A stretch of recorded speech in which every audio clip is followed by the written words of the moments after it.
Hello, this is Brian Tracy, and welcome to the Power of Self-Confidence. Let's begin with the introduction, entering the no-fear zone.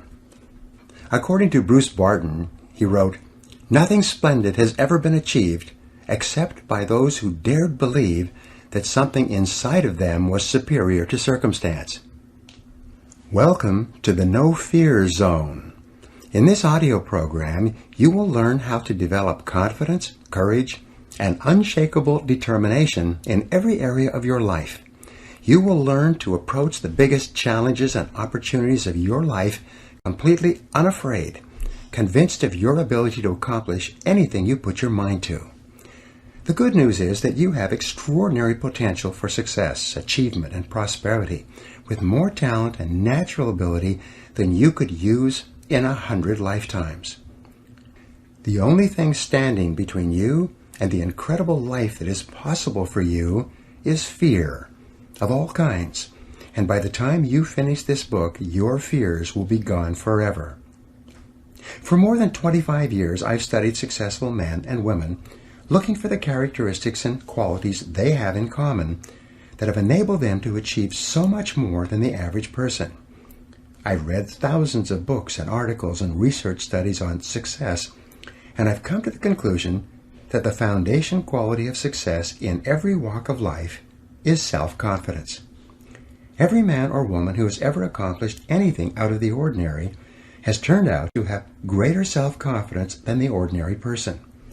And when you develop yourself to the point where your belief in yourself is so strong that you know that you can accomplish almost anything you really want, your future will be unlimited. A great question. A woman who had listened to one of my programs wrote to me recently and told me that one line in that program had changed her whole outlook on life. It was simply a question. What one great thing would you dare to dream if you knew you could not fail? When she began asking herself that question over and over, her entire view of what was truly possible for her expanded dramatically. She saw clearly what she really wanted to be and have and do, and she simultaneously realized that it was only fear and doubt in her own abilities that was holding her back. What would you do differently if you were absolutely guaranteed of success in any undertaking? What if some great force could endow you with the power to achieve any goal that you could set for yourself? To put it another way, what if you were completely unafraid of anyone or anything, and you felt completely free to act in any area in your own best interests?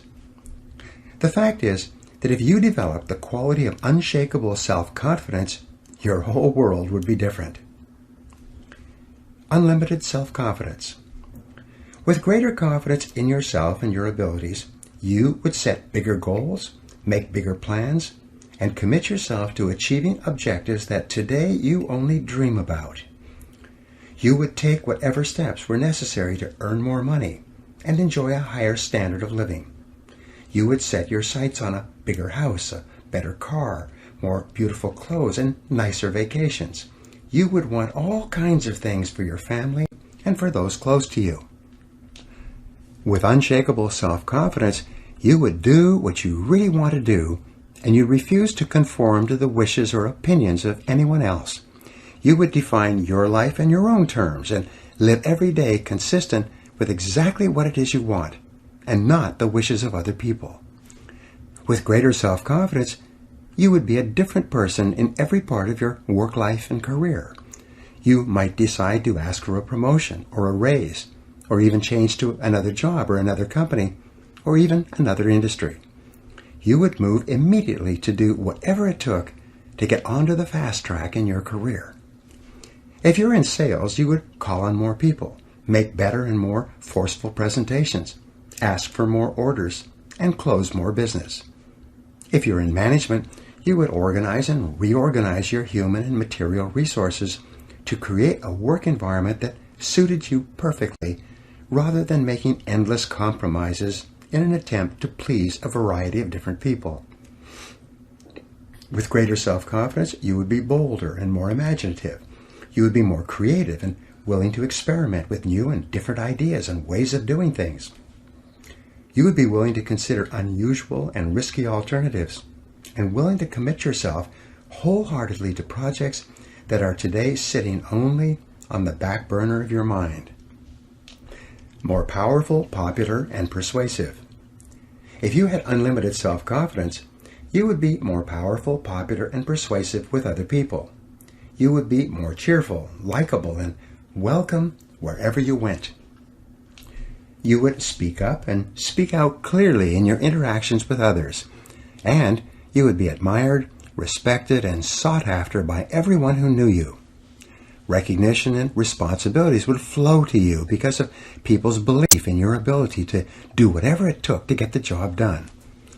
Positions of prestige and status would open up for you, and people would bring you opportunities and possibilities that you cannot now imagine. Dealing with difficulties. With greater self-confidence, you could deal more effectively with the inevitable problems and difficulties that arise in day-to-day life. You would think continually in terms of solutions and how you could turn any situation to your best advantage. You would laugh at adversities that would dishearten most people and pluck success out of the jaws of failure. You would turn lemons into lemonade. You would feel invincible and unconquerable. With higher levels of self-confidence, you would be far more effective in dealing with difficult people and situations. You would be a far better negotiator and be able to ask for and get better prices, terms, and conditions in everything you bought and sold. Feel terrific about yourself. With greater self-confidence, with an unshakable belief in yourself, nothing would be impossible for you. More than anything else, you would feel terrific about yourself. You would feel truly happy about every part of your life, knowing deep down inside that you have the ability to take whatever steps and make whatever changes are necessary to assure that your life is exactly the way you want it. You would experience a tremendous sense of control, which is the fundamental requirement for happiness, well-being, and maximum performance. You would feel like the master of your fate and the captain of your soul. With unlimited self-confidence, you would feel completely self-determined and in charge of your life. You would experience a feeling of strength and power and purpose, and have a positive mental attitude toward yourself and everyone in your life and everything you do. With unshakable self-confidence, you would unquestionably be an exceptional human being. You can develop self-confidence. Unfortunately, however, this is not all that easy.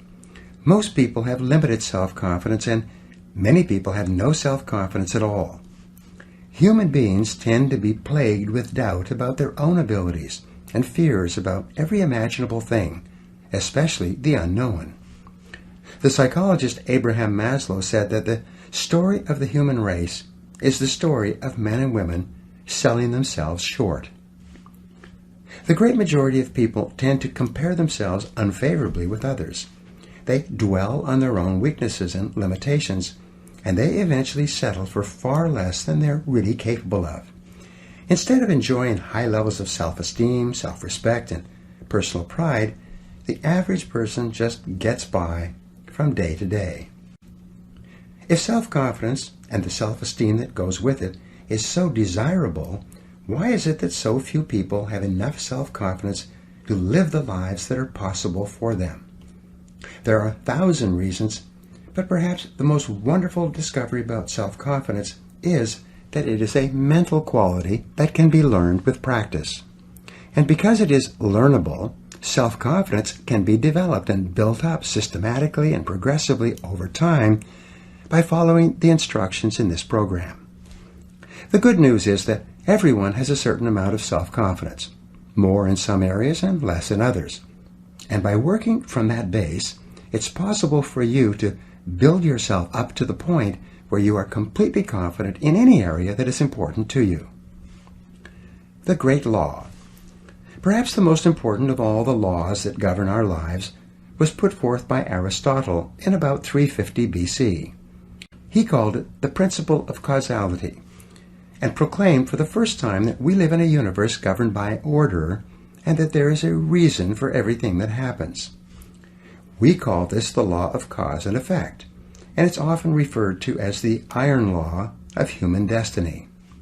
The law of cause and effect can imprison us in a cell of our own making, or it can liberate us by giving us complete freedom, depending upon how we use it. The law itself, like the law of gravity, is neutral. This law of cause and effect, which is both a physical and mental law, says that for every effect in our lives, there is a specific cause or causes. If there's an effect in our life that we want more of, like more money or greater success, we can trace it back to the cause, and by repeating the cause, we can enjoy more of the effects. If we're in sales or business, and we have successes, we can trace those successes back to the specific things that we did to achieve them, and by repeating those causes, we can enjoy the same effects again. This law also says that if there's an effect in our lives that we don't want, whether it be overweight or insufficient funds or problems with people or negative business conditions, we can trace that effect back to the causes, and by removing or changing the causes, we can achieve different effects or results. This law of cause and effect is so simple and obvious that no one seriously questions it. We live in a world and in a universe governed by law, not by chance. Everything happens for a reason. Neither success nor failure is an accident. They have specific causes, and when we repeat the causes, we get the same effects, no matter who we are. This is just the way the world works. The roots of low self-confidence. The world is full of people who are not happy with their results, and yet they continue to do the same things, think the same thoughts, say the same things, and take the same actions every day, and they're amazed that they continue to get the same negative effects. Einstein's definition of insanity was continuing to do the same things and expecting to get different results. However, this is simply not possible. The law of cause and effect applies with equal validity to our levels of self-confidence. All around us, and throughout human history, there are and have been men and women with exceptionally high levels of self-confidence who have gone on to achieve extraordinary things. In studying the lives and stories of these people, we find that some of them started out with high levels of self-confidence, which they learned from their parents in early childhood. But most of them started off the same way we all start off, with deep down feelings of inferiority and inadequacy. Because of destructive criticism, lack of love, and other mistakes that parents make with us in early childhood, we grow up with diminished feelings of self-esteem, low self-confidence, and sometimes a feeling that I'm not good enough in comparison with others. With low self-confidence, many people today work extremely hard on the outside to achieve success, but when they do, deep down inside they feel like imposters. This so-called fear of success is really a feeling of unworthiness that we can't seem to get rid of no matter how much we achieve. Many successful men and women are repeating the line to the song, "Is this all there is?" when looking around them at their homes and cars. You want to be happy. What people want more than anything else is just to feel really good about themselves. We want to be happy and positive and have a sense of well-being. Above all, what we really want is peace of mind. And you can only enjoy peace of mind when you feel confident in your ability to deal effectively with the requirements of life, with your family, your friends, your work, your customers, your social activities, and all the other things that you are involved in. The law of cause and effect tells us that if we want to enjoy the effect of high self-confidence, we need only engage in the causes of high self-confidence. If we can find out what it is that other highly self-confident men and women think and say and do, and then do the same, we will eventually get the same results. We will eventually feel the same way. We will eventually become unstoppable. Mental marathon training. It's often hard for people to believe that mental qualities can be developed, just as physical qualities can be developed. If this were a program on how to run a physical marathon, and I was offering to train you day by day over the next 6 months to run a marathon, you would come to realize that even a non-runner can go from being physically unfit to running a marathon of 26.4 miles in 6 months of disciplined training. Today, there are even men and women in their 50s and 60s who are running marathons for the first time with this kind of training. What this program will do for you is to put you through a mental marathon. This marathon will not be as arduous or painful physically as a physical marathon, but it will still require a tremendous amount of work. And the amount of work that you put in will exactly determine the results that you get out. If you follow these proven and practical principles, drawn from the lives and behaviors of the most successful men and women alive today, and all of which are scientifically validated by extensive research and experience, you can develop the self-confidence that you desire so that you can achieve anything you really want. So let's begin. Chapter 1. The Foundation of Self-Confidence. William Shakespeare said, "There is nothing either good or bad, but thinking makes it so." Your thoughts and feelings about yourself and what you can do or not do are the sum total result of a lifetime of experience and conditioning, and usually have little relationship to what is truly possible for you. In personal development, there is a principle or a law of becoming that simply says that each person is in a continual process of becoming or evolving and growing in the direction of his or her dominant thoughts. Your body is also in a state of becoming. At a normal rate of cell death and replenishment, you have a brand new body every 7 years.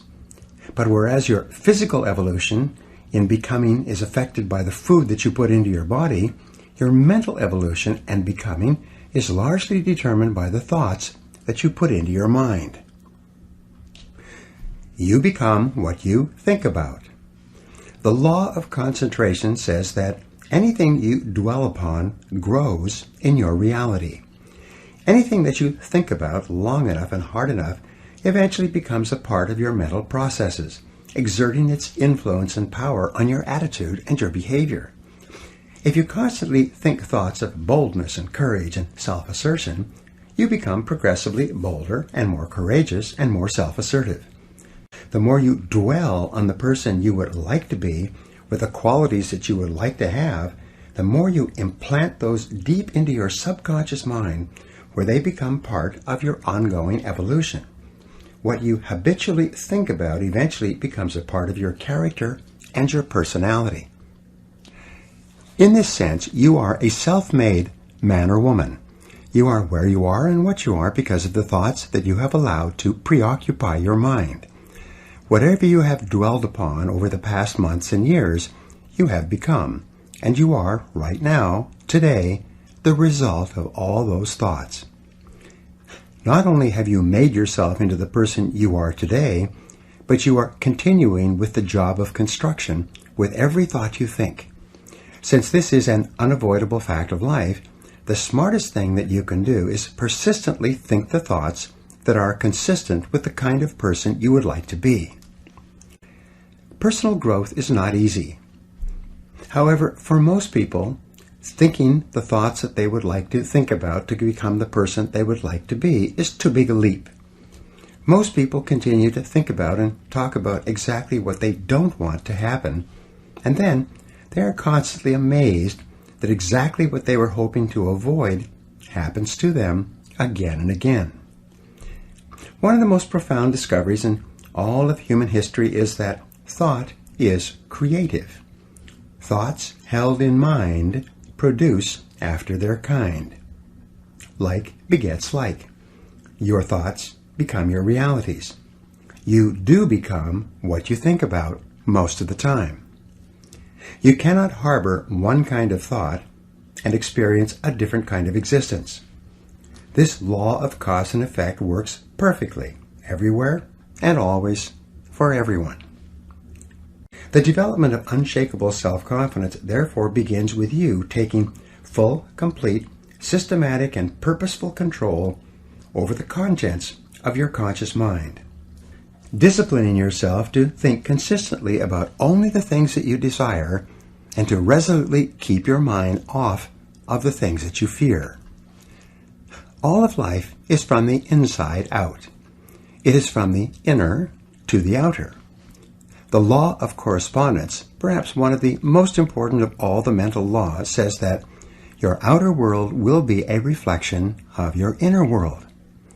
What you see on the outside is largely a reflection of what is going on inside of you. This is not only true for you, it is true for everyone around you. Your inner life predicts your outer life. Many times we see people who seem to be very nice and pleasant on the outside, but who seem to have continuous problems in their personal and business lives. We wonder, how could these unhappy things happen to such nice people? The unavoidable fact is that, with few exceptions, most of what a person experiences in his or her outer life corresponds exactly to something that is going on in their inner life, something which you seldom know. And it cannot be otherwise. True happiness and success comes from living your life in harmony with the laws that govern your being. Even though these laws are invisible, they are like the law of gravity, which is also invisible, but is to be violated only at your own peril. Happy people are those who obey and follow the laws of nature and live their lives consistent with those laws. Start with your inner life. If you want to enjoy self-confidence on the outside, you must practice complete integrity on the inside. The foundation of self-confidence is for you to live your life consistent with your innermost values and principles, while thinking and acting in harmony with your highest aspirations. Men and women with the most rock-solid self-confidence are those who are absolutely clear about what it is they believe to be right and good and worthwhile, and who live their lives consistent with these values. Everything they do or say is an expression of their innermost convictions.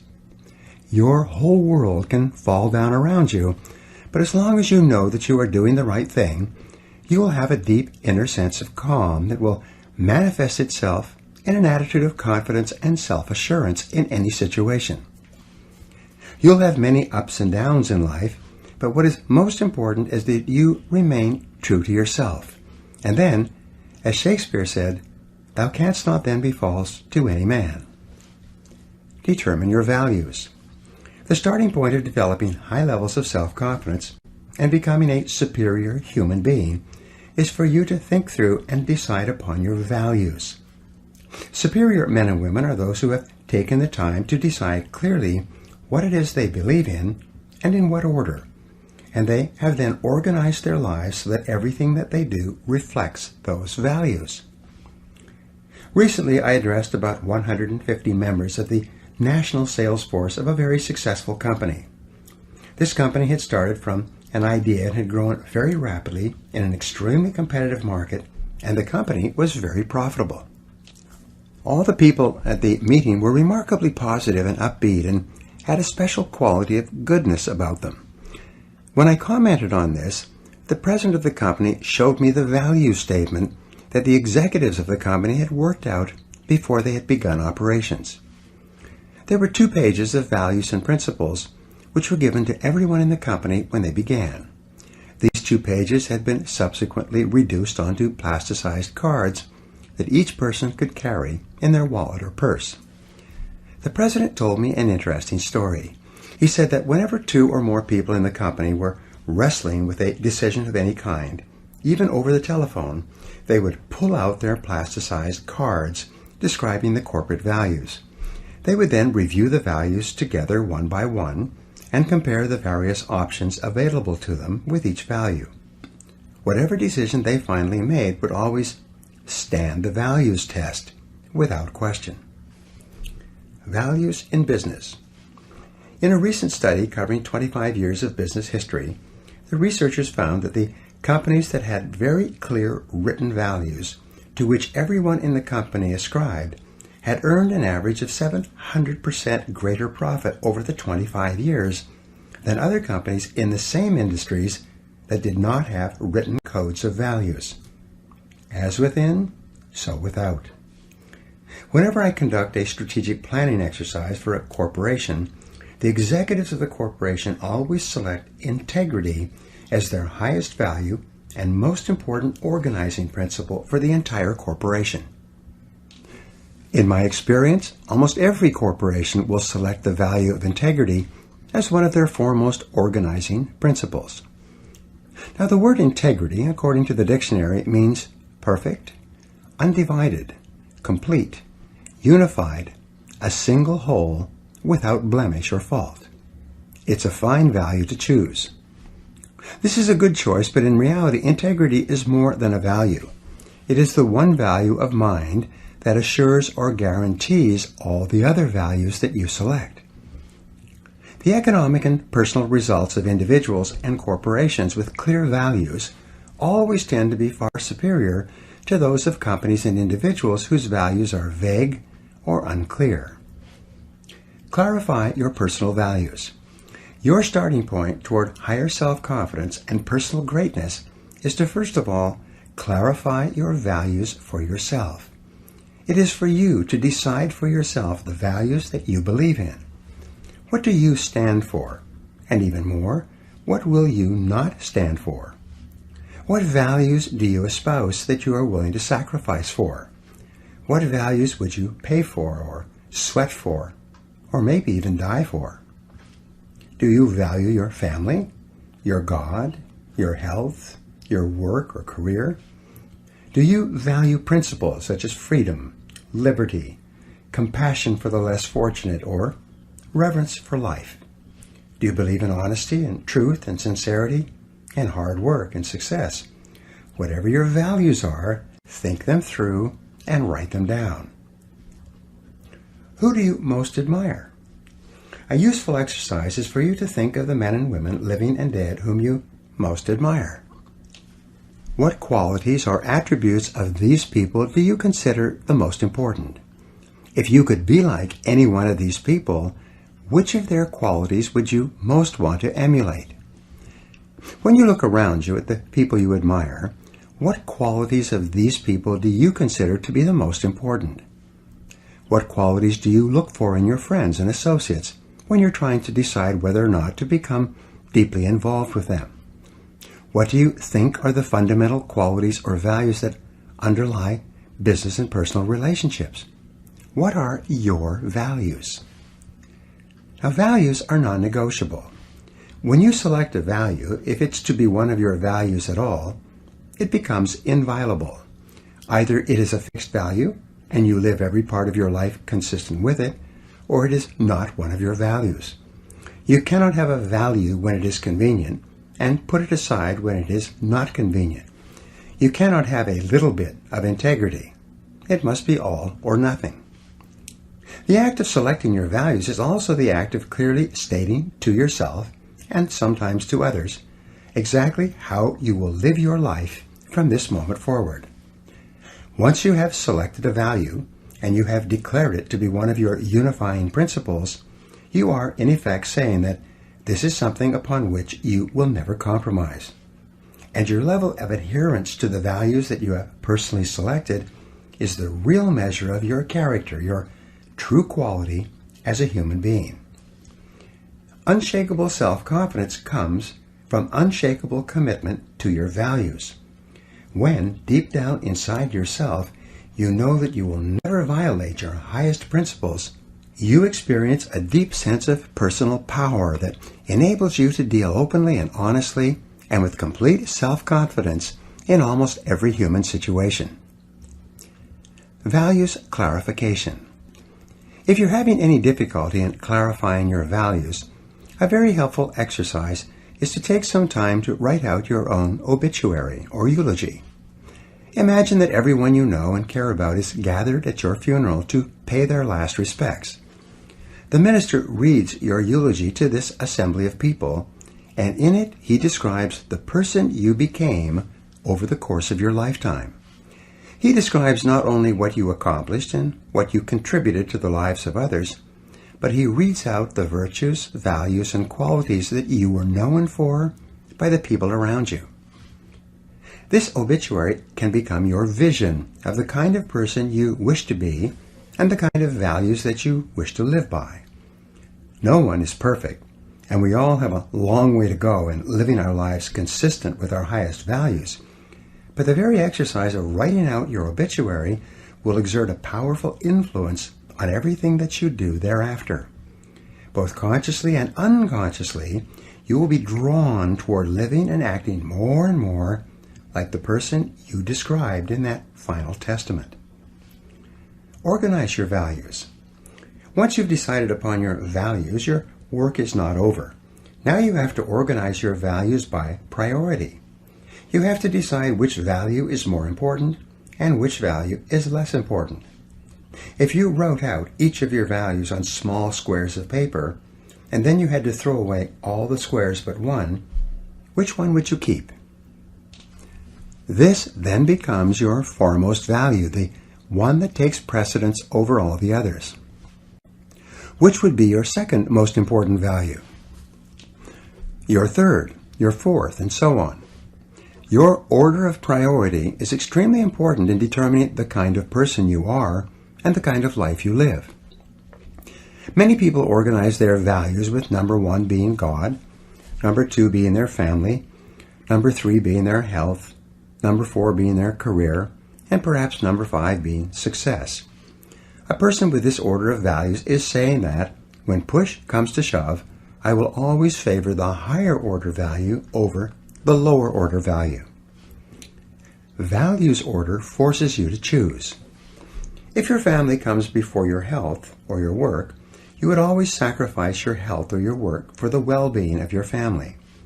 If your order of values was changed and your work or financial success came before your health, you would be saying that you would sacrifice your health if that was necessary to get ahead in your career.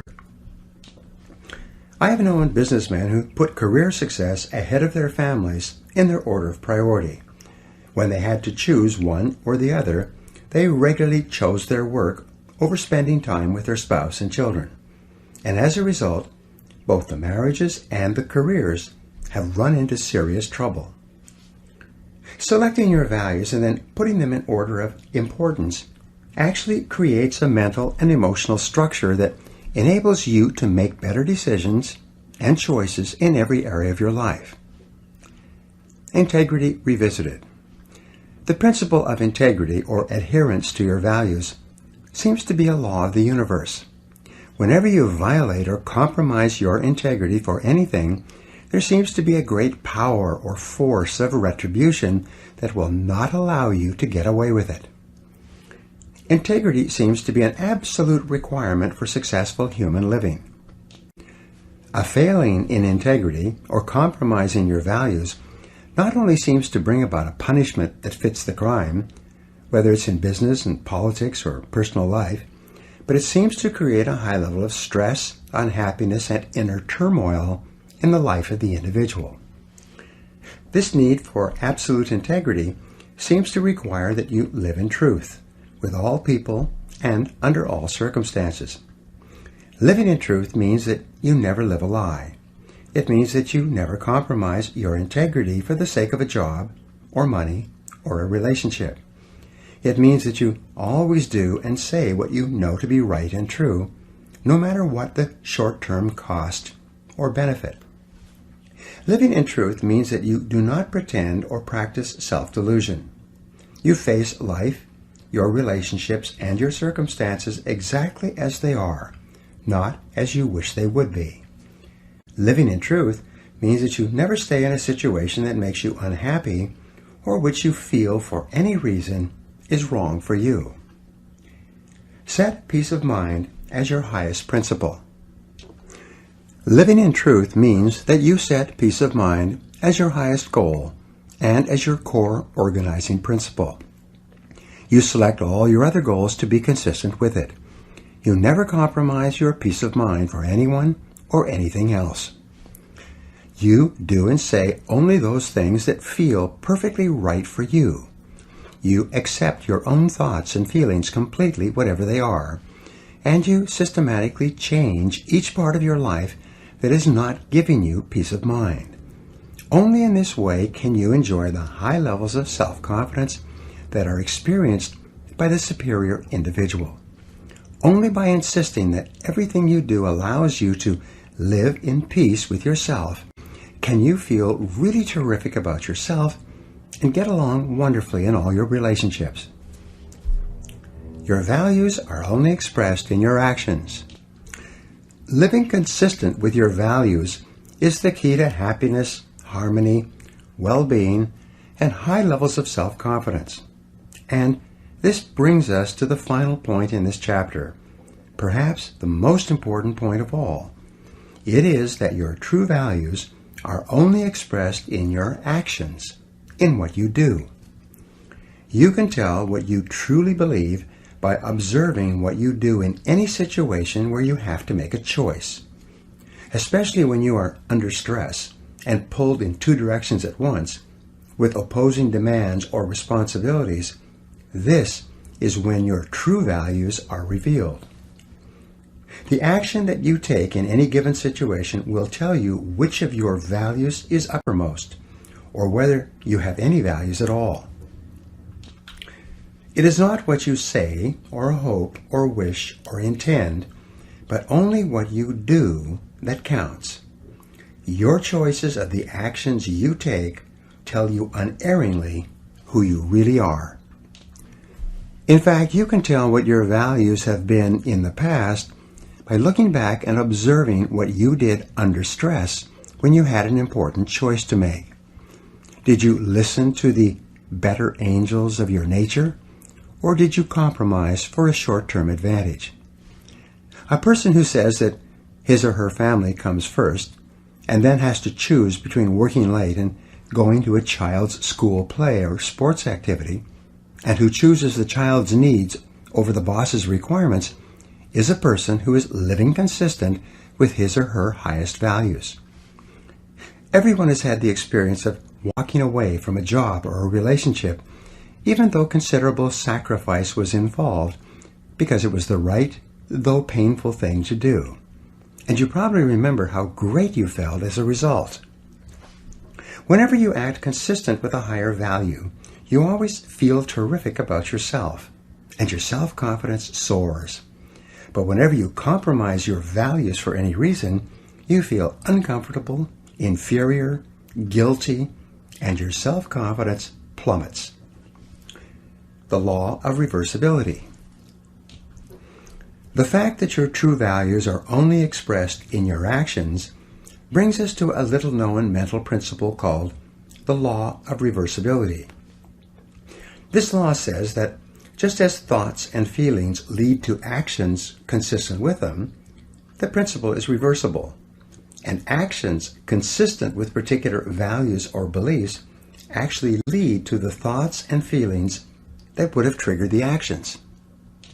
What this means is that even if you start off lacking a particular quality, if you deliberately act as if you already have the quality, you will eventually create within yourself the mental quality that corresponds to the action. Dr. William James of Harvard put it this way: action seems to follow feelings, but really action and feelings go together. And by regulating the action, which is under the more direct control of the will, we can indirectly regulate the feeling, which is not. The act-as-if principle. You can develop within yourself a superb set of values by acting as though you already had those values. You can develop integrity and courage and compassion and confidence by behaving as though you already had these qualities. And the more you act the part, especially when you demonstrate these qualities under stress, or when you feel like doing or saying something else, the more rapidly these qualities become a permanent part of your mental makeup. The more you practice good values, the more rapidly you become a truly superior person. The keys to developing the unshakable self-confidence that will make everything else possible for you is self-control, self-mastery, and self-discipline. Self-confidence can come directly by behaving in a self-confident manner, but it comes more often indirectly by doing and saying the things and practicing the behaviors that lead to self-confidence.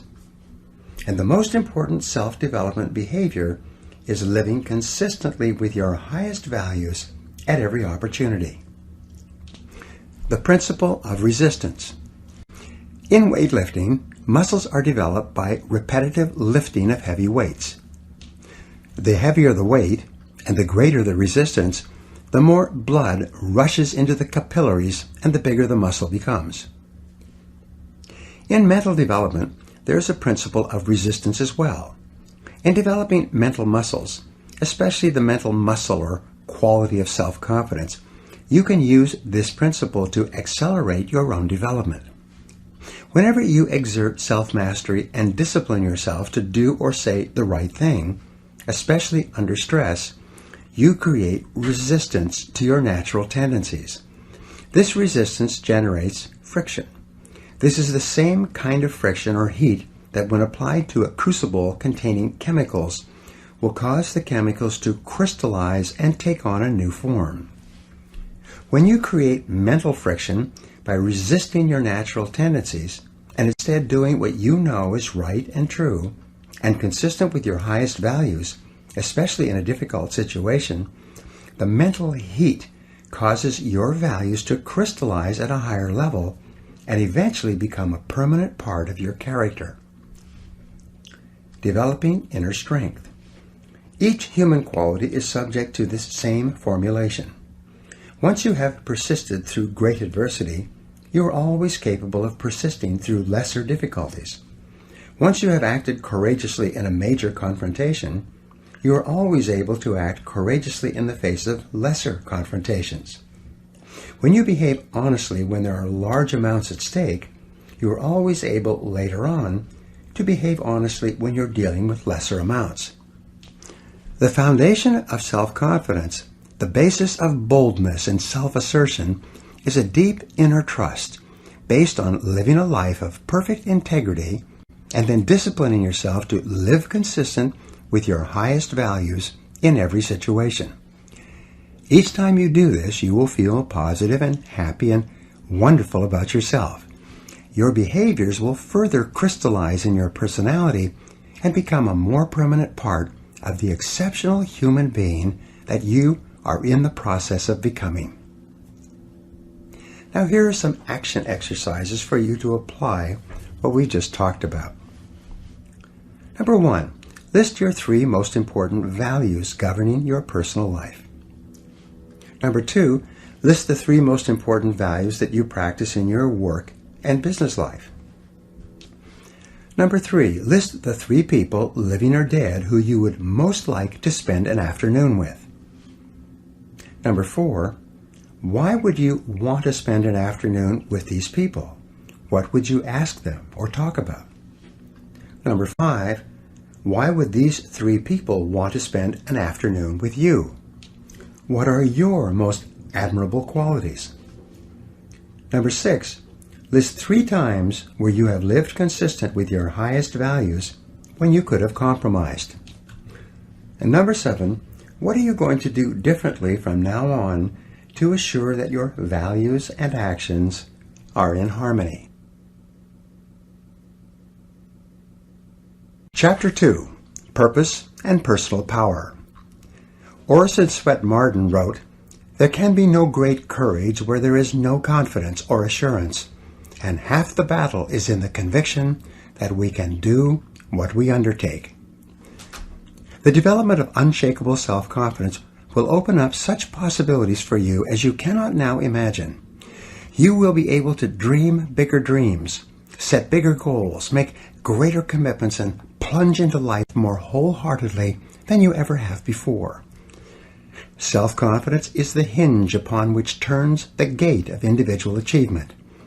When your self-confidence becomes unlimited, you'll be able to realize more of your potential than you could under any other circumstances.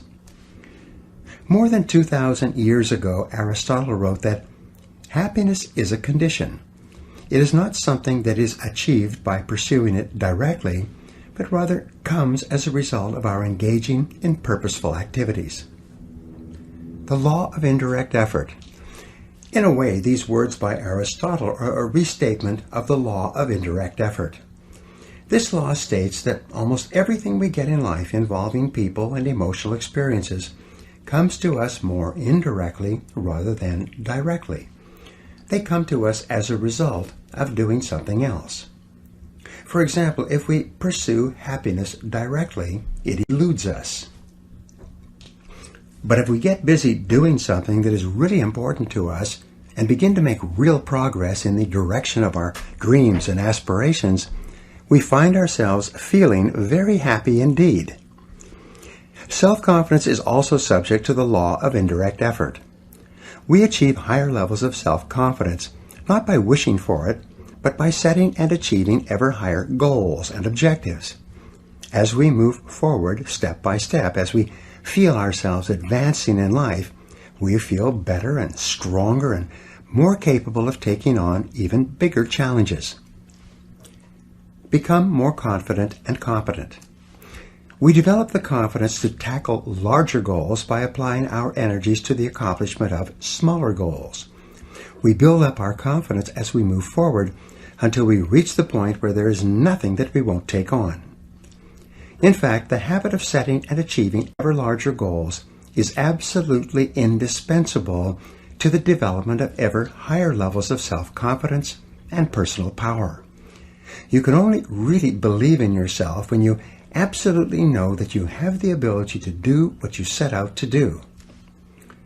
True self-confidence comes not from positive wishing or positive hoping or positive thinking. It comes from positive knowing, based on having proven to yourself over and over again that you have what it takes to get from wherever you are to wherever you want to go. Self-confidence is a state of mind. It is an attitude. And as an attitude, it is more important than facts. But it must be based on facts to be the kind of self-confidence that you can rely upon in a crunch. Your job is to do whatever it takes to convince yourself in your heart that you are absolutely unstoppable and that you can achieve anything that you put your mind to. Thought is creative. If self-confidence is an attitude of mind, it is based on mental principles and mental laws, foremost amongst which is thought is creative. You are not what you think you are, but what you think you are. As you systematically and deliberately change your thinking about yourself, your outer reality changes to conform with it. Your thoughts create your life, including and especially your thoughts with regard to your feelings of self-confidence. The reason why goals are so important is because of these mental laws, the consequences of which are inevitable and inescapable. You are happy and successful to the degree to which you conform your life and your thinking to these laws and live in harmony with them. The first law, which we have already discussed, is the law of cause and effect. This law is so simple and powerful that you need to remind yourself of it all the time. Everything that happens in your life, success or failure, wealth or poverty, health or illness, happiness or unhappiness, self-confidence or insecurity, are all subject to this law. The Bible teaches this basic law as the principle of sowing and reaping. It says that whatsoever a man soweth, that also shall he reap. This especially refers to the thoughts you think. If you sow positive, optimistic, uplifting thoughts in your mind, you will reap positive, optimistic, uplifting events and experiences in your life. And it cannot be otherwise. If you sow clear goals and objectives in your mind, you will reap clear results and rewards in your outer life. The law of attraction. A corollary of the law of cause and effect is the law of attraction. This is one of the most important of all mental laws in explaining what happens to you. This law says that like attracts like. It says that you inevitably attract into your life the people, ideas, circumstances, and opportunities that are in harmony with your dominant thoughts. Just like a magnet attracts iron filings, you attract whatever is consistent with whatever you are thinking about most of the time. Because this is a law, you cannot think one thing and attract something else. Whatever you are thinking about most of the time, you are drawing into your life from all directions. This is why fuzzy goals bring fuzzy results. Clear goals bring clear results. And since your level of self-confidence is directly tied to how effective you feel you are in achieving your goals, it's very important that you know exactly what it is you want and that you think of nothing else. The law of correspondence.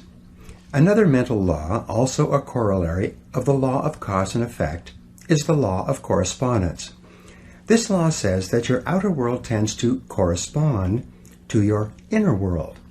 Your outer world of health, wealth, and relationships will be a reflection of the way you think about each of these subjects.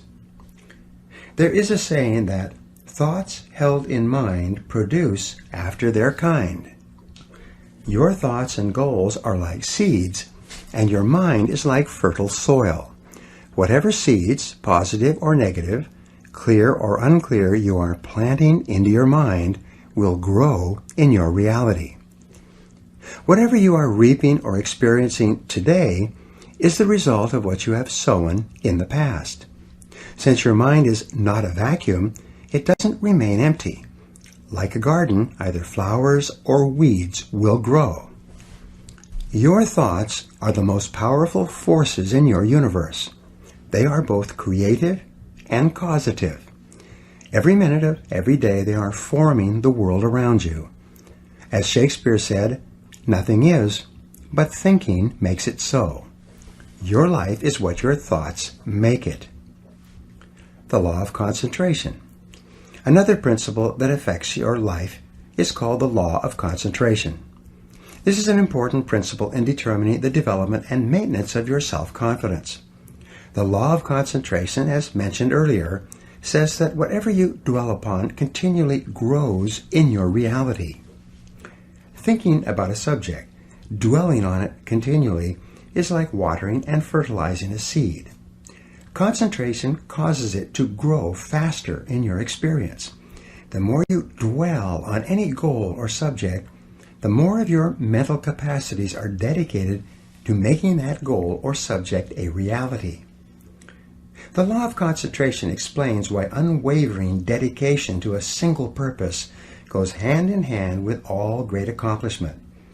The ability to concentrate without diversion on a single subject to the exclusion of all others explains why ordinary people achieve extraordinary things.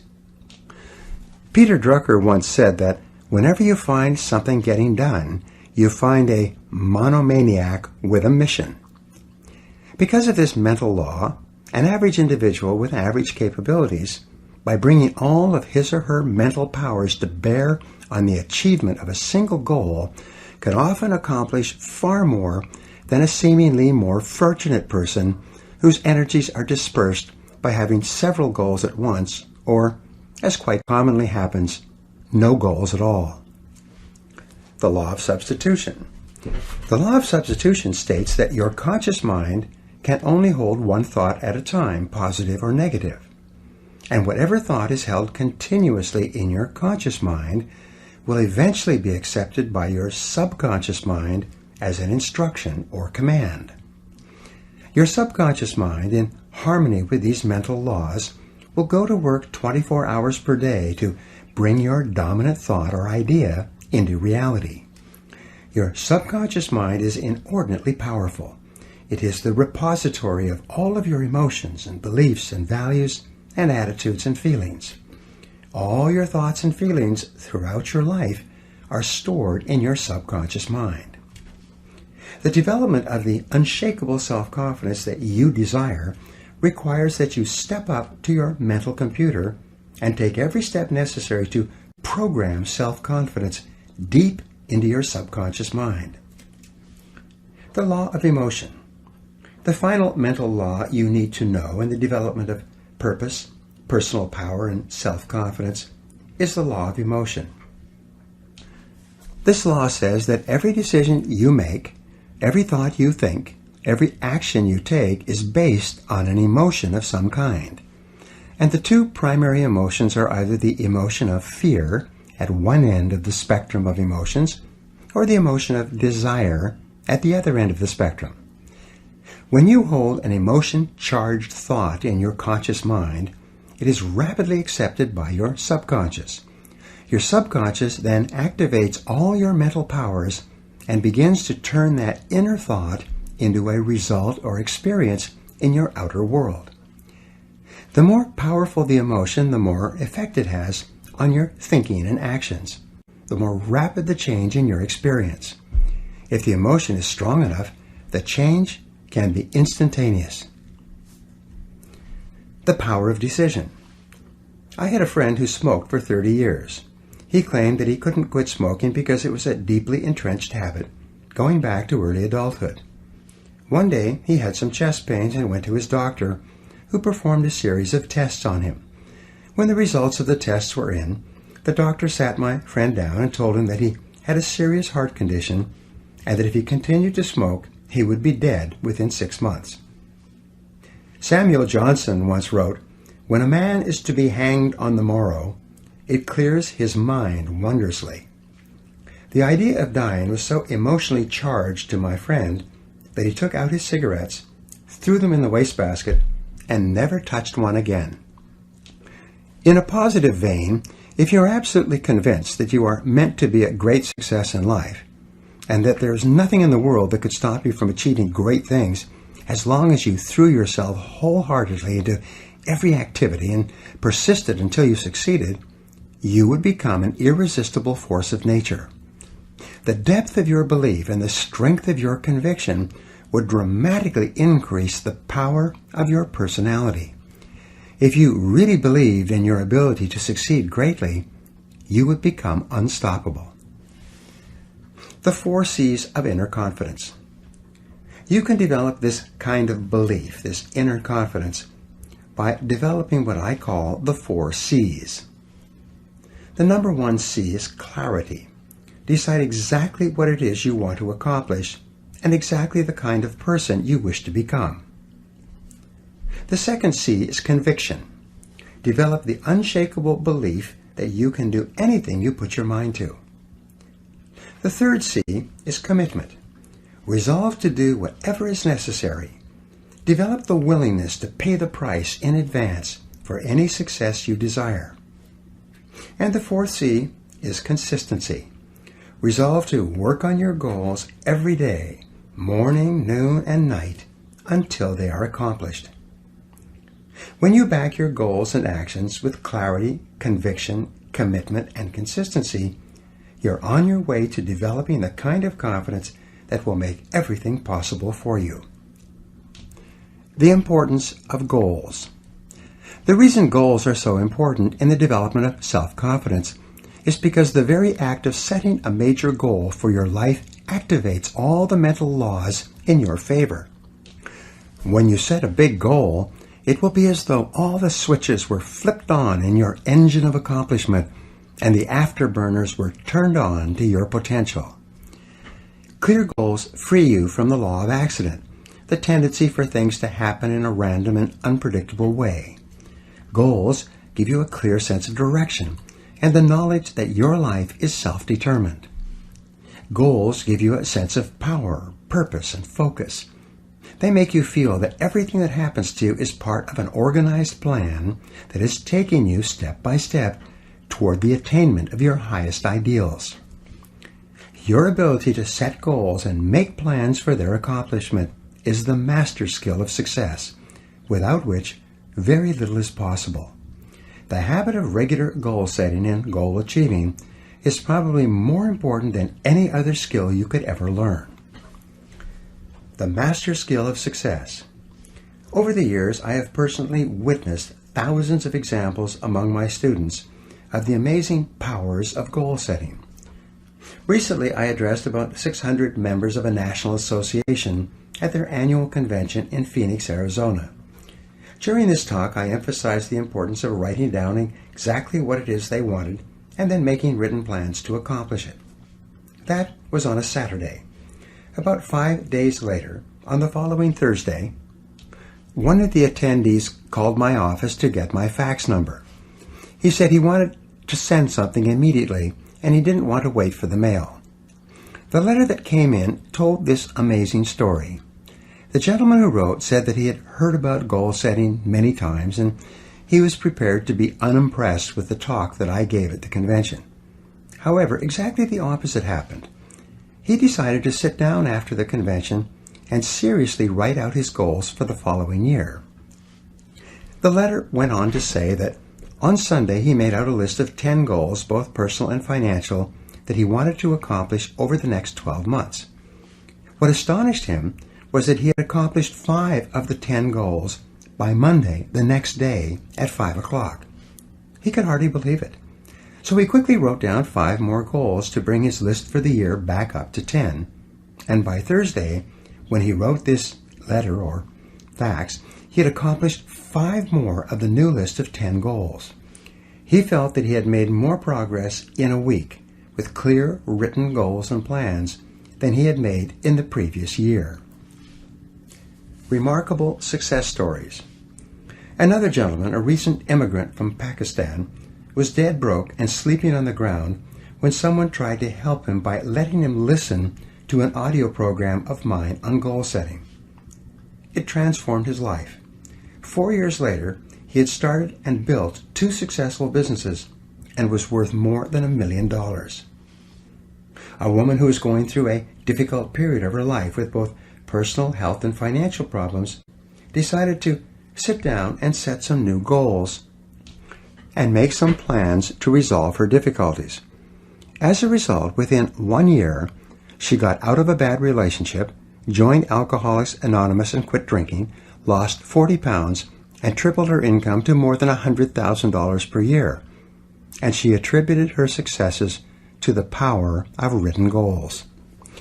There are countless other testimonies to the power of written goals. I receive them in person and via email every week from people all over the world. And before this program is finished, I will give you a simple goal-setting technique that can put your whole life into overdrive. Fear holds you back. Remember when I said that everything you do is the result of either fear or desire? Fear is and always has been the greatest enemy of mankind, and it's also the greatest enemy of self-confidence. It is fear that holds us back more than any other factor. Fear of all kinds works on us unconsciously to undermine and sabotage our best intentions and our greatest hopes. In fact, as you listen to these words, you are probably thinking of a fear that holds you back in some way. No matter what you do, fear will rear its ugly head and attempt to trip you up. Sometimes the fear will appear consciously, in the form of rationalizations and excuses that you use to sabotage yourself and hold yourself back. Sometimes you will find yourself avoiding goal setting by saying that, "Oh, I already know what my goals are. I don't need to write them down." Your subconscious mind will tell you, if you don't set any clear goals, you can't fail. This is just another way of saying that you don't really believe in your ability to do any better than you are doing right now. Fear will often appear as procrastination about writing down your goals in the first place. You will resolve to write out your goals and plans on the weekend, or on your vacation, or during the summertime, or when you can dedicate a few hours to it, or sometime in the indefinite future. Then, like 97% or more of adults, you'll never do it. You will start to rationalize and say, "Well, considering my situation, it probably wouldn't make any difference anyway." The comfort zone. If the greatest enemy of self-confidence is fear, then the greatest enemy of human achievement is the comfort zone.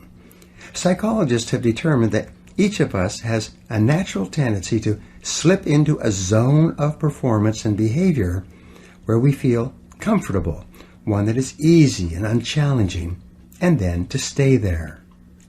We stop striving, we relax, and day by day we develop the habits that lead to underachievement and failure. We settle for far less than we're truly capable of. We engage in social networking, watch television, listen to music, socialize, and generally waste our time, and then we eventually convince ourselves that this is the very best that we can do. Most people are in comfort zones of their own making. Your attitude and personality, your habitual way of responding to people and to life is your comfort zone. The amount you earn, your standard of living, and your level of performance in your work is your comfort zone. Your level of mental and physical fitness is your comfort zone. Resistance to change. The natural tendency once a person gets into a comfort zone is to resist change of any kind, even beneficial change. And if you're forced out of your comfort zone, like the collapse of a relationship or the loss of a job, your natural tendency will be to attempt to recreate the same comfort zone with the same type of person or doing the same work. Everyone has had the experience of losing a job that they disliked, only to go out looking for a similar job doing the same work. We get into a relationship that doesn't work out, and our natural tendency is to try to form a new relationship with a similar type of person. We earn a certain amount of money, and rather than striving to increase our earning ability, we adjust our lifestyle and accommodate to our financial situation. The tragedy of the comfort zone is that it first of all starts off by being comfortable, but it leads rapidly to complacency. Complacency eventually leads to boredom, to the question, is this all there is? Instead of life being an exciting adventure, it becomes merely a boring repetition of what happened yesterday. Eventually, the comfort zone leads through complacency and boredom to frustration and unhappiness. Deep down inside, the average person knows that he or she is put on this earth with amazing capabilities. He or she knows that there is something better than this. As Carl Rogers, the psychologist, once wrote, "There is within every organism an inborn drive toward the complete fulfillment of its inherent possibilities."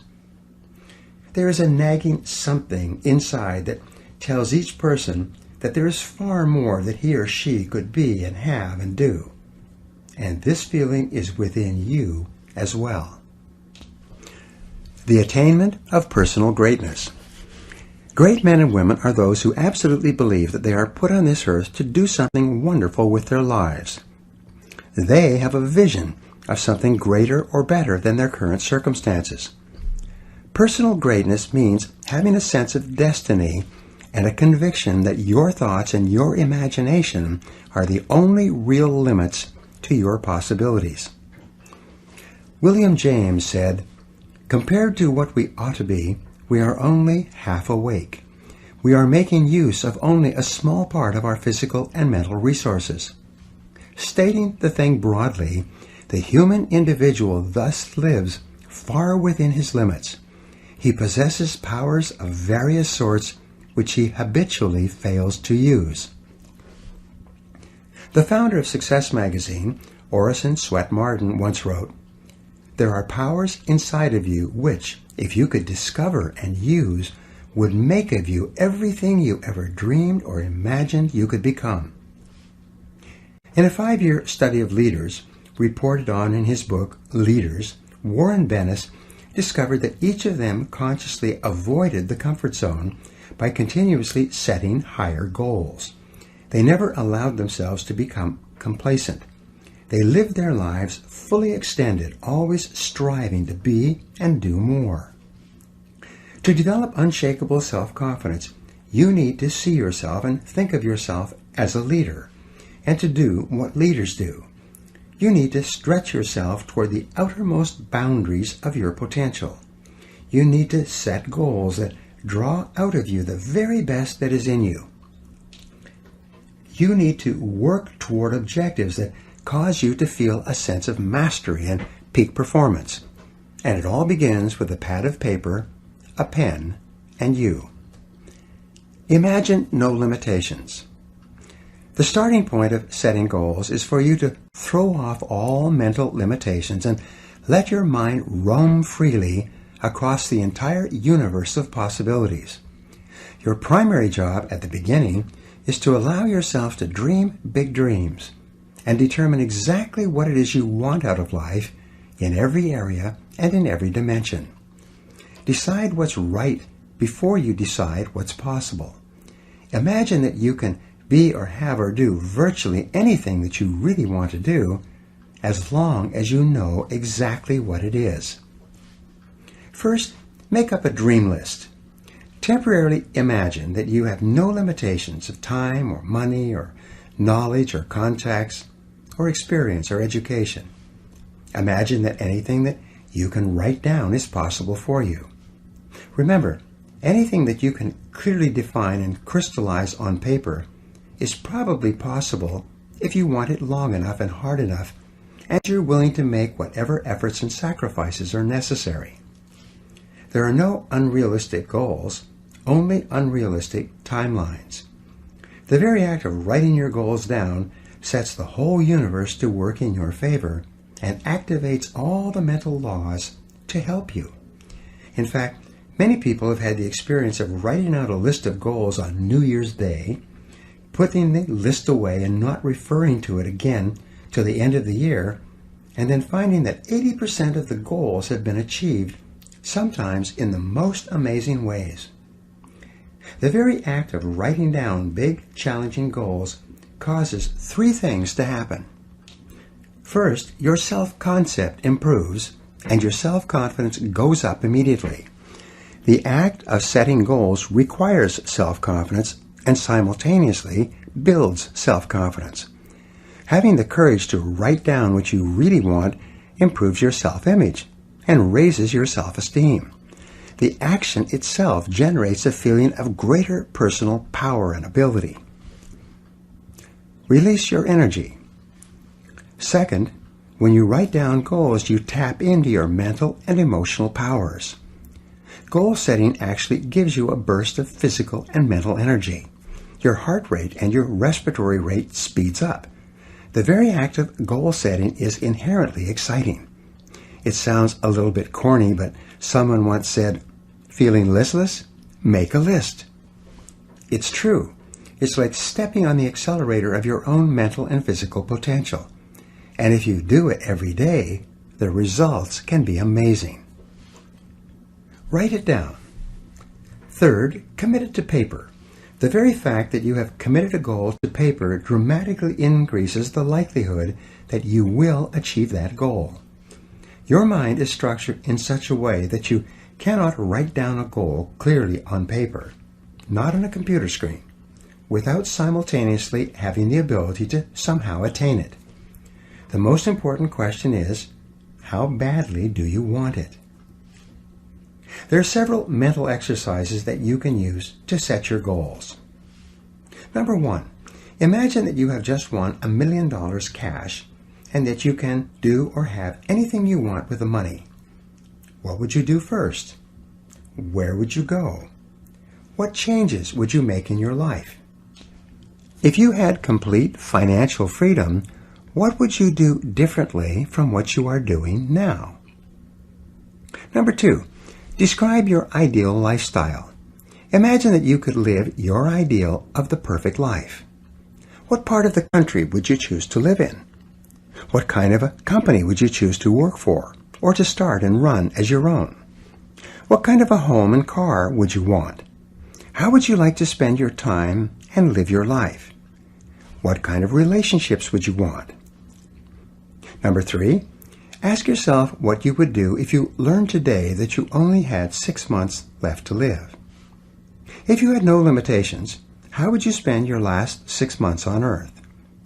This is another way of asking, what is really important to you? Who would you want to spend time with? What would you want to accomplish? What would you like to leave behind? In other words, what do you truly value? What are the things that really give meaning and purpose to your life? Number four, List all of the worries or problems in your life and write out a goal which is the perfect solution to each of those difficulties. If money is a concern for you, write out a goal that clearly defines how much you want to earn, how much you want to accumulate, and what you want to achieve financially over the next 3 to 5 years. Number 5, think about your family and your relationships. Describe the perfect situation between you and the important people in your life, and then make out a series of goals to achieve that ideal situation. Number 6, look at your health. Describe what perfect health and physical fitness means to you, and then make out a plan to achieve that level of fitness. Number 7, define the kind of person that you would most like to become, both personally and professionally. Then, work out a plan of personal and professional development that will enable you to learn and grow and become the kind of person you most admire and would most like to be. Remember, as Goethe said, before you can have something, you must first be something. Categorize your goals. Once you have written out your goals, divide them into the different areas of your life that are important. There are basically 6 divisions that most people use, but you can have more or fewer. The first are financial and material goals, money and things. The second are family and personal goals, the things you want to have and the things that you want to do with your family and your friends. Number 3 are self-improvement and educational goals, the subjects that you want to learn and get better in. Number 4 are spiritual goals, which have to do with learning and growth and inner peace. Number 5 are health and fitness goals, which may have to do with your weight and your levels of energy.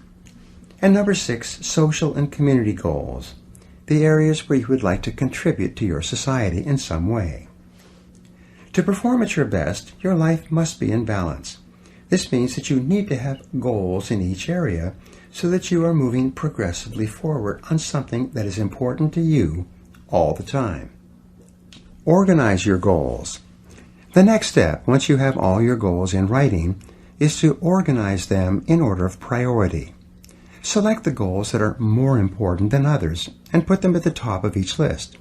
Then, select the goals that are second and third and fourth and so on. Finally, and perhaps the most important of all in goal setting, is for you to select the one goal out of all the goals that is more important than any other. This is the key to your success. The mental discipline to set your goals and to sort them out and to decide on your chief aim or your major definite purpose is the starting point of individual greatness. This major definite purpose is the one goal, the accomplishment of which will lead to the attainment of many of your other goals. This goal becomes the central focus for all of your other goals and activities. This goal is what enables you to bring all your mental resources to focus like a laser beam on one thing. Your forward progress on this one goal is what eventually generates the unshakable self-confidence that you desire.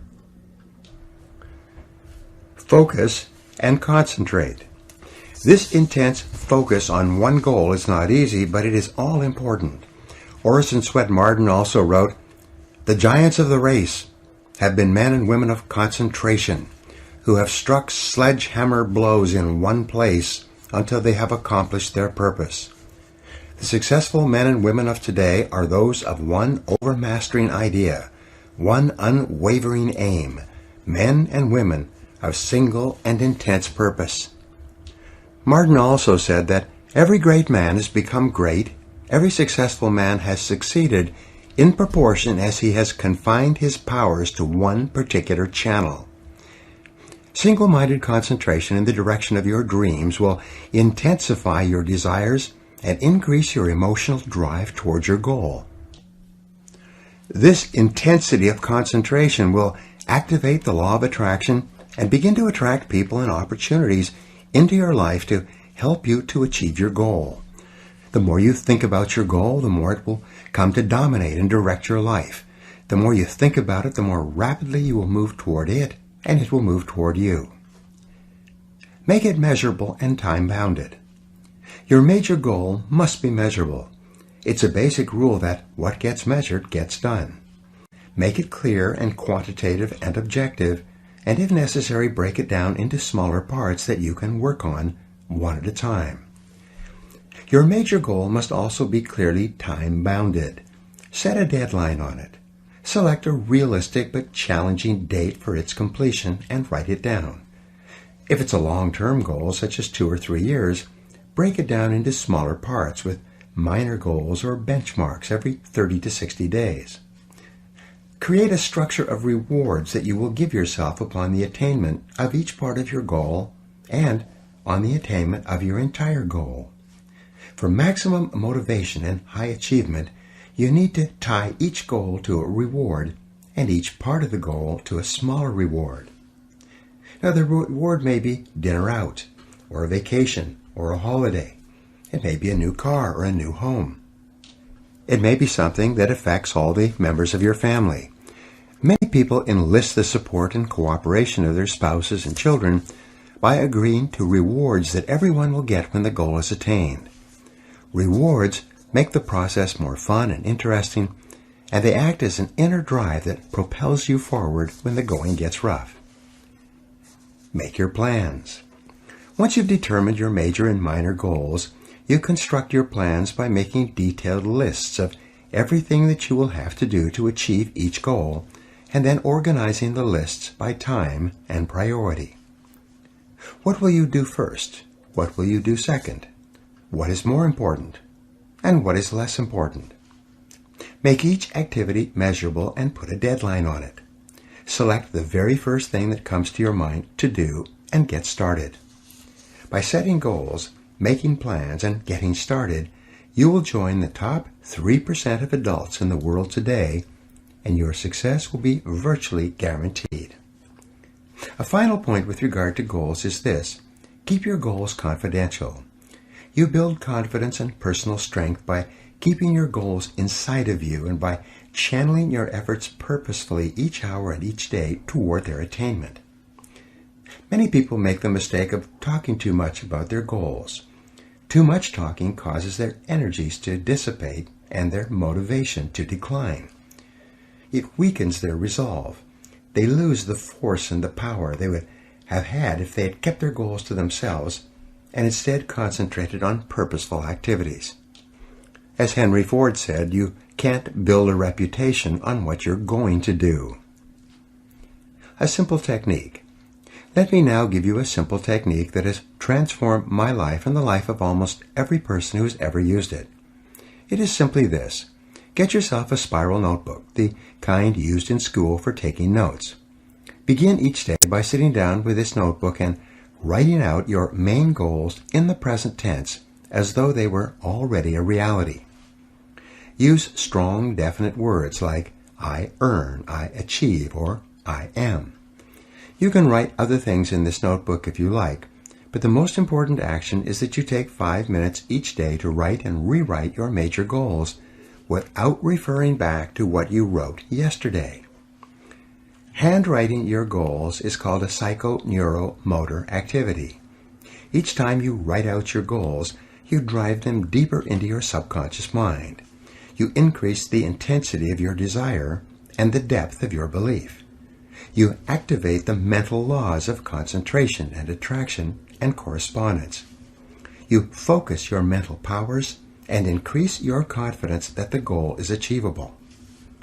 By rewriting your goals every day, they become clearer and stronger and take on a power of their own. This exercise impresses your goals so deeply into your subconscious mind that they will eventually lock on, and you will begin to move irresistibly and unstoppably toward their achievement. When this happens, your future will be guaranteed. As you develop this ability to set and achieve whatever it is you want in life, you'll develop the kind of confidence that comes from positive knowing rather than positive thinking. You will become unstoppable. Now here are some action exercises that you can use to put these ideas to work in your life. Number 1, decide exactly what you want in life. Set your goals as if you had no limitations, and whatever you wrote, you would achieve. Number 2, make a list of 10 goals that you would like to achieve in the next 12 months or so. Number 3, write your goals in the present positive personal tense. For example, you could write, I earn X number of dollars by this date. This is personal, positive, and in the present tense. Number 4, make a list of everything you will have to do to achieve your goal, and then organize the list by sequence and priority. This now becomes your plan. Number 5, review your list and ask, if I was guaranteed to achieve any one goal on my list within 24 hours, which one goal would have the greatest positive impact on my life? Number 6, take this number 1 goal, your major definite purpose, write it at the top of a new page in the present personal positive tense. Make a list of everything you could do to achieve this goal, organize it into a plan, and take action on your plan immediately. And number 7, do something every day, 7 days per week on your major goal. Resolve to persist on this goal until you succeed, no matter how hard it becomes or how much time it takes. This process of setting and achieving one big goal will build your self-confidence to the point where you will become unstoppable for the rest of your life. Chapter 3, Achieving Competence and Personal Mastery. Vince Lombardi said, the quality of a person's life is in direct proportion to their commitment to excellence, no matter what their chosen field. You will only be happy, satisfied, and capable of enjoying high levels of self-confidence when you know that you are absolutely excellent at doing something that is important to yourself and others. What is it? What could it be? These are two of the great questions of life. Fortunately, you and every other person has the inborn ability to become excellent at what you do and to achieve peak performance in your life in your chosen field. You have the capacity to function in the exceptional range and to achieve mastery in any area that is important to you. The development of lasting self-confidence requires nothing less. The edge of the envelope. In the world of test pilots and prototype aircraft, as described in the book and the movie The Right Stuff by Tom Wolfe, they refer continually to what is called the envelope. This envelope consists of an upper and lower edge. The upper edge marks the height and speed that any previous aircraft or jet has flown up to the time of the most current test run. This upper edge of the envelope is the maximum height and speed deemed possible for a new aircraft before it theoretically comes apart in the air or malfunctions or self-destructs. Now the goal of the test pilot is to expand the edge of the envelope. His job is to fly ever faster and higher in order to discover the outer limits of speed, height, and endurance that a particular aircraft is capable of achieving.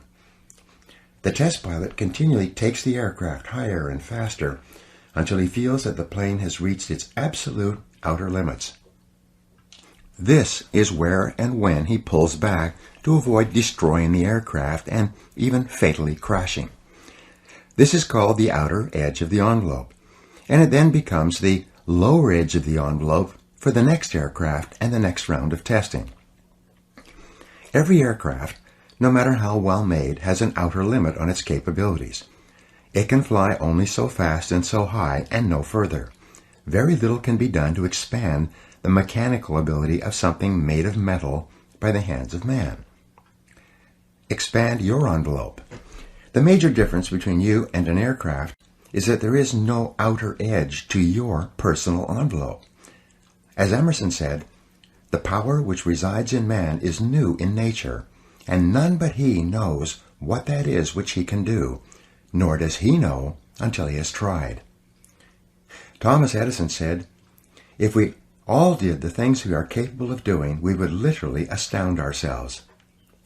Maxwell Maltz, the author of Psycho-Cybernetics, said, Within you right now is the power to do things you never dreamed possible.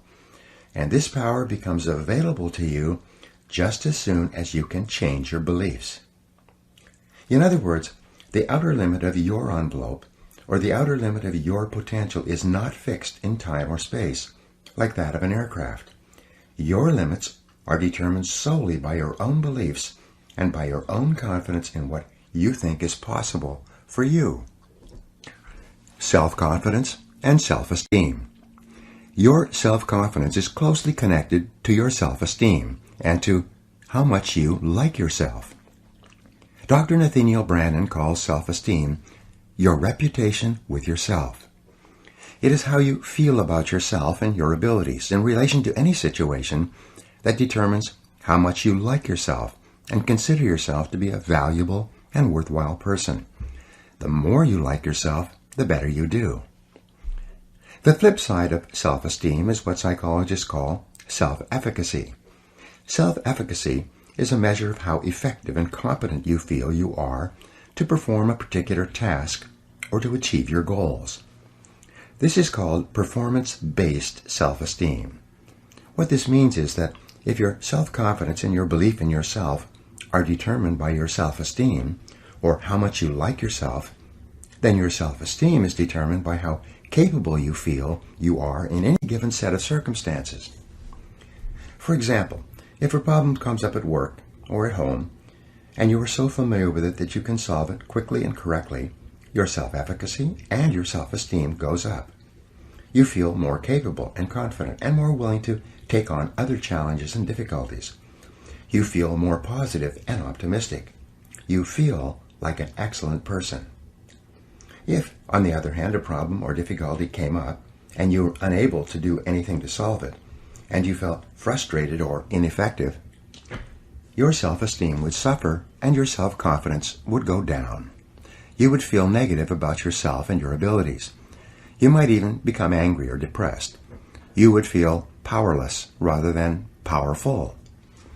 That's why they say, in playing poker, the winners laugh and tell jokes, while the losers say, shut up and deal. Build your own self-confidence. The law of cause and effect applies to everything you are today and to everything that you become. If the effect that you desire is high and unshakable levels of self-confidence, then it is necessary that you engage in the same behaviors practiced by others who enjoy high and unshakable levels of self-confidence, and you will soon experience high levels of self-confidence yourself. Studies conducted on thousands of men and women who have moved from ordinary to extraordinary performance, and who have moved from feelings of inadequacy to feeling great about themselves, show that there is a direct cause-effect relationship between competence and mastery on the one hand and self-confidence on the other. Mihaly Csikszentmihalyi of the University of Chicago wrote an excellent book, Flow, The Psychology of Optimal Performance, in 2008 on peak performance. Peak experience is a form of natural high that causes you to feel absolutely terrific about yourself and gives you a wonderful overall feeling of well-being and happiness. And the causes of this effect are now well known. Achieving peak performance. To attain this wonderful, healthy feeling of optimal performance, you need clear goals, challenging standards, regular feedback, total concentration, step-by-step success, and a feeling that you are expanding your capabilities to a new, higher level. When you have created a situation where you experience all of these, you sense that you are working at the outer edge of your own personal envelope. You feel that you are getting progressively better and better at something you are ideally suited to do, and that while you are still working within the range of your capabilities, you are stretching yourself at every moment. When you are caught up in this kind of experience, you often lose track of time. You become unaware of hunger, thirst, or fatigue. You feel calm and clear-headed and euphoric. Tests show that when you are in this state of flow, your brain releases endorphins, nature's happy drug, which causes you to feel happy and energized. Often when you are in this state, the rest of the world seems to slow down. You seem to function with extraordinary clarity. You seem capable of accomplishing great quantities of work in a shorter period of time, with great accuracy and few mistakes. You realize that if you could have this flow experience on a regular basis, you could do incredible things in your work and your life. Getting into the flow experience. Everyone has had this heightened experience at some time, usually when they have been under a tremendous amount of stress or pressure to get a lot done in a short period of time. But at the same time, they had clear goals and a strong belief that they were capable of meeting the challenge. At this point, they kicked into flow and felt as though they had taken off and left the ground. You have had this experience yourself in the past. Often, it was so extraordinary that you remembered it for many months or even years. And here's the point. Men and women who achieve extraordinary things in life are merely ordinary men and women who have learned how to put themselves into flow and to function at peak performance more often than the average person. And what someone else has done, you can do as well. In every study of success and self-confidence, in every situation where a person enjoys high levels of self-esteem, self-respect, and personal pride, we find that they all have one thing in common. And that one thing is that each high-achieving man or woman is in the right place at the right time, doing exactly the work that he or she is uniquely qualified to do. Not only are these people the happiest and highest performing men and women in our society, but you personally will never be truly happy and truly satisfied until you take your rightful place among them. Find your true place. One of the greatest joys of human existence is to find your true place, the job or occupation that is ideally meant for you, and then to throw your whole heart into doing it and doing it well. The most fortunate people in our society are those who are so totally absorbed in their work that they don't know where their work ends and their play begins. If they could, many of them would do what they love for free, and many do.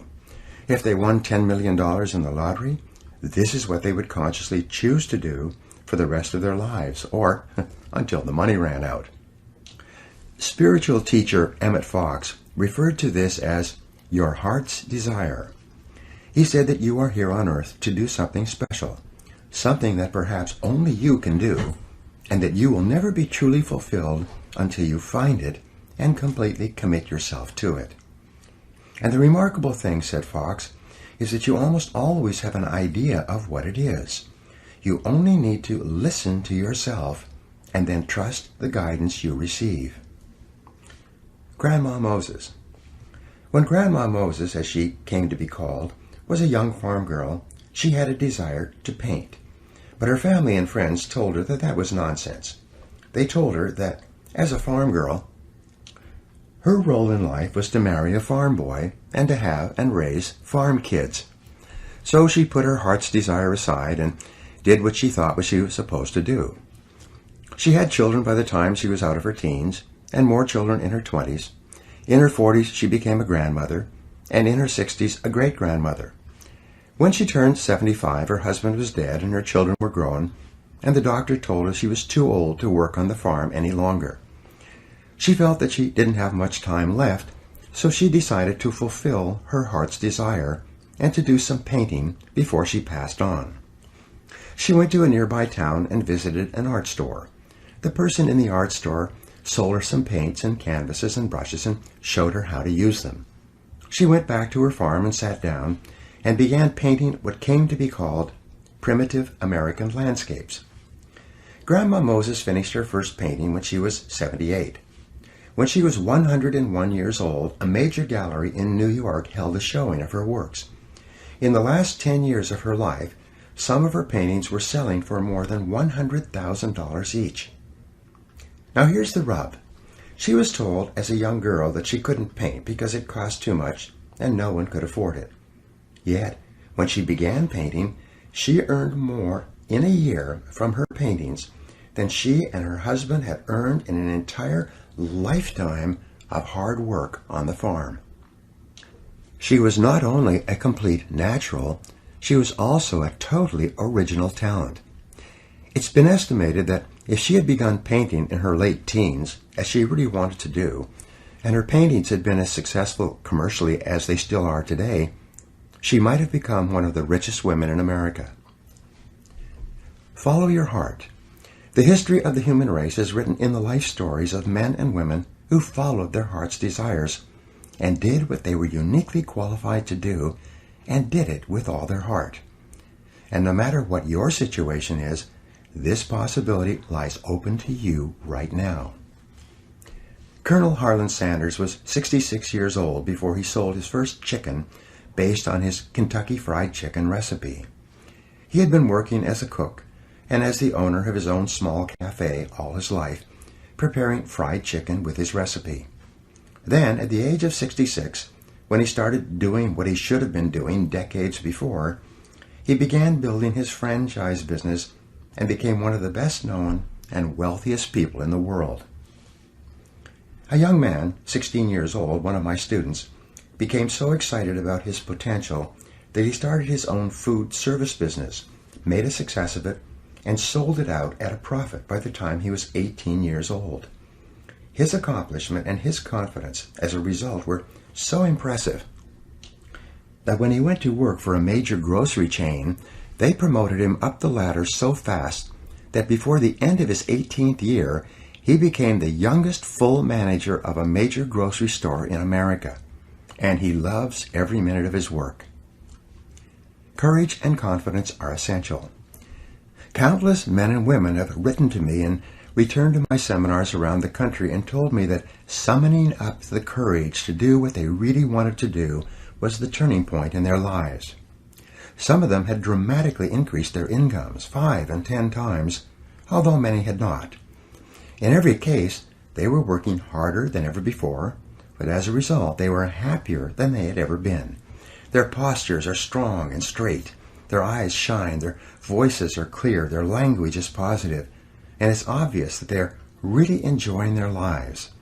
They have a calm, quiet confidence in themselves that is unmistakable and makes them stand out from others around them. Your development of competence and mastery, and the self-confidence that goes with it, actually begin with self-analysis and self-awareness. Socrates said that the beginning of all wisdom and understanding is contained in the words, "Man, know thyself." And in analyzing yourself to determine what it is that would be ideal for you to do, there are 6 approaches you can use. First, ask yourself these questions. 1. What talents, skills, and abilities do you have that seem to be natural to you? 2. What have you been able to do easily and well in the past that seems to be difficult for other people? 3. What subjects in school and what parts of your work have you naturally gravitated toward? 4. What did you most enjoy doing between the ages of 7 and 14? Ask your mother. This is often a predictor of what you should be doing as an adult. 5. What parts of your work do you love to do and seem to do well? And 6. What work or activities give you a natural high? They give you energy, fill you with enthusiasm, and you lose track of time when you are doing them. Every person is put on this earth with a unique combination of talents and inclinations that makes him or her different from anyone else who has ever lived. And it is only when you find the special situation that can most benefit from your unique capabilities that you will be able to make the greatest contribution and enjoy the greatest rewards, both tangible and intangible. Finding the right job for you and then becoming excellent at that job is one of the chief responsibilities of adult life. The 4 quadrants of work. An excellent exercise in self-discovery is for you to divide your work activities into 4 quadrants.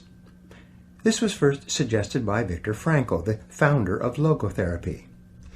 The 4 quadrants are divided up by hard to learn versus what is easy to learn, and what is hard to do versus what is easy to do. Quadrant 1. In the first quadrant, you find those jobs and activities that are hard to learn and hard to do. These are probably areas for which you have no natural facility and from which you get very little pleasure, like a salesperson having to do detailed account reports or financial analysis, or a computer programmer expected to make sales calls or do public speaking. The individual and the occupation are not suited to each other. They are hard to learn and always hard to do. Quadrant 2. This quadrant contains things that are easy to learn but hard to do. Hard physical labor might fall into this category, like digging a ditch with a shovel. It's easy to learn, but it's always hard to do. Quadrant 3. This quadrant contains those jobs or activities that are hard to learn but easy to do. Driving a car or typing with a keyboard might fall into this category. They are difficult to learn at first, but once you have learned them, they're easy to do afterwards. Quadrant 4. This quadrant, in terms of what you should ideally be doing, is the most important. These are the jobs that are easy to do, and they were so easy to learn that you often forgot how you learned them at all. These are invariably the types of jobs or the kind of work at which you excel and which are almost effortless for you, although they may be difficult for others. This is or are the work or jobs that you should be doing with your life. Examine your work history. Look back over your life and ask yourself, what activities, behaviors, or decisions have been most responsible for my success in life to date? You'll probably find that less than 5% of the things that you have said or done have accounted for most of the success that you have enjoyed. You may find that it was your unique ability to solve a particular kind of problem or to take advantage of a particular type of opportunity. You may find that your special talent was an interpersonal skill that enabled you to influence and persuade other people at a particular time and place. You may find, upon analysis, that it was an ability to take charge and accept responsibility for accomplishing a particular goal. Whatever has been responsible for your successes in life to date may be a good indication of what you should be doing in the future. Design your ideal work life. Describe in detail the amount of money you would like to earn, the kind of work you would like to do, the size and character of the company you would like to work for, the type of people you would like to work with, the kind of customers that you would like to sell to, and the level of responsibility or position you would like to attain. As you think through the kind of job that would make you happy, you may find that it is a completely different field than the one you're in now. A woman who was working as an accounting clerk at a computer sales company in New Jersey noticed how much the salespeople were earning and decided that she wanted to get into telephone sales herself. When she applied for the job, she was told that the two occupations, selling and accounting, were totally different and that a person from accounting had very little probability of success in selling. But she kept asking for a chance to try selling, and finally, she was given a chance to replace a salesman who was on vacation. Today, the company sells more than $17 million per year in software and computer peripherals, largely over the phone. This woman is so good at selling that she accounts for more than 50% of the total revenues. She went from earning $2,500 per month to almost $500,000 per year. Best of all, she has never been happier in her whole life when she started doing something she cared about. Maximize your return on energy. Analyze your work based on the measure that I call return on energy. Leaders in every field deliberately apply their talents and energies where they can achieve their greatest return on the amount of energy, mental, emotional, and physical, that they invest in any endeavor. They refuse to take on jobs or work in areas where they cannot perform at exceptional levels. They treat themselves as valuable resources, and they spend their energies very carefully. One of the questions that you might continually ask yourself is this: is this the best possible use of my time and energy? Is what you are doing right now the most valuable thing that you could be doing, given your particular combination of talents and abilities?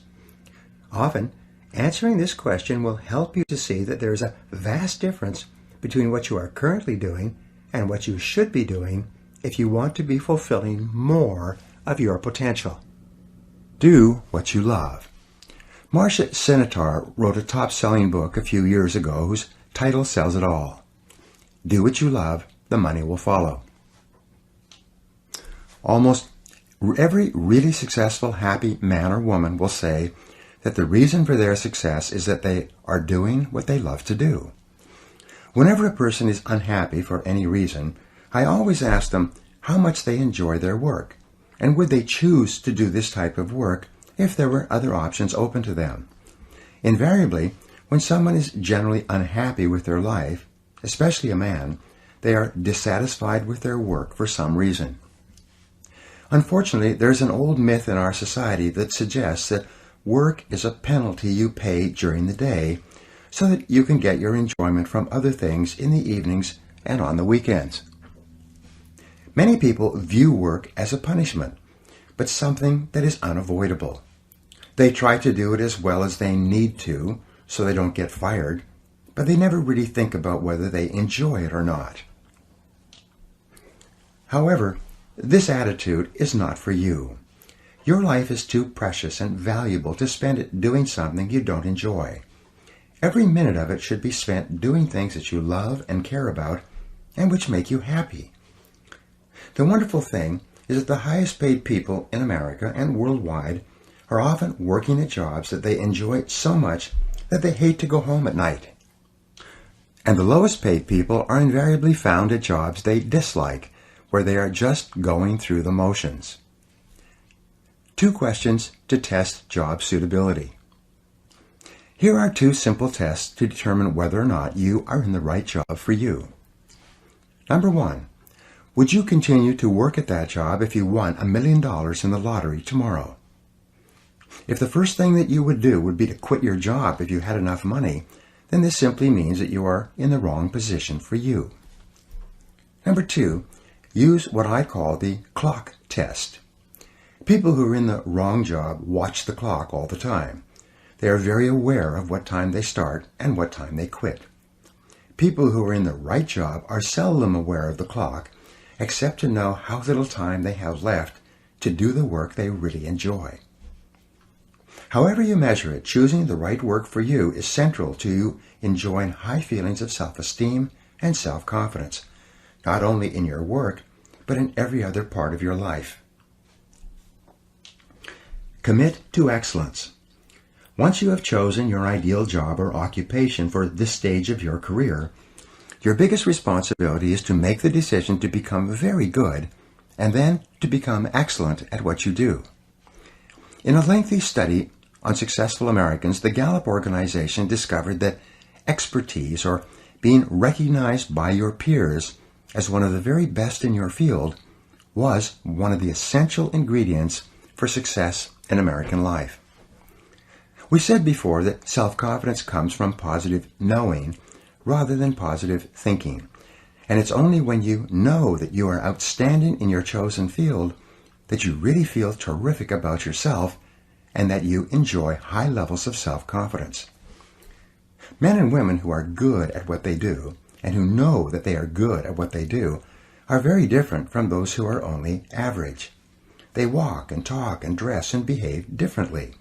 They have an attitude of assurance and certainty about themselves, which causes them to stand out in any group. They have a deep-down sense of self-worth and self-confidence that is evident to everyone around them. Excellence is learnable. A man in his mid-20s came up to me at a seminar in Pittsburgh recently. He said that he had started in sales just over 4 years ago. When he began, he had no experience and knew nothing about either how to sell or anything about his product and how it could benefit his prospects. He told me that his basic sales training was provided to him by his manager in the form of my audio program, The Psychology of Selling. As he listened to this program, which taught him how to sell professionally step by step, he became excited about learning and about professional development. He listened to the audios over and over and then bought additional audio programs and began reading voraciously in the field of selling. He told me that in his first year in a very competitive market, he earned $22,000. But as he read and listened to audio programs and attended seminars, he got better and better. In his second year, he earned $48,000. He became totally committed to continuous learning, and in his third year, he earned $94,000. In his fourth year, he earned just over $175,000 selling the same products in the same competitive market to the same customers at the same prices and under the same economic conditions. And he had driven to the seminar in his new Mercedes. Not everyone can experience such extraordinary financial results, but the most important thing about this young salesman was that he exuded self-confidence and personal pride from every pore. He had a positive self-image and high self-esteem. He was admired and respected by the people around him, and he was held up as a model to others of what they might become if they just worked on themselves and on their jobs hard enough. This brings us to a very important mental principle called the law of accumulation. The application of this law is a fundamental reason for success in every field, including yours.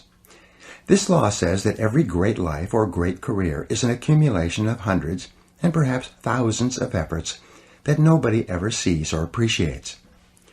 Great success is the result of countless hours, maybe even months and years of preparation and hard work toward the goal of becoming very good at what you are doing. This law of accumulation says that life is very much like a balance sheet, with both credits and debits. Every time you do something positive to enhance your abilities and to improve your life, you get a credit on the credit side of your ledger. Every time you waste your time or neglect to take advantage of an opportunity to learn and grow, you get a debit on the debit side of your ledger. Here's the key. Everything counts. Everything that you do or fail to do is written down and totaled up on your balance sheet. Everything that you do or fail to do counts in some way. Nothing is neutral. Everything is either moving you toward a better life or moving you away from it. Everything counts. A successful, happy, self-confident person is an individual who has consciously and deliberately built up a lot of credits on his or her balance sheet. An unhappy, negative, or insecure person is a person who has a lot of debits on his or her balance sheet. And since the only things that count are your actions, it seems that every positive and constructive action you engage in adds up and increases your levels of self-confidence and self-esteem. The law of incremental improvement. Perhaps the most important corollary of the law of accumulation is what is called the law of incremental improvement. This is really the law that explains how you move from wherever you are to the top of your field. This is the law that explains all great success in America or anywhere else in the world. This law simply states that a person becomes good at his or her chosen field by improving incrementally, continuously, over a long period of time. My friend Darren Hardy has written a book entitled The Compound Effect, in which he explains how it is that everything positive you do in your life compounds and multiplies, growing with force and power over the months and years. As Einstein said, compounding is the most powerful force in the universe. Pattern recognition. In a study on the subject of mastery, reported on in the magazine Psychology Today some years ago, the researchers concluded that mastery consisted of the ability to recognize a great variety of patterns in a given situation based on what they called a high level of integrative complexity. Integrative complexity is defined as the ability to recognize patterns in a situation and to accurately predict what is likely to happen and the best action to take based on previous experiences with similar situations. For example, a salesperson would achieve a high level of confidence and capability in a sales situation by having both studied his or her profession and by having been in countless previous sales situations. He or she would have developed the ability to integrate his knowledge and experience and to recognize a particular pattern in the sales situation based on previous sales situations that were similar to this one. An excellent business person is one who has developed this same capability of recognizing a pattern when it occurs again, drawing upon previous experiences, and is therefore able to respond effectively and do and say the right things to complete the business transaction successfully or make the correct investment decision. The Grandmasters. The researchers found that a grandmaster in chess, for example, was able to recognize as many as 100,000 different patterns or layouts on the chessboard and had developed a strategy to deal with each one. A national chess champion was able to recognize perhaps 50,000 patterns. A tournament chess player was able to recognize perhaps 10,000 patterns on the chessboard, and so on. Their conclusion was that it takes several thousand hours of research and practice to achieve and perform at exceptional levels in any complex field or any difficult occupation or profession. Although there are prodigies, people who succeed in a short period of time, these are very rare. Malcolm Gladwell, in his best-selling book Outliers, quotes the extensive research that shows that it takes several years on average for a person to become excellent in his or her chosen field. According to Gladwell, mastery in any field requires 10,000 hours or 7 years of hard work, or both. Most people only become wealthy after the age of 40 or 50 if they achieve it at all.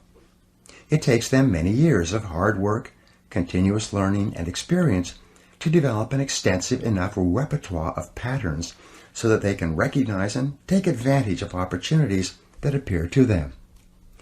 Up to that time, they make many mistakes. 2 steps forward and 1 step back, as they say. The foundation of self-confidence. The law of incremental improvement is your key to an unlimited future of success, prosperity, and self-confidence. It doesn't matter where you're starting from. All that matters is where you're going. As Theodore Roosevelt said, do what you can with what you have where you are. By applying the law of incremental improvement to yourself and your work, you can begin moving upward toward joining the great ones in your field. If you are doing what you love to do, and you are doing it with all your heart, by engaging in continuous personal and professional improvement, you can begin to move forward at such a rapid rate that it will astonish you. You've heard of the 80-20 rule, which says that 80% of the income goes to 20% of the people. Your goal, if you are not already there, should be to join the top 20% in your field. If you're in the top 20% already, your job is to get into the top 10%, and then the top 5%, and then the top 4%, and so on. Your goal should be to be the best. Your goal is to be recognized by those around you as outstanding in your field. Your goal must be to pay any price, overcome any obstacle, and make any effort necessary to become excellent in your chosen career. And, in just a moment, I'll show you how. Moving to the top. There is one small problem that you need to deal with before you become one of the best in your field. Earlier in this book, I said that most of us grow up with feelings of inferiority and inadequacy. Because of low self-esteem and selling ourselves short, many of us never even think about becoming excellent at our work. It never even occurs to us that we have the ability to learn anything we need to learn to be able to do an outstanding job at anything we put our minds to.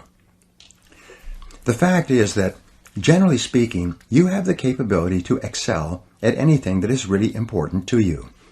If anyone else has achieved a high level of competence in your field, then so can you.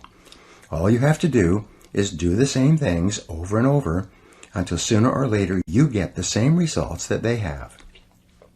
This is the law of cause and effect in action. When you practice this law in conjunction with the law of incremental improvement, you can move from wherever you are to wherever you want to be.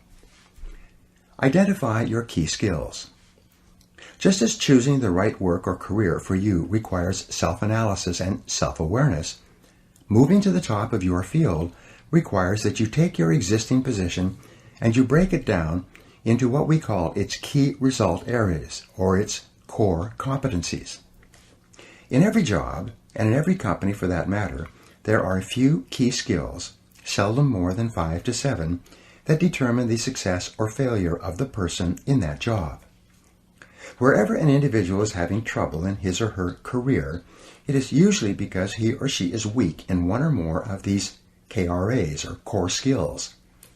Wherever a person is successful, it turns out that they are strong in all of the key skills necessary for success in that job. And here's a key discovery. Your weakest important skill determines the height of your success in your work.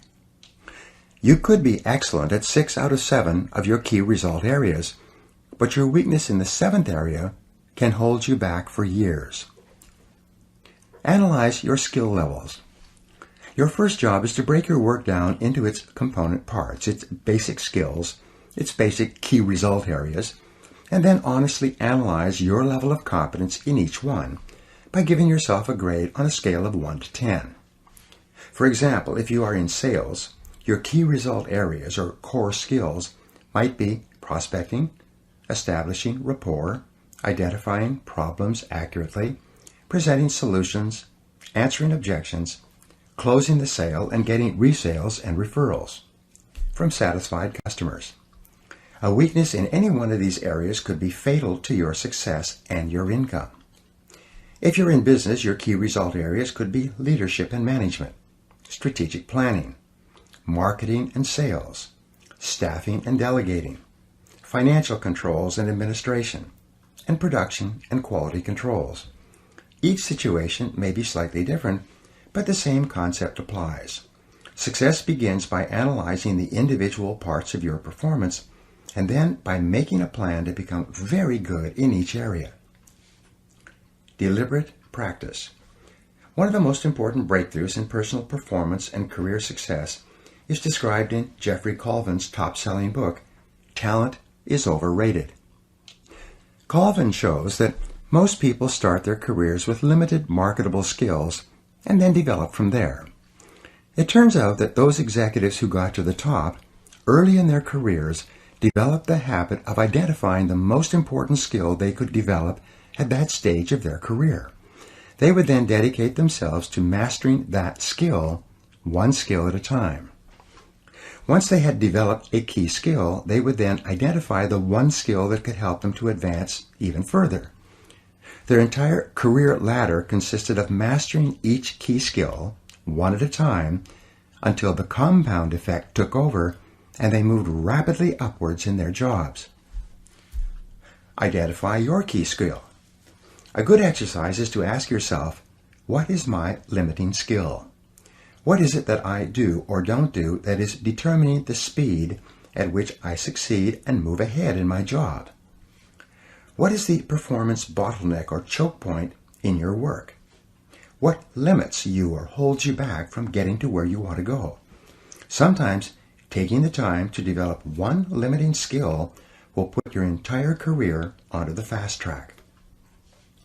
A manager in one of my seminars asked me privately why it was that he was continually passed over for promotion at his engineering firm, even though his boss acknowledged that he did excellent work. I asked him about the qualities and activities of the highest paid engineers in the company. It turned out that they, along with accountants, architects, and many other professionals, were rainmakers. They had the ability to make presentations to clients and to sell them on the idea of giving work to their firm.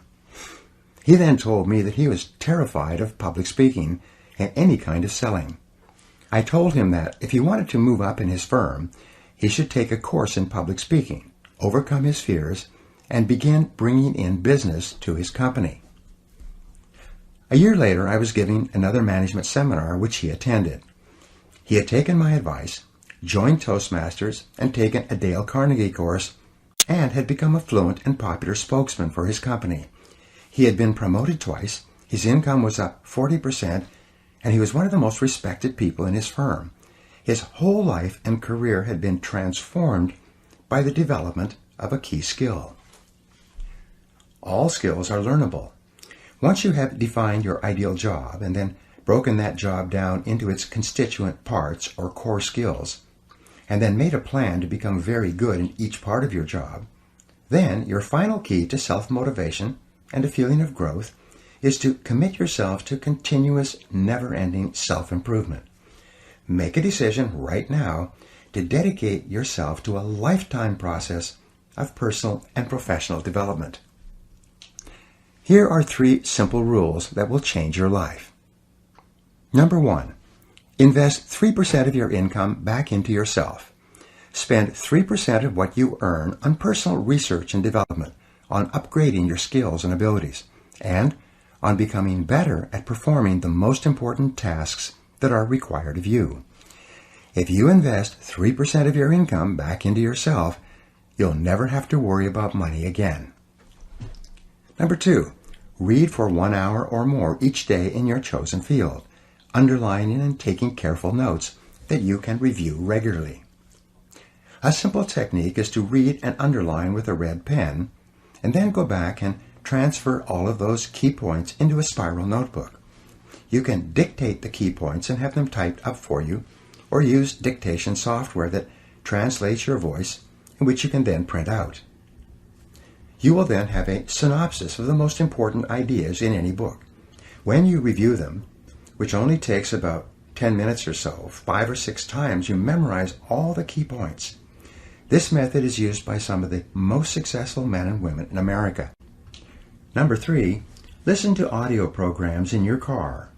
Turn your automobile into a mobile classroom, a university on wheels. Never drive your car without your educational audio programs playing. According to the American Automobile Association, the average driver spends between 500 and 1,000 hours each year in their car. If you turn this driving time into learning time, you can become one of the best educated people of your generation. Your most valuable financial asset. Your ability to earn money by applying your knowledge and skill is the most important single source of money in your life. This is called your earning power and is the sum total of all your knowledge and skill applied to doing a job.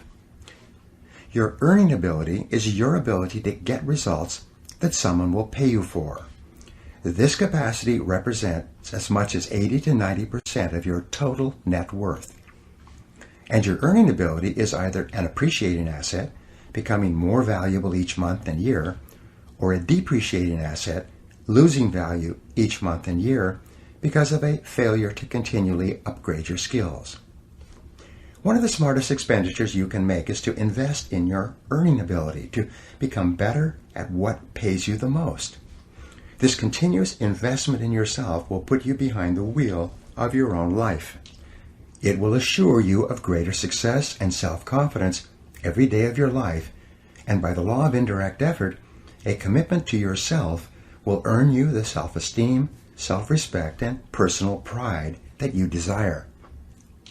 You will eventually achieve the competence and mastery in your field that generates the feelings of self-confidence that make you irresistible.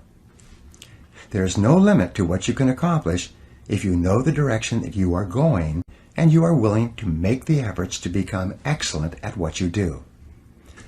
Now, here are some exercises that you can use to apply these ideas.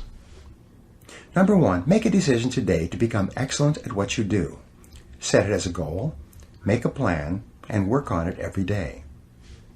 Number 2, identify the jobs or parts of your job that you most enjoy, and then seek a way to do more and more of those jobs.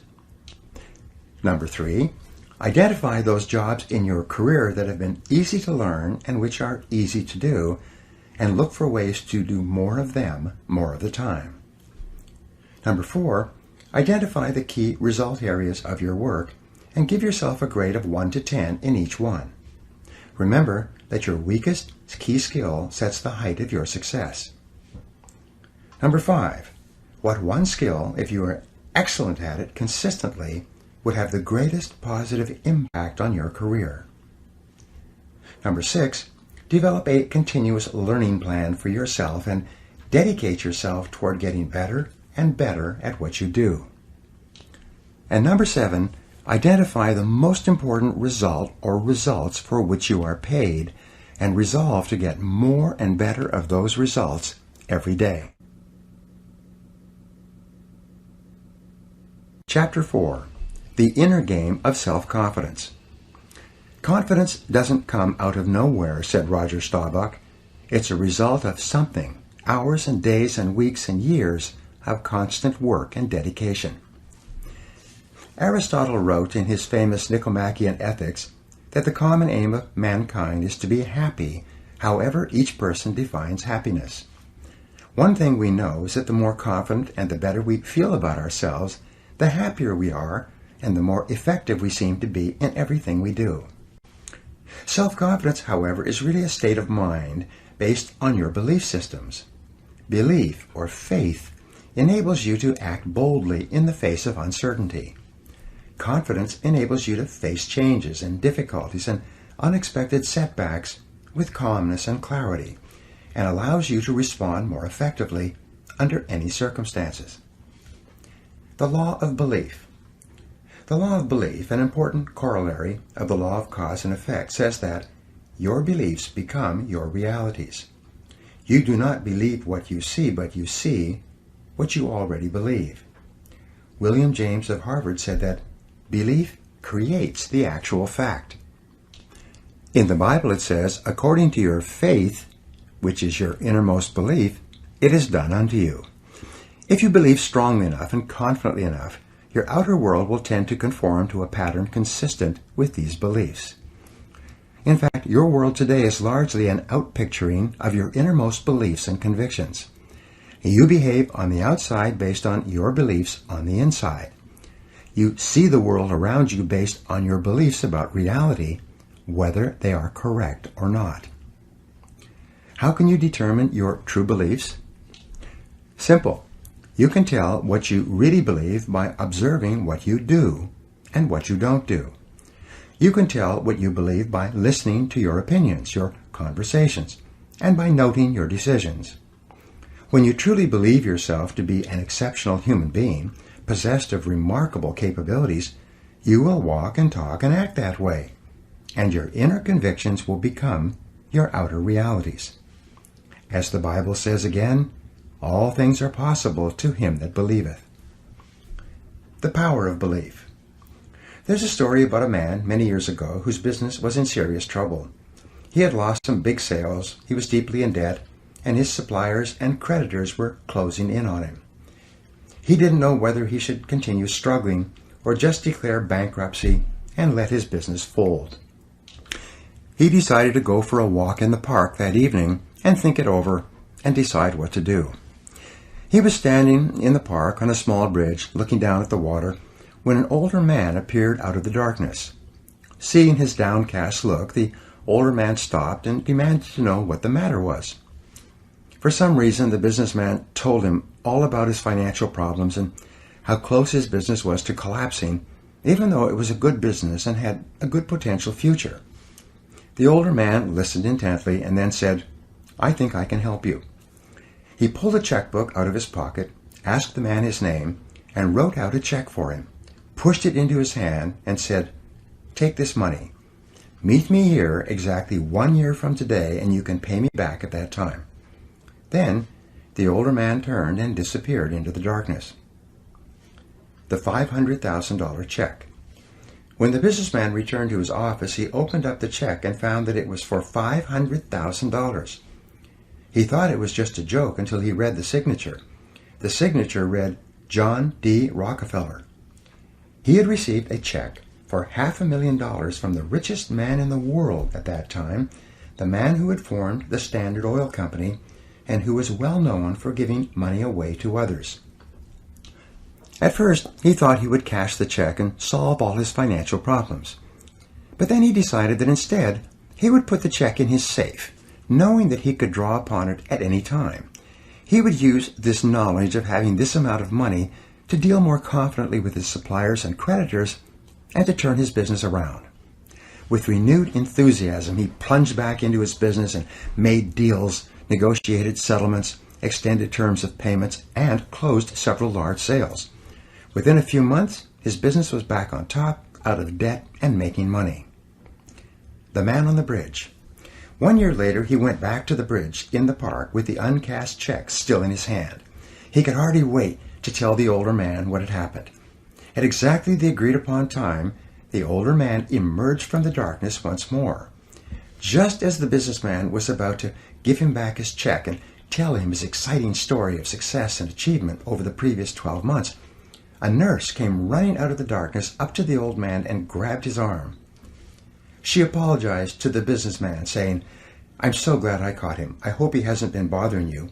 He's always escaping from the rest home and going around telling people that he's John D. Rockefeller." She took the old man's arm and led him away. The businessman just stood there, stunned. All year long he had been wheeling and dealing, buying and selling, and building his business with the calm, confident knowledge that he had a $500,000 check in his safe that he could cash at any time. It suddenly dawned on him that he had made his business successful based on his beliefs, even though the information upon which his beliefs were based was false. It had been his self-confidence in action that was responsible for the turnaround in his affairs. First, convince yourself. Your job is to achieve the same level of confidence and belief as that possessed by that businessman. The world will largely accept you at your own estimation. It is yourself that you have to convince before you can convince anyone else. But once you are absolutely sure that you have what it takes to master any situation, you will act in such a way that your beliefs will become your reality. We're really talking here about what we call mental fitness, or the hardy, resilient personality. And mental fitness is subject to the law of cause and effect.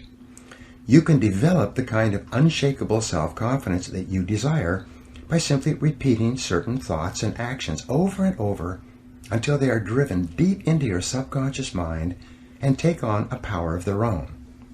You can build your level of mental fitness just as you would build your level of physical fitness by working on your mental muscles in a specific way until they are as strong and as effective as you want. The power of suggestion. Perhaps the most powerful influence in determining your mental and emotional state at any time is the power of suggestion. The power of suggestion begins influencing you even before you're born and continues from infancy and throughout your life, making you the kind of person you are today. Experts say that fully 95% of what you do, say, think, and feel is determined by environmental and psychological suggestive influences around you. For example, the average person is so susceptible to suggestive influences that a rude word from another person may cause him or her to be upset and angry for hours. On the other hand, a kind word of praise or recognition may cause him or her to be positive and happy for the rest of the day. We are all very susceptible to the suggestive influences that surround us. Control your suggestive environment. To enjoy high levels of self-confidence, you must be able to make up your own mind and free yourself from any influences that cause you to feel negative or unhappy for any reason. You must take full control over your own thinking and over your own suggestive environment, making sure that what you are allowing into your mind is consistent with the things you want and the person you want to be. And you must work to keep out all other influences. There are 3 forms of suggestion that can determine how you feel about yourself and how you think. The first is called external suggestion. These are all the activities that go on around you, from the moment you get up in the morning until your last communication or information input in the evening. Depending upon how open and receptive you are, you can be inordinately influenced by television, radio, newspaper, the internet, conversations, work experiences, feedback from superiors, interactions with members of your family, even problems in traffic or changes of temperature on the outside. The great majority of people allow much of their lives to be determined by what is going on around them, convincing themselves that they are thinking independently, when instead they are merely reacting to whatever happens. Control your emotions. This is why the negative emotions that upset and disturb you are usually unconscious, unthinking reactions that are triggered by external events. We know this is true because no one would consciously and deliberately decide to feel negative, angry, or upset. When people are in control of their emotions, they choose to feel happy. For example, one of the most common expressions of negative emotions has to do with what are called conditioned responses. These are automatic responses that we engage in when somebody pushes one of our hot buttons. A hot button is a habitual negative way of reacting to an experience or to something that someone says. Each person has a series of these buttons, and when we know a person well, especially in an intimate relationship, we know just what buttons to push to get whatever reactions we want. When one of your buttons is pushed, such as when someone mentions someone or something that you feel very strongly about, you respond with anger and defensiveness. If you hate to get cut off in traffic and somebody cuts you off inadvertently, your hot button will be triggered and you'll be talking angrily to yourself and to anyone else who will listen for the foreseeable future. Think before you react. One of the ways to take control over your mind is to identify the various external factors that cause you to become angry or upset in advance. Make a list of everything that happens where you have a tendency to respond negatively. Then, consciously make the decision that, in the future, when one of these issues comes up, you will instead respond calmly and positively and not allow yourself to become upset and angry. Each time something happens that would normally trigger a negative response from you, consciously decide not to respond or to react in any way.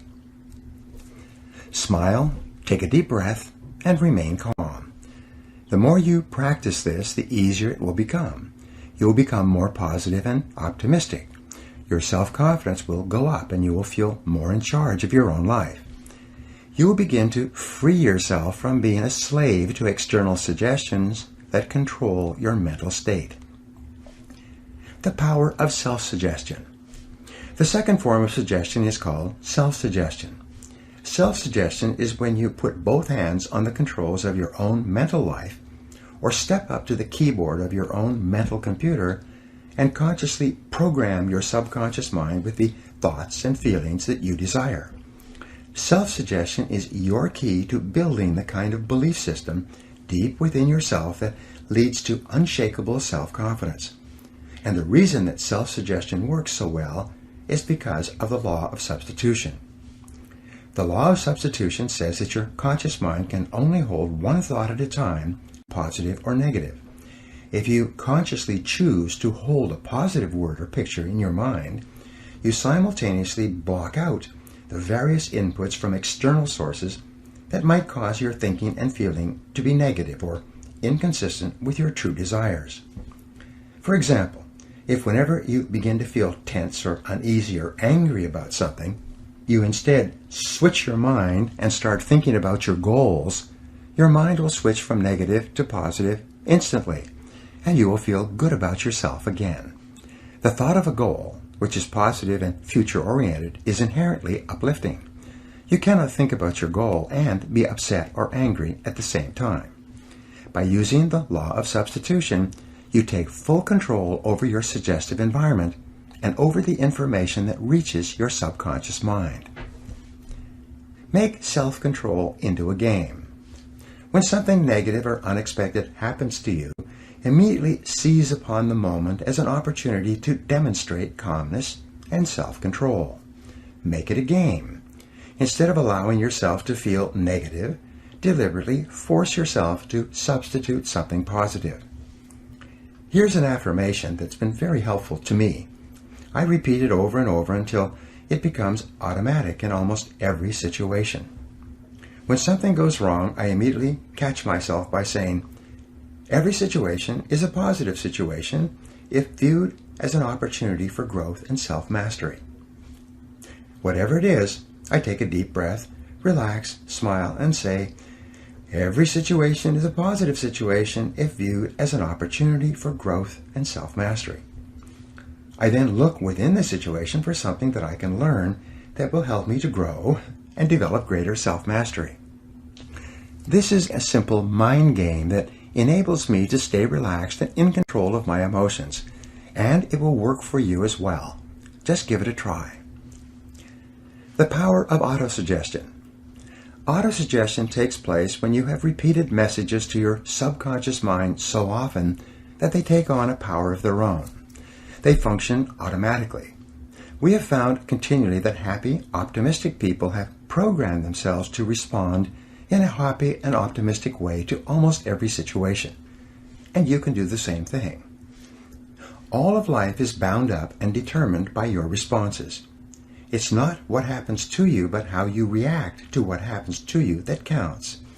It's not the cards that you are dealt, but the way you play the cards that determine how well you do in the game of life. Your job is to consciously decide to use your willpower to keep your mind clear and to keep yourself positive and functioning at your best. A quick review.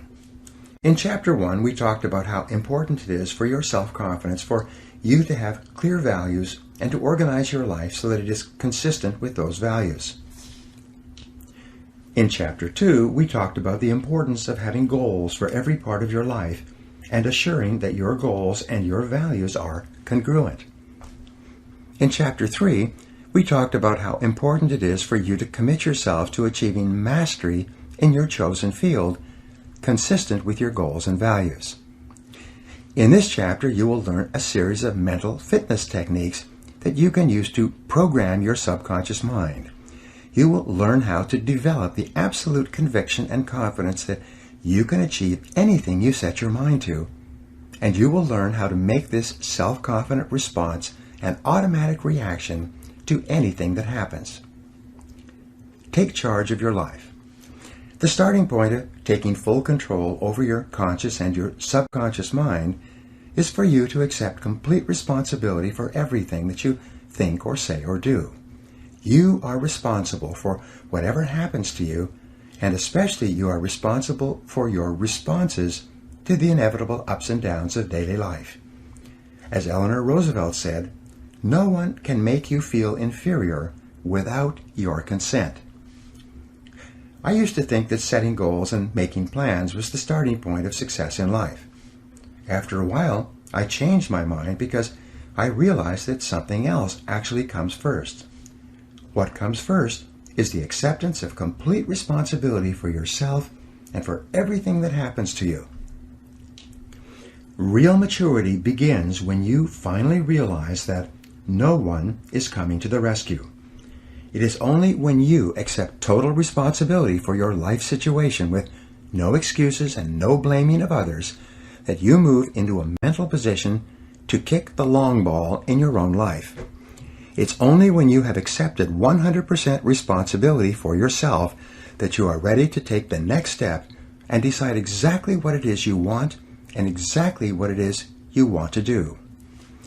Accepting responsibility is not an option that is open to the individual. It is mandatory. It is an absolute fact of human existence. You do not have the luxury of blaming others or making excuses for parts of your life that are not satisfactory. As Henry Ford II said, never complain, never explain. No one makes you do anything or feel anything. You are where you are and what you are because you have decided to be there. Everything that you are or ever will be is entirely up to you. If there's any effect in your life that you're not happy about, it is solely up to you to change the causes. You are completely responsible. Actions have consequences. Fully mature people accept that their actions have consequences. A fully functioning adult knows that he or she can choose an action, but that once the action is taken, both predictable and unpredictable consequences will follow. The true adult accepts that for every cause there will be an effect.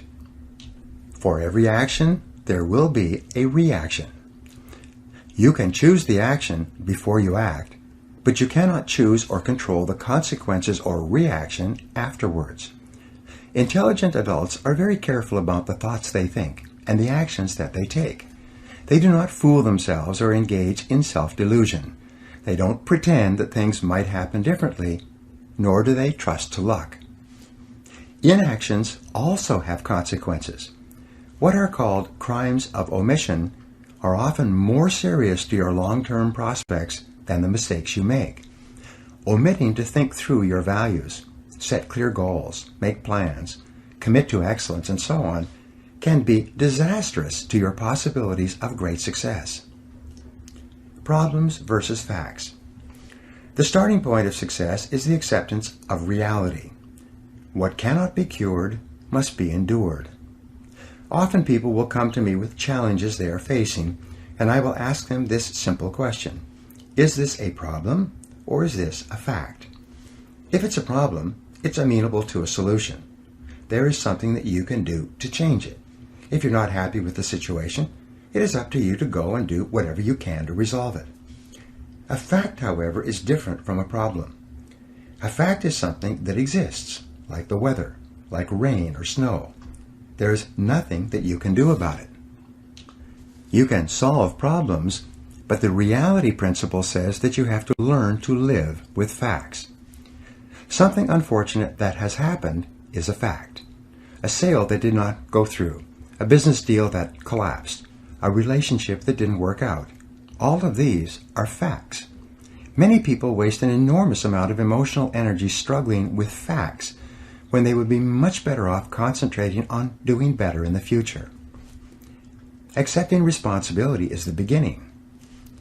Your goal is to be happy, confident, and optimistic. The way that you achieve this is by making these positive responses so automatic that you remain predominantly happy, confident, and optimistic no matter what happens. You can achieve this result by taking specific, proven, practical steps that have been used by millions of people and which work with virtually unfailing certainty. The starting point is accepting complete responsibility for every aspect of your life. Control your thoughts. You demonstrate this attitude of responsibility by exerting your freedom to choose the thoughts you wish to hold in your conscious mind. You choose to think positive, constructive thoughts rather than negative, destructive thoughts. Psychologists refer to this as the cognitive control method. Cognitive control simply means that you control your thoughts, keeping them positive and repeating positive messages to yourself over and over until they become automatic responses to daily life. Positive self-talk. The first mental fitness technique is that of positive self-talk, or the use of positive affirmations. The way you talk to yourself has an inordinate impact on your thinking and feeling. Many researchers, including Dr. Martin Seligman of the University of Pennsylvania, have discovered that high-performing men and women talk to themselves differently from low-performing men and women. Basically, your self-talk, or your inner dialogue, determines the tone of your emotional life. You are happy or sad, positive or negative, depending upon what you say to yourself and how you interpret events to yourself as you go along. For example, if you're cut off in traffic and you immediately become angry and begin thinking about how stupid and irresponsible and what a bad driver the other person is, you will trigger a very different reaction than if, when you are cut off in traffic, you excuse the other person by thinking to yourself that he or she must be late or distracted or must not have seen you. It may be exactly the same external event, but the way you interpret it and your ensuing conversation with yourself will determine whether or not you experience positive or negative emotions about the situation. Your interpretive style. The starting point of using positive self-talk is to interpret everything that happens to you in a favorable way.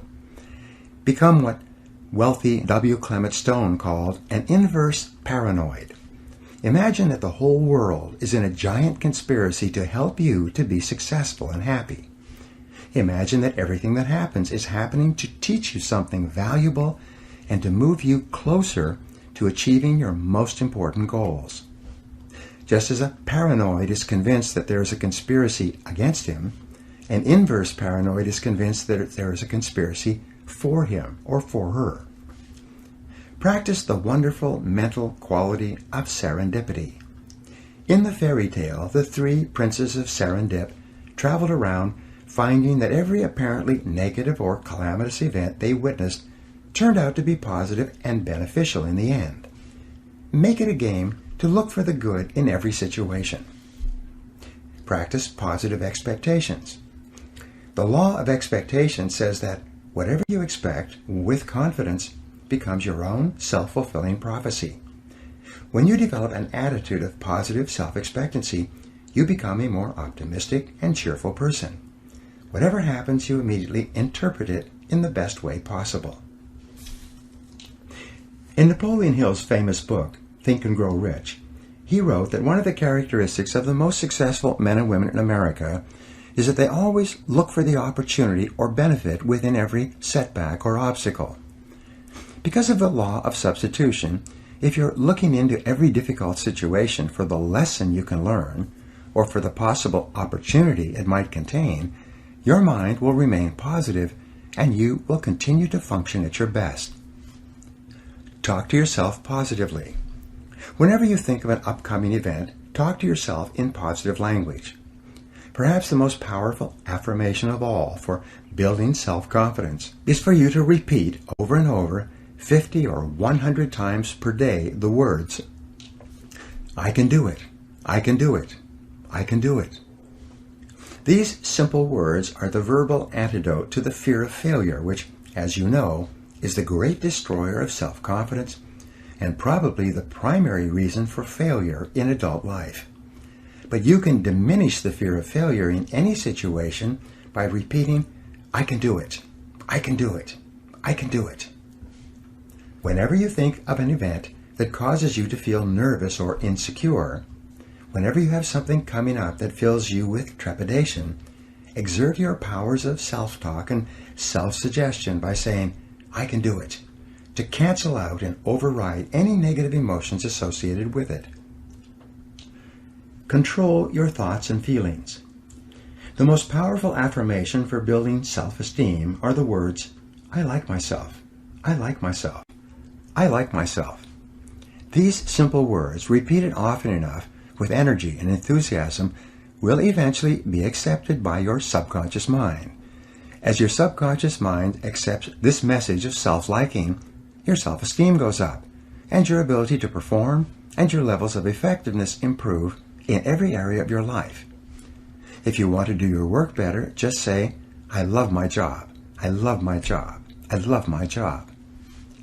In their best-selling book, Success Through a Positive Mental Attitude, W. Clement Stone and Napoleon Hill recommend that you repeat several times a day the words, I feel happy, I feel healthy, I feel terrific. One of my favorite affirmations, whenever I'm worried about anything, is to cancel it by saying, I believe in the perfect outcome of every situation in my life. I believe in the perfect outcome of every situation in my life.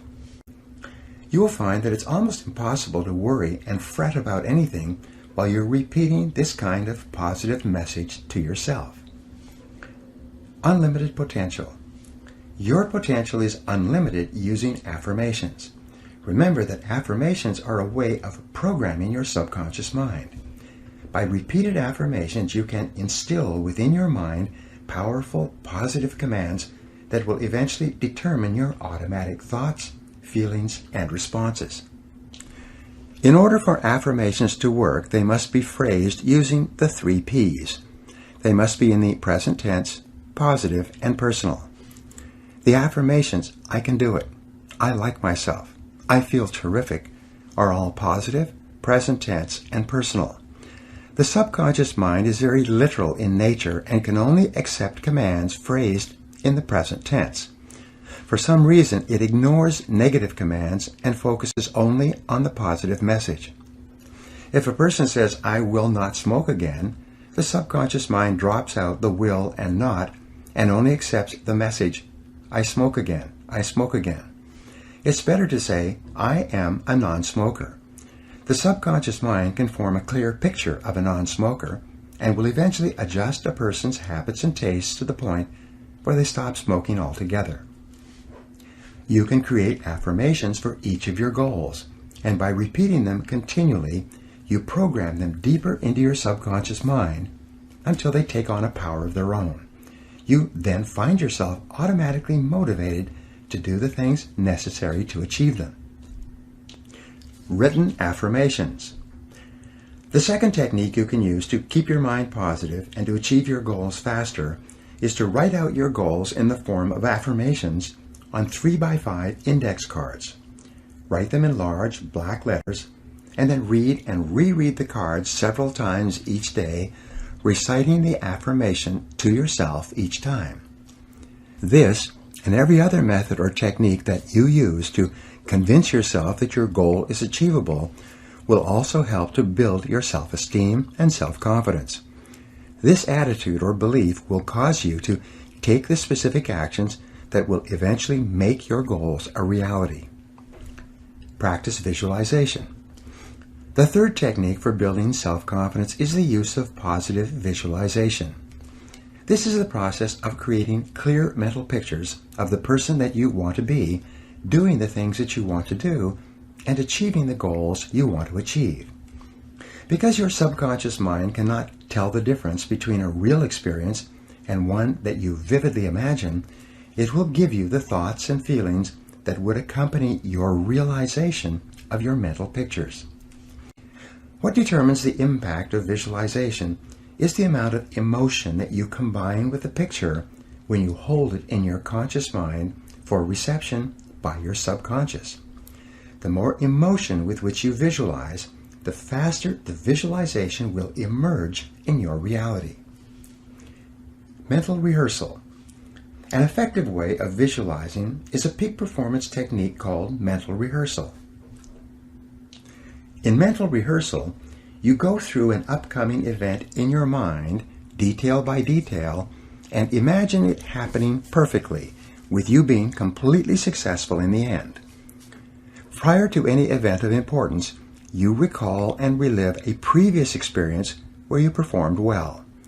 You take a few moments to replay in your mind a picture of the last time you did this particular activity successfully. If you have to write an exam of any kind, take a few moments to close your eyes, breathe deeply, and see yourself writing the exam easily, knowing all the answers. If you have to make a sales call, take a few moments prior to the sales call, close your eyes, and see yourself in the sales call, perfectly relaxed, calm, positive, and in complete control. See the prospect or customer responding positively towards you and signing the contract or check at the end of your visit. If you have an interview coming up, take a few moments to rehearse the interview in your mind. Go through every stage of it. See yourself performing at your very best and visualize the other person responding to you in a positive and productive way. Improve your mental pictures. All improvement in your life begins with an improvement in your mental pictures. If you want to wear beautiful clothes, you should purchase and read magazines filled with pictures of models wearing the kind of clothes you desire. Visit clothing stores of the very best quality and try on clothes that you eventually want to own. Flood your mind with pictures and sensations of the reality that you desire to experience.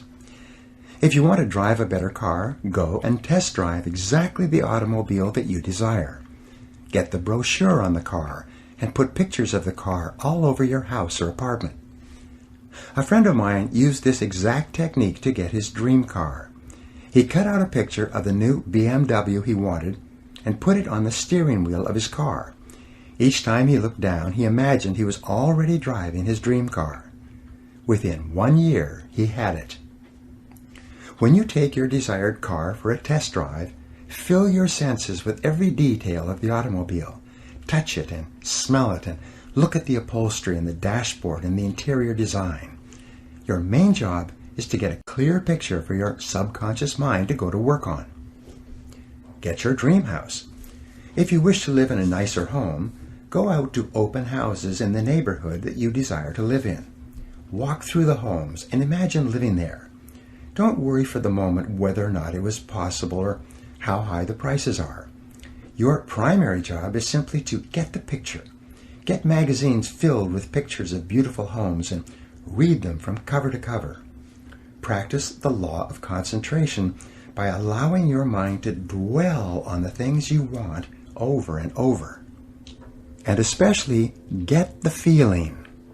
The key to activating your mental powers through affirmation and visualization is for you to also imagine exactly how you would feel if you had already achieved your goal.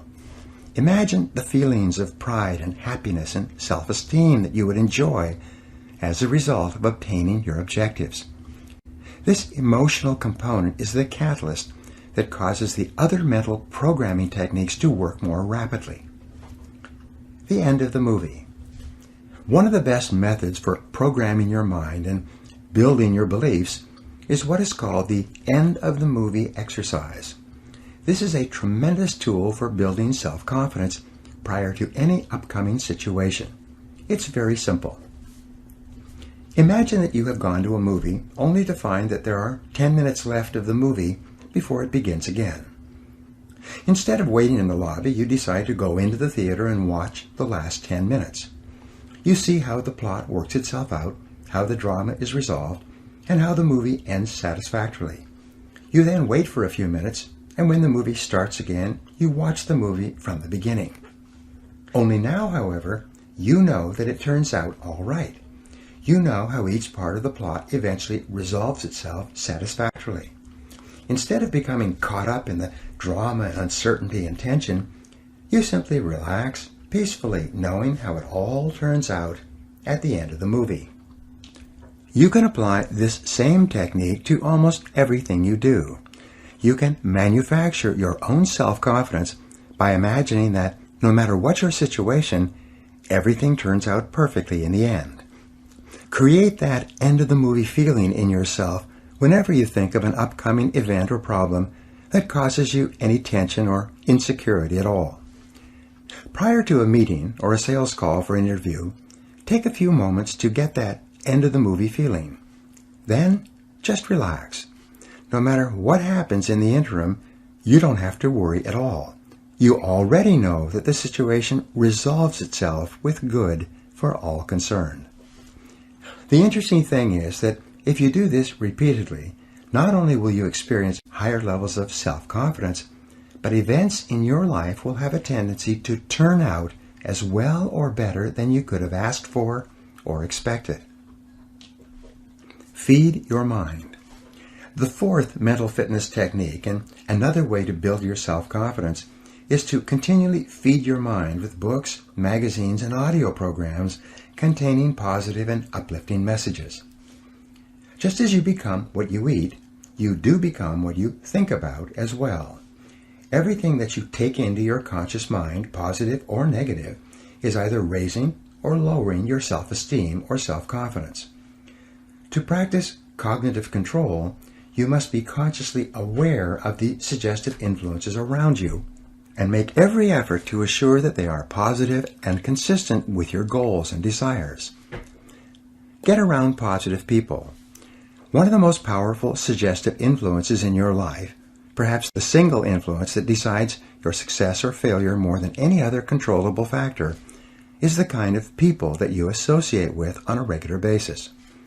The fifth technique to keep yourself confident and optimistic is to get around positive people and get away from negative people. Fly with the eagles rather than scratching with the turkeys. Resolve today to get the negative people out of your life. Because you are so inordinately influenced by other people, the people you work with and socialize with and spend time with, you must do everything to assure that you are surrounded by the kind of people that you like, enjoy, and who make you feel good. Research has shown that habitual association with critical, complaining people can be enough by itself to sabotage all your chances for success and happiness. Negative people drag you down. They rob you of energy and enthusiasm. Attract positive people into your life. Fortunately, the law of attraction works very quickly when applied to people.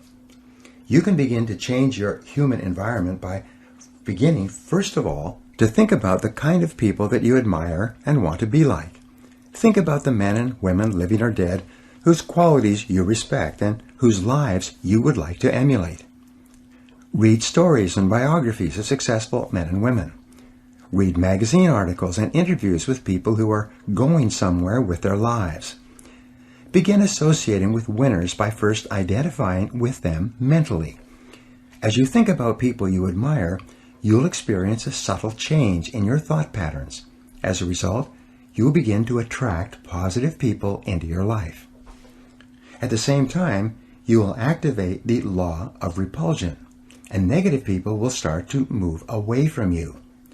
Just as positive, goal-oriented people will start to find you interesting as you become a more positive person, negative people will tend to find you unenjoyable and uninteresting. In no time at all, your human environment will begin to change for the better.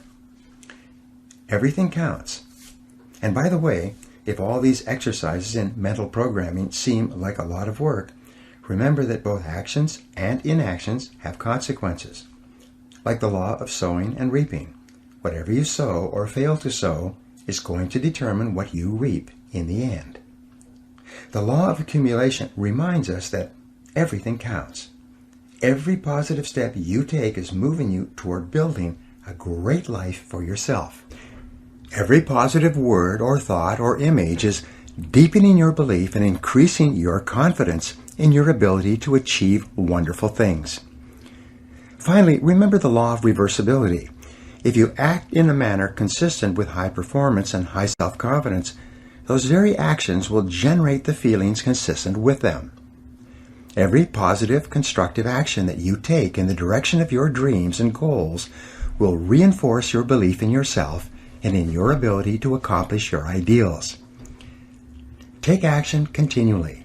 Keep your vision clearly before you and take continuous positive action every hour and every day.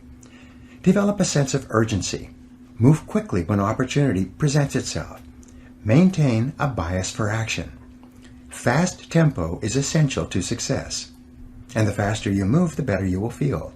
The faster you move, the more energy you will have. And the faster you move, the higher will be your self-esteem and self-confidence. The world can really be divided into two categories, the talkers and the doers. The world is full of talkers who seem to be convinced that if they talk about it enough, it's the same as actually doing it. But you are a doer, and it is always the doers who have been the movers and shakers throughout all of human history. It is the men and women who think, plan, and then take consistent, persistent action who make things happen. And when you engage in continuous action, not only will you feel terrific about yourself, but your ability to do whatever you want to do will grow by leaps and bounds. You will eventually become unstoppable. Now here are some action exercises you can do to apply these ideas. Number 1, create a clear, exciting mental picture of your most important goal as if it already existed in every detail. Number 2, each day, act as if you were already the positive, self-confident, successful person that you're going to be. Number 3, practice mental rehearsal prior to every event of importance. Close your eyes, take a deep breath, create a mental picture of complete success, and get the feeling of calmness and confidence that you desire. Number 4, resolve today to accept complete responsibility for your life, for everything you are today, and for everything that you will ever be in the future. Number 5, write your main goals on 3x5 index cards and review them twice each day until they're programmed deeply into your subconscious mind. Number 6, make a decision to associate only with positive people and get the negative people out of your life. Number 7, feed your mind daily with a steady stream of positive books, audios, conversations, and other suggestive influences that are consistent with the very best person you could possibly be. Chapter 5, Capitalizing on Your Strengths. Booker T. Washington once wrote, "I have learned that success is to be measured not so much by the position one has reached in life as by the obstacles he has overcome while trying to succeed." Self-confidence goes hand in hand with winning, with self-esteem, with success and happiness in everything you do. The more self-confidence you have, the more things you will try. and by the law of averages, the more things you are likely to achieve. The more self-confidence you have, the less you will be affected by temporary setbacks and disappointments. The more self-confidence you have, the more likely it is that you will have a long, exciting life full of riches and rewards and self-satisfaction. And achieving these goals is the whole aim of this program. One of the starting points of self-confidence is for you to recognize that you have tremendous strengths of ability and character that you can bring to bear to accomplish almost anything you want. You are extraordinary. The odds are more than 50 billion to 1 against there ever being anyone with the unique combination of talents, skills, and abilities that you bring to your life and to your world. And the incredible things that you can do and be, no one knows, not even you. But the one thing that we do know is that virtually everything noteworthy that you will ever achieve will come from your ability to identify your areas of greatest strength and then to capitalize on them in every situation. Your area of excellence. Each person has one or more areas of excellence that, if properly exploited, would enable them to be, have, and do almost anything they could possibly want. Each person, as the result of years of education and experience, has developed possibilities that make him or her different from all other people. And the men and women who are achieving the most in every field are invariably those who have taken the time to identify their areas of greatest strengths and then to capitalize on them continuously. We said earlier that life is the study of attention. Where your attention goes, there will your heart be also. The people, things, and events that hold your attention are indicative of your entire mental makeup. The things you are interested in are an indication of what you should be doing more of. Choose the right field. In one longitudinal study examining 1,500 men and women who started out eager and ambitious at the beginning of their careers, they found that only 83 of them, over the course of 20 years, became millionaires. When they went back and studied the attitudes and decisions of these people, as they had evolved over 20 years, they found that every millionaire had one thing in common. They had all chosen a field they enjoyed and then become totally absorbed in what they were doing. They had gone to work in an area of endeavor in which they were extremely interested and which held their entire attention. They had then thrown their whole hearts into becoming very good in that area, developing the strength necessary to succeed in that field. They had then capitalized on those strengths by becoming better and better progressively over time. The conclusion of the study was that success, wealth, and happiness seemed to occur when a person was completely preoccupied doing something else. The wealthy people in this study never set out to make a lot of money. Instead, they set out to find a field that they really enjoyed, and then devoted themselves to it. The money came as an afterthought. Happiness and satisfaction. The flip side of this equation is that you will never really be happy or satisfied until you have found a way to apply your unique human capabilities to your life and to your career. In the book Working by Studs Terkel, he reports that more than 80% of Americans do not feel that their full potential is being utilized in their work. They may be busy and they may be reasonably satisfied, but way down deep, they feel that there is far more that they could do if given the right situation and the right opportunity. You probably feel this way yourself from time to time. This is called the feeling of divine discontent. It is a feeling of uneasiness and dissatisfaction that arises whenever you are not fully challenged by what you are doing. To enjoy high levels of self-confidence and self-esteem, you must be working at the outer edge of your envelope. You must be stretching your capabilities continually. You must have a feeling that you are growing day by day with the challenges that your work is putting on you. Without that feeling of challenge and growth, you'll experience a nagging discontent. And this is a good sign. Discontent and dissatisfaction almost always precede a constructive change that forces you to change and starts you growing once more. living congruently. In Chapter 1, we spoke about how important values are to your self-confidence. Men and women with clear values who are living their lives consistent with their highest aspirations are those who have a deep-down sense of self-confidence and well-being. We also said that the most important value you can have is the value of integrity. Integrity is the value that guarantees all the others. Having integrity means that you will not compromise on what you believe to be right in any area. Integrity is absolutely essential if you want to capitalize on your strengths. It means more than anything looking at yourself honestly and making your decisions based on the fact that you are an extraordinary human being. Your feelings are very valuable clues to your choices and behavior.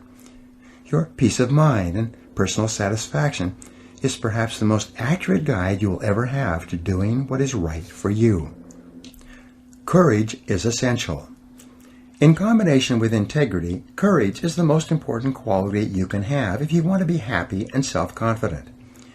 If integrity means being honest with yourself, then courage means having the strength of mind to follow where your heart leads you.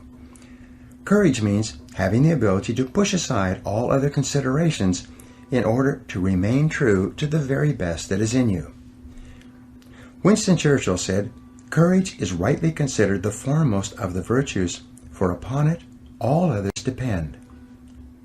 You know by now that fear is the greatest single enemy of self-confidence and self-fulfillment. It's not that people don't know what to do, it is usually that they are afraid to do what their hearts tell them to do. But when you build up your courage act by act, you gradually overcome your fears. With courage, your whole world opens up before you. Your self-confidence increases. You reach the point where there are no longer any limitations on what you will attempt and what you will commit yourself to. Follow your heart. One of the greatest of the Impressionist painters was a man named Paul Gauguin. He lived in Paris, had a family, and worked in the post office for many years. But in the evenings he visited the cafes frequented by the Impressionist painters of Paris, getting to know them and asking them questions. He was fascinated by painting. The whole idea of painting absorbed all his attention. It was all he thought about, and yet with a family and a full-time job, there was no way he could devote himself to the painting he wanted so badly to do. One day, in a move that shocked everybody, he gave up his job as a postal inspector, left his family, and moved to the South Sea island of Tahiti. There he began painting, poor quality at the beginning, but gradually improving as he developed his skill. His paintings now are worth hundreds of thousands, even millions of dollars, and hang in the finest museums in the world. He is considered by many to be one of the most important painters of the last 300 years. In a way, he was like Grandma Moses in that he finally decided to follow his heart and concentrate on what he had been interested in for all those years. Be honest with yourself. To follow your heart, you don't necessarily need to make dramatic changes in your life or your relationships. What you do need to do is to see yourself honestly, as you really are, and have the courage to channel your energies and focus your strengths into your areas of greatest potential. And when you do this, you will soon realize that you have made one of the best decisions of your life. Each person has great strengths and potentialities, and each person is put on this earth to harness those strengths and apply them to benefiting themselves and mankind. The life stories of the great men and women of history are usually stories of people who discovered their strengths and utilized them to the fullest degree. Churchill was a great statesman and orator. Florence Nightingale was a tremendous organizer. Florence Chadwick was an incredibly strong swimmer. Abraham Lincoln was a far-sighted and compassionate politician and president. Mother Teresa was a truly loving human being with an infinite capacity to care for and support the sick and dying people of Calcutta. Joe Montana was a quarterback with an incredible throwing arm with the San Francisco 49ers. All around you, you see men and women who have grabbed their major talents, like catching a pass in a football game, and are running for the goalposts. And you can do the same if you have the courage to follow your heart. compensating for weaknesses. No discussion of strengths would be complete without a discussion of weaknesses. Strong people have strong weaknesses as well. In fact, most people have far more weaknesses than they have strengths. You may be strong in a few areas, but weak in hundreds of other areas. Weaknesses are an inevitable and unavoidable fact of life. As Peter Drucker said, all innovations must be simple if they are to work, because there are only incompetent people to carry them out. The one thing that we will always have in abundance is incompetence. Drucker wasn't being unkind. He was being realistic and pointing out that most people are incompetent, or at best average, just in different areas. The challenge with human weaknesses is that unhappy and unsuccessful people have a tendency to focus on them. They become preoccupied with their weaknesses and think about their lacks of talent and ability too much of the time.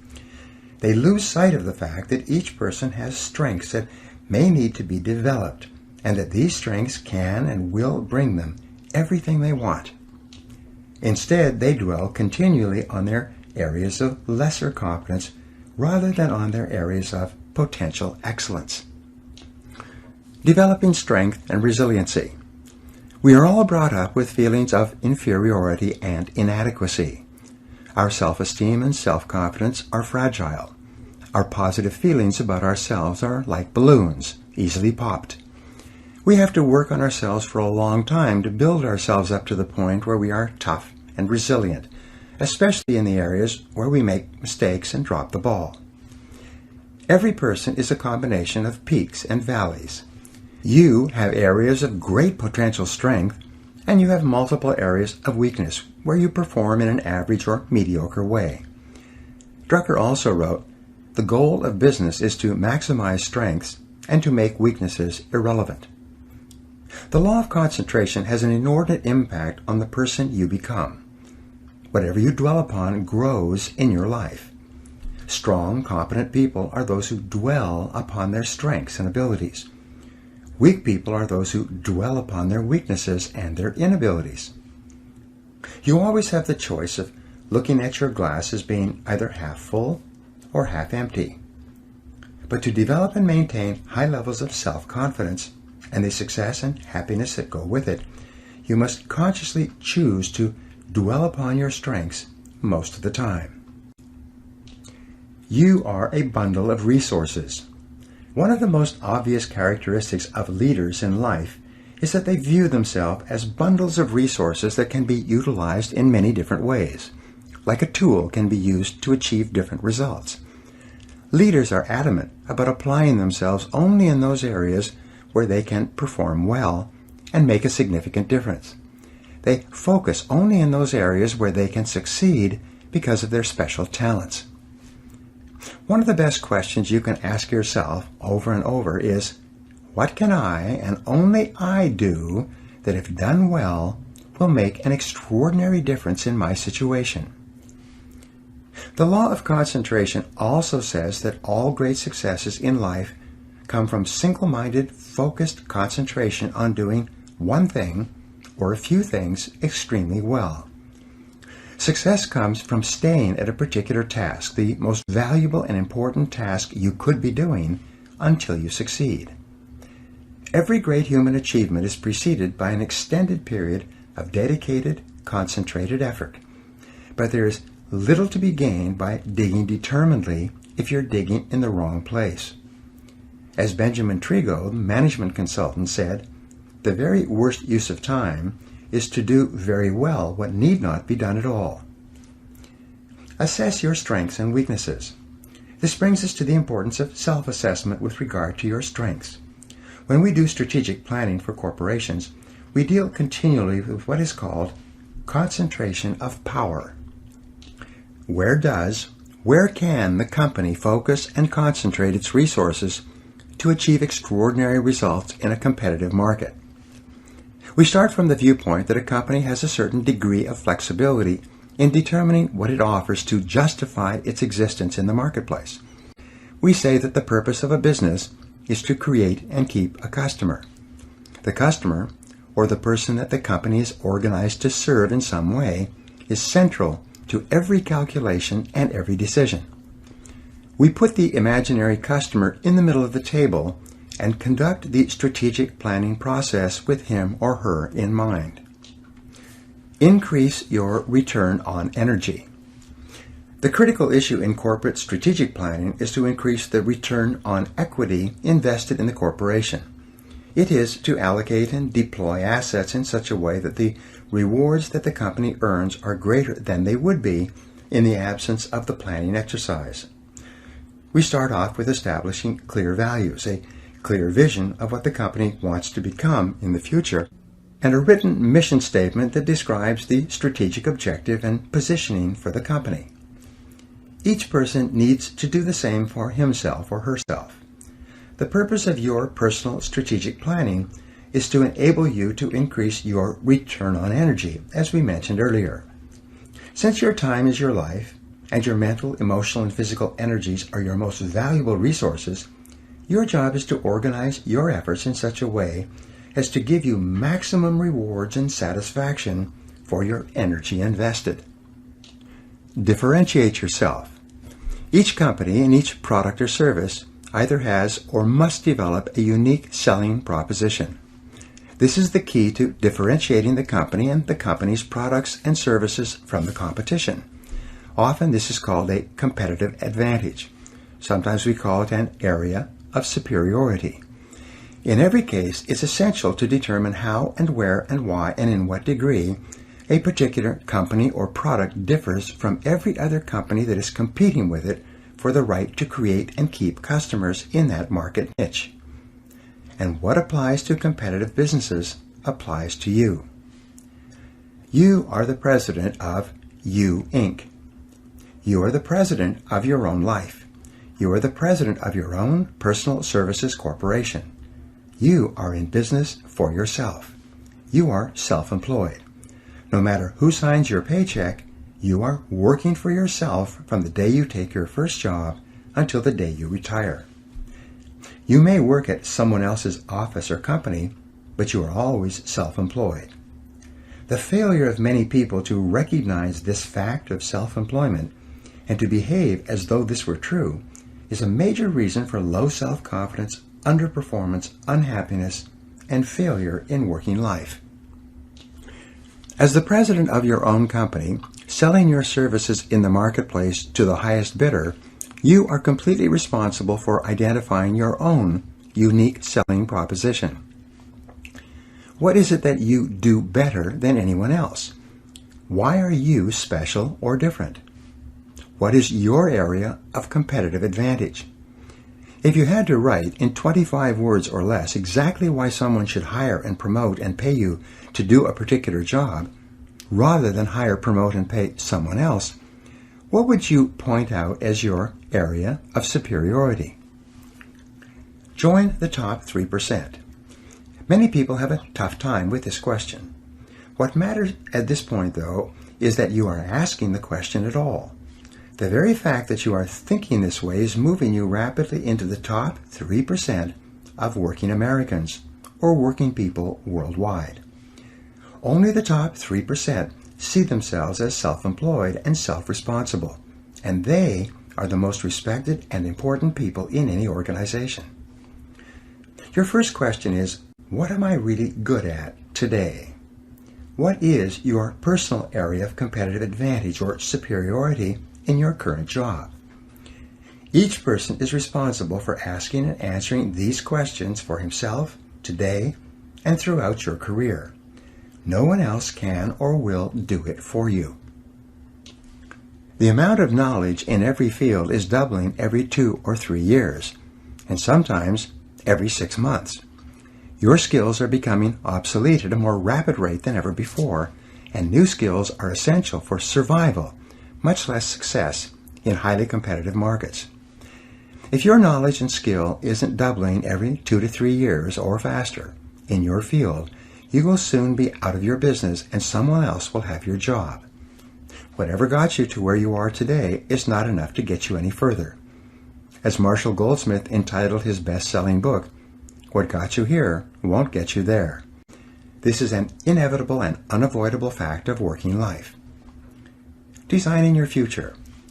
Your next question is, what could be my area of competitive advantage?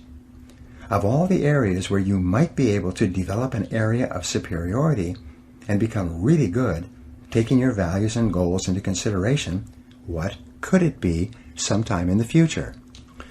And the final question, perhaps the most important question on this subject, is the question, what should my area of competitive advantage be? If you could be really excellent at any one skill sometime in the future, what one skill would help you the most to move to the top of your field? Imagine that you have no limitations at all on what you could learn and master. To accelerate your career, what should you really be good at sometime in the future? Find out what you are meant to do. A friend of mine built a company and sold it a couple of years ago. He had money in the bank and he decided to change careers. He had lots of time to think about it and to make the right choice. He went to an industrial psychologist and took an entire battery of tests and underwent several interviews to find out what he was ideally suited to do in a new career.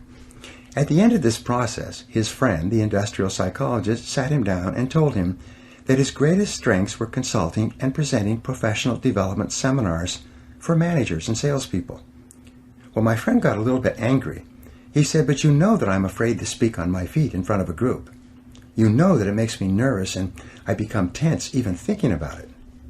His friend said, "Yes, I know that's true, but you didn't ask me to tell you what would be convenient and easy for you to do. You asked me to tell you what would be the right thing for you to do. And the area where you have the greatest potential strength at this time is in consulting and training managers and salespeople.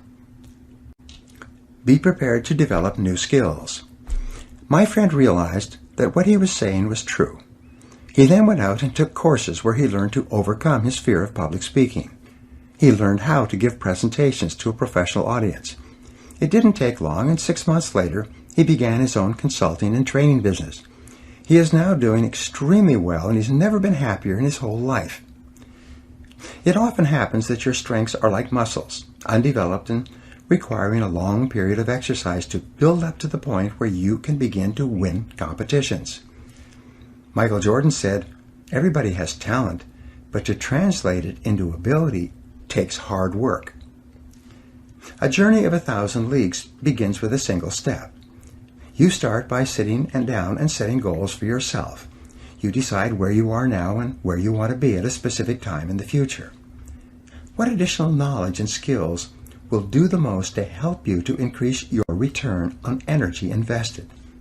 In what areas will a particular skill be useful and valuable to you and enable you to stand out from others? Be aware of yourself.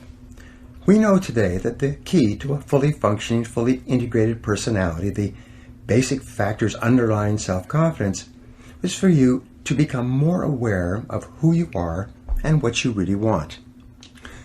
Each person has a part of their talents and potential skills that are unknown, either to themselves or to others. Sometimes the greatest breakthroughs in your life will come from discovering parts of your potential that neither you nor anyone else knows are there. To become more aware, you begin with the process of self-disclosure. In determining your strengths for the future, you begin to engage in a search process to explore all the different areas where you may have hidden talents. One form of self-disclosure is to fill out a series of questionnaires and tests that examine parts of your personality and skills of which you might be unaware. Invest in yourself. Some years ago, I personally went to an industrial psychologist and took a battery of tests to find out my strengths and weaknesses. Much of my adult life since then has been affected by what came out of those tests. The tests pointed to areas where I had natural talents and abilities. They also revealed my personality weaknesses and areas where I had little interest or ability. These tests, such as the DISC Values Assessment, can do the same for you. They reveal a lot about you. They tell you what you like and enjoy and what sort of work you will find most fulfilling. They tell you your true values and major motivators, and what areas of activity will make you the happiest. their results can save you years of hard work in the wrong job. If you have the time and the money, a detailed process of personality and career counseling is a very valuable exercise that can have a major influence on the rest of your career. If you lack either the time or the money, there are many books full of self-grading tests available in the bookstores. You can take these tests yourself and they will give you very accurate feedback. There are several companies that have developed entire batteries of self-grading assessment instruments, each of which can give you insights into your strengths and weaknesses in particular areas. Self-analysis and self-disclosure. There are also a series of exercises in self-analysis and self-disclosure that you can complete yourself with just a pen and paper. These exercises can often open your eyes and help you to see possibilities that may surprise you. The first exercise is for you to realize that you have already done many things and played many roles in life. Starting in childhood, you have learned how to do and perform a remarkable variety of tasks. You have a tremendous number of skills and talents that you have developed over time, many of which you simply take for granted. Once, some years ago, I applied for a job as an extra in a movie. On the application form, one of the questions asked was, "What skills do you have that might make you more valuable as an extra in different scenes in the movie?" They gave me a checklist of about 200 different things that a person might be called upon to do in a movie. My job was to tick off all the activities with which I had a previous experience. As I went down the list, I still remember being astonished at the incredible number of things that I had learned to do without even thinking about it. They ranged from a variety of sports to driving a variety of vehicles to riding horses to holding babies to washing dishes, climbing ladders, swinging on ropes, swimming, diving, jumping, tumbling on the ground, and so on. Perhaps one of the reasons why so many people have such low self-confidence is because they never sat down to make up a list of how talented and capable they really are. List all your current skills and abilities. The first exercise for you is to write down a list of everything that you do on a regular basis. Write out all your roles and the parts you play, from the time you get up in the morning until the time you go to bed at night. If you play sports or exercise with various equipment, write it out. If you're a parent, cook, dishwasher, a driver, a shopper, a reader, a writer, a worker performing various jobs, a buyer, a seller, a negotiator, a teacher, a manager, a salesperson, a typist, a telephone answering person, and whatever else you can think of, write it down. Be as detailed as possible. Walk through your day, minute by minute and hour by hour, and write out everything that you do over the course of a day, a month, and a year. When you've completed this list, you'll be astonished at how many skills you have developed and which you use on a regular basis. Cluster your roles and activities. The second part of this self-disclosure and self-analysis exercise is for you to make a new list where you begin to cluster the various things you do into categories. One of your categories may be as a parent. Under the parent heading, write down all the things you do as a parent that are part of parenting. As a wife or husband, write down everything you do as a wife or husband that you perhaps would not do if you were not married. If you're a manager or a salesperson, or if you hold any other position, write down everything that you do in your job, day in and day out. You might use a heading entitled Friend, and under this heading you would write all the things you do as a friend. You phone people, visit, write letters, socialize, go out for dinner, meet after work, and so on. If you play sports, put sports as a heading and write down all of the physical activities that you engage in. If you're interested in reading, write down all of the subjects that you read about on a regular basis. Set priorities on your roles. When you've completed clustering all of your roles and activities into groups, the final step in this exercise is to set priorities on each group. Which group of activities is most important to you? Which group of activities is second most important to you? If you are going to be sent to a desert island for an indefinite term, and you could only take 2 or 3 of these activities with you, which ones would they be?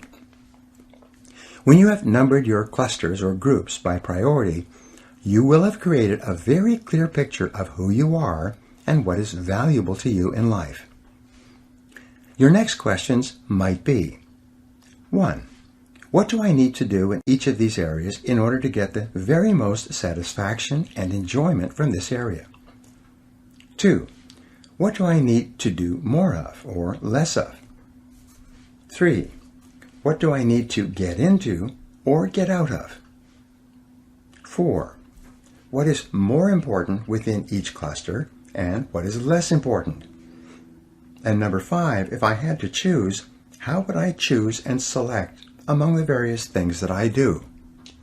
You will be amazed at the kind of answers you start to come up with. In my experience, you will first be surprised at the clusters that appear at the top of your list and the clusters, some of which take up an enormous amount of your time, which are not really very important to you at all. For you to really know yourself, you have to take the time to analyze yourself like this on paper. Ask for input from others.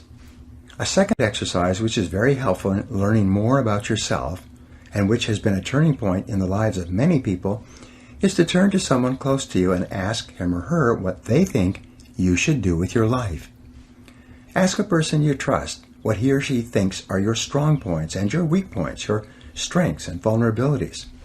What advice would someone who cares about you give to you about the kind of work you should be doing and the kind of talents you should be developing? Even people who don't know you very well will often be able to give you insights about yourself and your possibilities that will be extremely accurate and might even be in areas you hadn't even thought about. Once, I was driving with a business associate to an appointment that was some way out of town. We had a chance to talk as we were driving along, and I was wrestling with what I should do at the next stage of my career. I was seriously considering getting into the business of professional speaking and giving seminars, and eventually producing audio programs. On a lark, I turned to him and asked him, in all honesty, if I was going to change careers, what do you think I would be good at? An important insight. He sat and thought for a while, and then he turned to me and said, "Brian, I think you would be very good at speaking and training and giving seminars. You do a lot of reading and research, and you seem to enjoy sharing your ideas with other people. The best use of your time would be to be sharing your ideas with audiences." Up to that time, I had seldom spoken publicly, and I had never given a seminar before. I won't say that that incident alone was the turning point for me, but it was the final assurance that I needed to make the decision to become a professional speaker and trainer. This business associate, a casual acquaintance of mine, could see it clearly. Today, I address more than 250,000 people each year, all over the United States, Canada, Europe, Asia, Australia, and New Zealand. I've spoken on every island in the Caribbean and in Mexico. So, it must have been the right decision. Determine what motivates you. A third method of self-analysis is to apply the work of Dr. David McClelland of Harvard to assessing your own areas of greatest potential.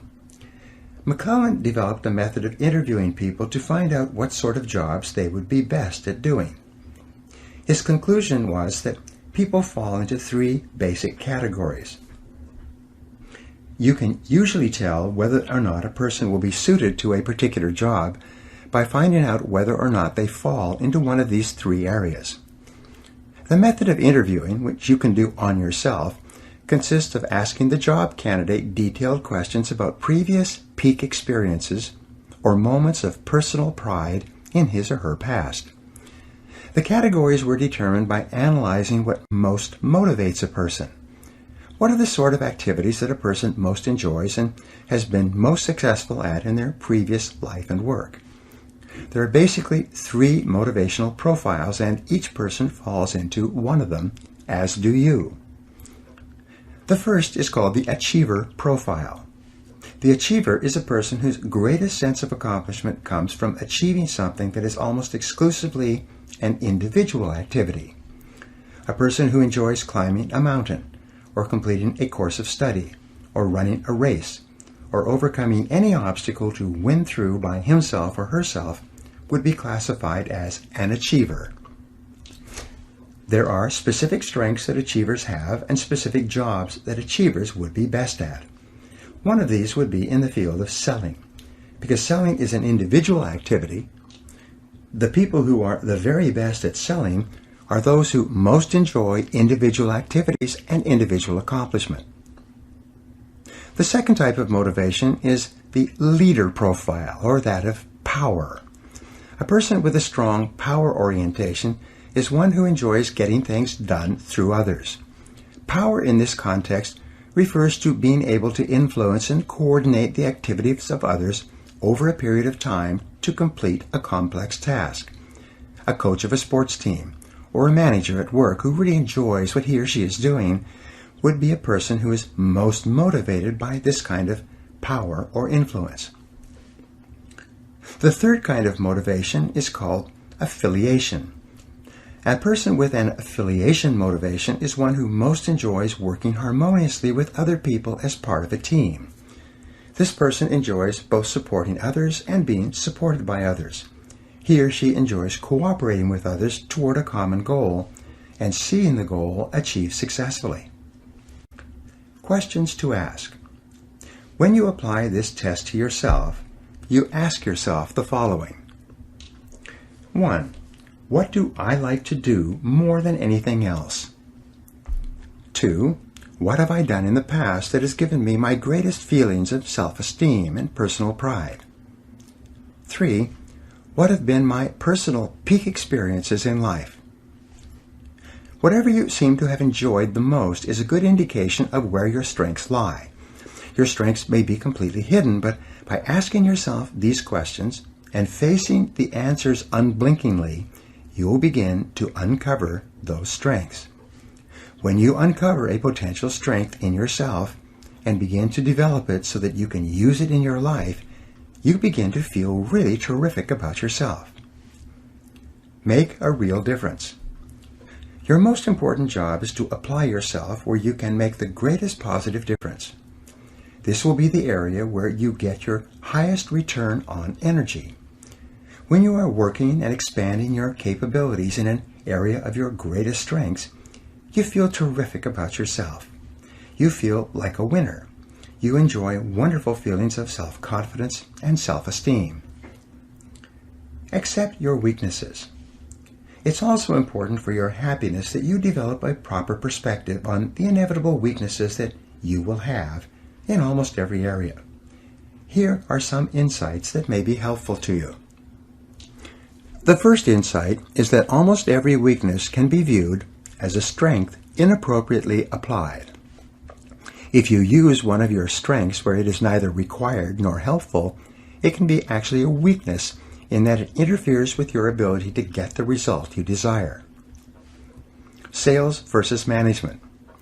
I had a gentleman working for me at one time who was direct and extremely aggressive. He started in sales and was very successful and was promoted into a management position. As a manager, his aggressiveness made him the kind of person that no one wanted to deal with. What I had forgotten was that his major skills lay in selling, in an area of individual achievement. His aggressiveness was a strength in selling, but a weakness when he was put into a management position where his strength could not be used properly. Many of the so-called weaknesses that you might have are merely strengths being used in the wrong place and for the wrong purposes. Situational weaknesses. A weakness may simply be situational. There's an old saying that when you go into the woods, you must expect the mosquitoes. Sometimes you will be criticized for the things you do, and you may conclude that you are weak in these areas. But it may be that criticism just comes with the territory. I speak on sales, management, and motivation to a great number of people. Occasionally people come up to me or write and tell me that they didn't like my talk. Even though more than 99% of the emails and letters that I receive are highly favorable, there are inevitably people who, for some reason, are not happy. These are the inevitable mosquitoes that go along with my profession. You will find that there are inevitable complaints and criticisms that go along with whatever you do. They may not be indicative of a weakness at all, merely an opinion or an observation by another person. You may be hypersensitive. You may have a personality weakness that has been caused by a previous experience. Someone may have taken advantage of you in the past, and you may be hypersensitive to being taken advantage of again in the future. You may have been raised with destructive criticism and have therefore developed a very thin skin as a result. The slightest suggestion that a person does not completely approve of your behavior might cause you to react negatively. This may be seen as a personality flaw or weakness, when, in reality, it's merely a result of your previous reinforcement history. It may also be something that will be helpful for you to decide to get over. Amenable to education. Your weakness may be amenable to education. Often the only thing holding you back from extraordinary accomplishment is a little bit of learning. If you take the right courses, listen to the right audio programs, and read the right books, that may be all you need to do to become exceptional in your field. Your supposed weakness may be irrelevant. It may be that someone else expects you to have certain qualities and abilities that you simply don't have and that you are not interested in or capable of developing. Often the disappointment of others can cause you to feel that you are deficient in some way, when in reality, that particular skill or ability is not important to you anyway. Weaknesses are good indicators. And finally, what appears as a weakness can be a key indicator of the type of work or activity that you should not be engaging in. It may be that you don't enjoy that area of endeavor at all. If you try to do a job or task and you consistently do it poorly, this may be a way of nature telling you that this is the wrong field for you. Strengths and weaknesses. The most important point to remember with regard to your strengths and weaknesses is that everybody has both. There are areas where you are strong and there are areas where you can become extraordinary in your performance.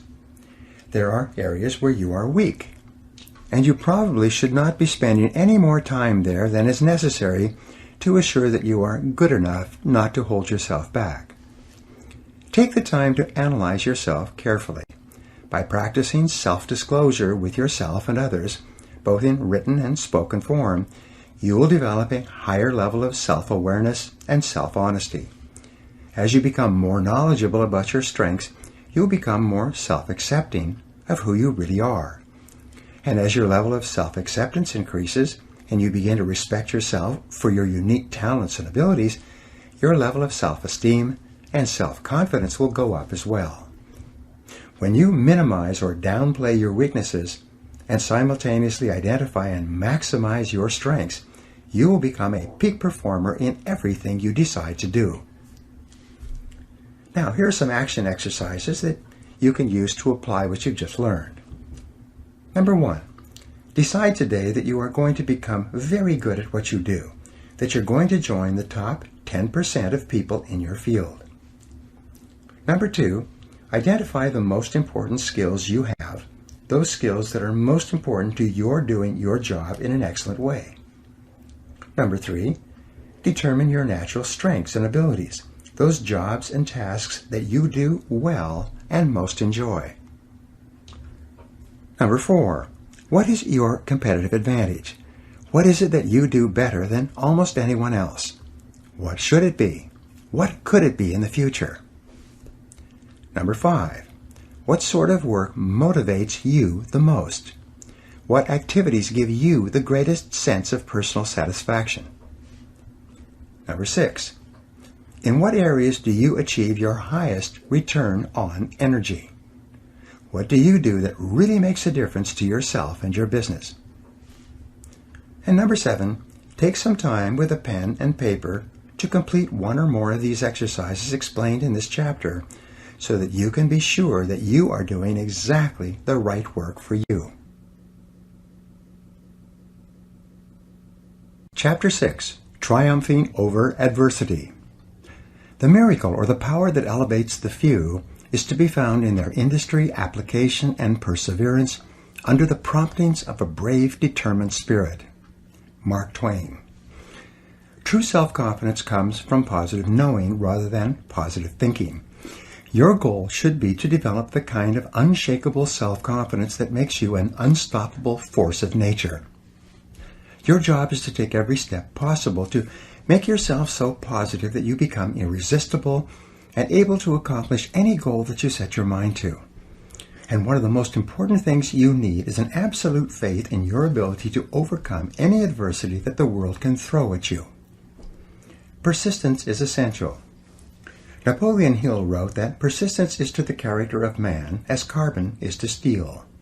He also said that before success comes in any man's life, he is sure to meet with much temporary defeat and perhaps some failure. When defeat overtakes a man, the easiest and most logical thing to do is to quit. That is exactly what the majority of men do. In reality, your persistence is your measure of your belief in yourself and your ability to succeed. If you absolutely believe without question that if you persevere long enough and hard enough, you will ultimately win through, then nothing will stop you. And when you build within yourself this absolute assurance, then virtually anything becomes possible for you. Your self-confidence goes through the roof. The reality habit. Robert Ringer, in his best-selling book, $1 Million Habits, said that the most important of all the habits that lead to great achievement is what he calls the reality habit. It explains the attitudes of men and women who have achieved greatness in almost every field. Happy, successful people are intensely realistic. They do not allow themselves the luxury of self-delusion. They face the world as it is rather than the way they wish it would be. They accept the unalterable facts of life, and they work and plan their activities around them. In learning how to triumph over adversity, the application of the reality principle is to simply accept that problems are inevitable. Problems, setbacks, and disappointments are an unavoidable reality of life. Your ability to deal with these difficulties has as much to do with your self-confidence as any other factor. The test of character. It's easy to feel good about yourself and to have high levels of self-confidence when everything is going well. But the true test of a man or woman is when you can keep your head and continue to function when things seem to be falling down around you and everyone else is discouraged and often blaming it on you. These are the times when you really show the kind of stuff you are made of. The Stanford University Business School conducted extensive research into the qualities of a man or woman that mark him or her for advancement into the executive suite, and ultimately to the position of president and chief executive officer. They used a variety of questionnaires, surveys, and tests going back to when an individual first joined a large company to find ways to predict which people would be most likely to rise to the top of a large organization. After examining dozens of qualities, they were finally able to isolate 2 qualities that were most predictive of executive success in terms of assuring that the organization under their control would continue to survive and thrive in a dynamic and competitive world. Play well on the team. The first quality they identified was the ability to perform well as a member of a team and the ability to put together teams to accomplish common objectives. All the business and interpersonal skills that make a person valuable to an organization seem to be demonstrated in a team setting. This quality was relatively easy to observe and measure over the course of a person's career. Crisis management. The second quality they identified was harder to measure, even though it was absolutely indispensable for long-term, high-level success. This quality was the ability to function well in a crisis. Napoleon called this 4 o'clock in the morning courage, the kind of courage that is instantly available to a person woken up at that time who has no time to prepare mentally or emotionally for a crisis. He called this the rarest form of courage, and in his conclusion, very few people had it. In military terms, they call this being under fire.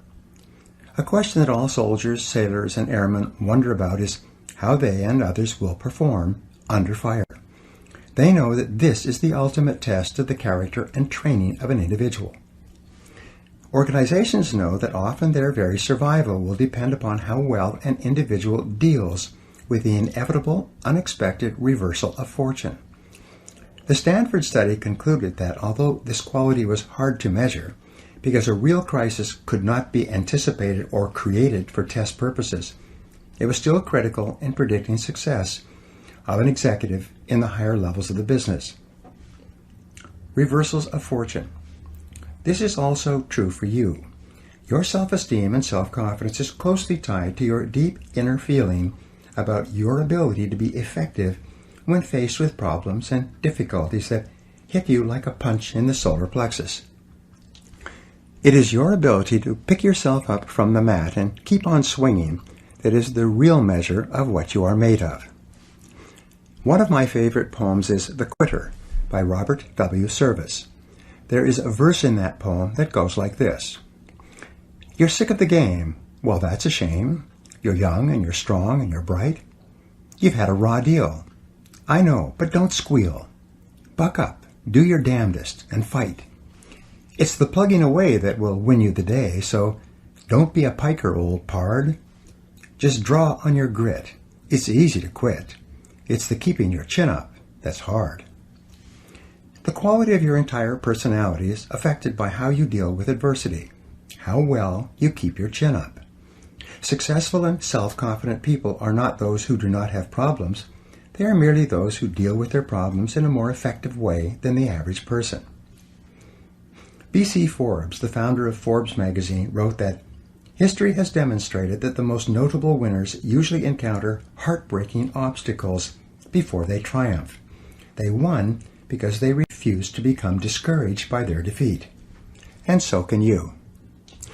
The challenge-response theory.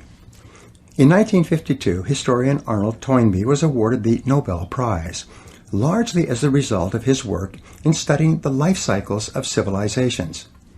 He estimated that in human history, there had been 21 great civilizations, 20 of which had broken down over time. He considered the American civilization to be the 21st. His writings were meant to illuminate and give guidance to modern historians and politicians so that they could better assure the survival and success of their nations, and in the case of the United States, the perpetuation of the American Republic. Toynbee postulated what he called the challenge-response theory of history. He said that every large civilization began as a small group of people that eventually found itself facing a challenge from the outside.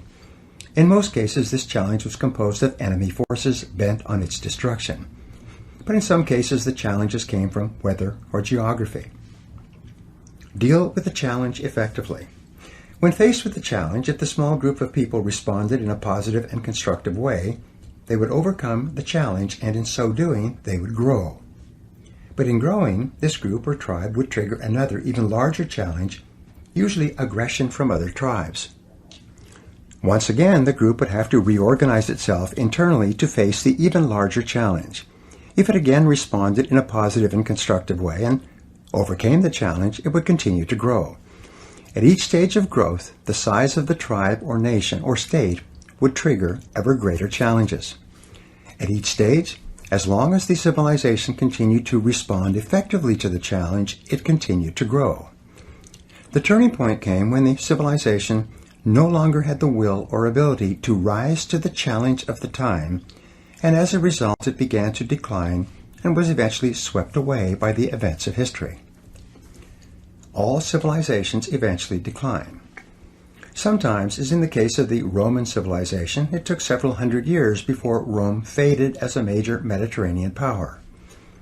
Once the Roman people became addicted to bread and circuses and various forms of government welfare and handouts, they lost their will to resist the external challenges represented by the barbarian tribes from the north. Sometimes the civilization fell rather quickly. In less than 5 years from his landing at Veracruz, Cortés was able to destroy the foundation of the Aztec civilization that had endured for hundreds of years.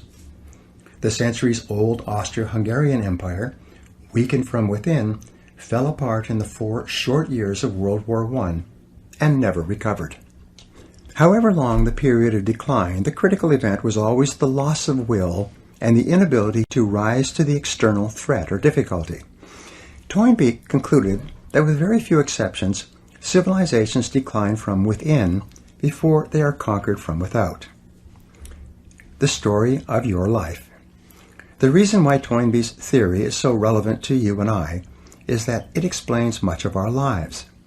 No matter how well our parents protect us when we are growing up, sooner or later we face challenges and difficulties in our relationships, our work, and in our other activities. Each time we face one of these external challenges, we have the choice of either responding positively and constructively or of letting it overwhelm us. If we choose deliberately to respond in a positive and constructive way, to keep our minds calm and cool, and deal effectively with the inevitable problem, we learn and grow and become stronger. Our self-confidence goes up. Our belief in our ability to achieve our goals increases. Our self-esteem rises. We develop a better self-image, and we become more self-assured, confident, and optimistic. The rise and fall of a business. Every small and large company goes through the same cycle of challenge and response. If a small company is capable of rising to the inevitable setbacks and reversals it experiences, it continues to grow and, in so doing, triggers even greater challenges, reversals, and setbacks. Peter Drucker said, "A company stays in business as long as it continues to make enough money to pay for its mistakes." One business consultant estimated that every 3 months a small business has a crisis that, if not responded to properly, will lead to the collapse of the enterprise. You and I are similar to small businesses in many respects. Fortunately, an inability to respond will not lead to something as final as a business collapse. But if, for any reason, we don't get on top of the challenges, but rather let them get on top of us, our self-esteem and self-confidence will decrease, and our ability to deal with subsequent difficulties will diminish dramatically. Your responses determine your future. Almost everything that happens to you is determined by your responses to the ups and downs of daily life. Your responses are the result of everything you have learned and experienced over time. Thomas Huxley said, "Experience is not what happens to a man, it is what a man does with what happens to him." Your life and everything about you is demonstrated in the way you react. It's not in what happens to you, it's how you respond to it. This is why the Stanford study was quite clear about this quality when it stated that the proven ability to function in a crisis is the absolute prerequisite for promotion to a senior position. In a way, what we are really talking about here is character. One of your aims in life should be to develop your character, to become a better and finer and stronger human being. And the development of character, essential to your long-term happiness and well-being, requires that you go through the crucible of setback and temporary defeat and emerge victorious. Problems and difficulties come unbidden. You probably make every effort to organize your life in such a way that you minimize the unexpected and usually unpleasant surprises that may occur. You use your intelligence, education, and experience to arrange your life and affairs so that you avoid adversity whenever and wherever possible. You probably plan and prepare carefully in advance to assure that things go smoothly at home and at work. You are especially careful with your health and with the well-being of members of your family. You are thoughtful about the things that you can do to assure a greater likelihood of success in your business or career. You lock doors, insure properly, drive carefully, and otherwise reduce your potential exposure to unhappy events. Almost everyone does this, except for those who are thoughtless and irresponsible. Yet, in spite of making every effort to avoid adversity, you experience adversity nonetheless. Adversity comes to you unbidden. You tend to be blindsided by adversity. It befalls you in spite of your very best efforts to the contrary. Adversity and character development. But yet, in the absence of adversity, you cannot develop a stronger character. You cannot become a better person. You cannot develop resilience, perseverance, and resoluteness of personality. You cannot develop into the kind of person who enjoys high levels of self-confidence and a feeling that you can meet and master whatever you are faced with. You cannot grow stronger without the adversity that you so conscientiously avoid. Caught in this conundrum, you have only one choice. You can choose in advance to be equal to the occasion. Ann Landers summed it up beautifully in these words. She wrote, "If I were asked to give what I consider to be the single most useful bit of advice for all humanity, it would be this. Expect trouble as an inevitable part of life, and when it comes, hold your head high, look it squarely in the eye, and say, I will be bigger than you. You cannot defeat me. Your responsibility is the key. Frederick Robertson said, it's not the situation that makes the man, but the man who makes the situation. It is not what happens to you, but how you respond to what happens to you that determines your whole life. In the responses chosen are contained the determining factors of human greatness or depravity. Great men and women are simply those who have responded well when the chips were down, and the rest is history. Dr. Abraham Zelznick of Harvard is one of the few people who has ever done extensive research into the subject of disappointment. What he found in studying the way that different people respond to disappointment was that you could largely tell how high and how far a person was going to go in life by simply observing how they reacted when they faced frustration and setbacks in reaching their goals. Dr. Zelznick found that the great majority of people do not prepare mentally for the inevitable disappointments that come in life, and when they arrive, they tend to be taken off guard and emotionally overwhelmed. They then generalize these disappointments and allow themselves to feel that because they have not succeeded, they're not really very good at what they do. They tend to interpret these disappointments as being indicative of their lack of ability and competence. As a result, they become easily disappointed in themselves, and they lose the courage and confidence that they need to press forward. Often they become depressed, and in the majority of cases, they gradually give up. They stop setting goals and working on themselves and become more concerned about security and potential loss than about taking chances and potential gain. Responding well to disappointment. The high achievers in his study responded to disappointment very differently from the low achievers. First, they mentally prepared for a disappointment in advance, so that when it arrived, they had already given some thought to how they would react and to the possible courses of action open to them. They looked upon a particular setback as being specific to a particular situation and not being indicative of a general lack of ability or of a character flaw. More than anything else, top men and women had developed a series of mental tools that they used almost automatically whenever things went wrong for them. Crisis anticipation. Napoleon Bonaparte is considered by historians to have been perhaps the most brilliant battlefield general in human history. In a military career spanning 25 years and involving hundreds of battles, large and small, he lost only 3 battles. It was said that his very presence on the battlefield was worth an additional 40,000 soldiers to the French army because of the boost in morale that it gave them. Napoleon was famous for taking the time to study the battlefield and to think through every possible eventuality of the pending battle. He prepared with no illusions and with an attitude that dealt with the worst possibilities and reverses that could occur. When the battle was underway and confusion reigned everywhere, a steady stream of messengers and officers would come to him with news and messages, requesting instructions on what to do next. His responses were always clear, concise, and immediate. No matter what happened, he had an order and an answer at the tip of his tongue.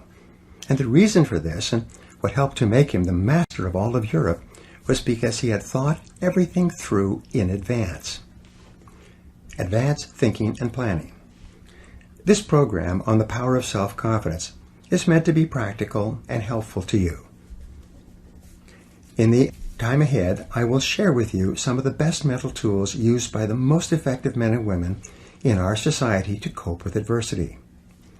What I suggest is that you study these ideas, turn them over in your mind, and review them regularly until they become an automatic part of your thought processes.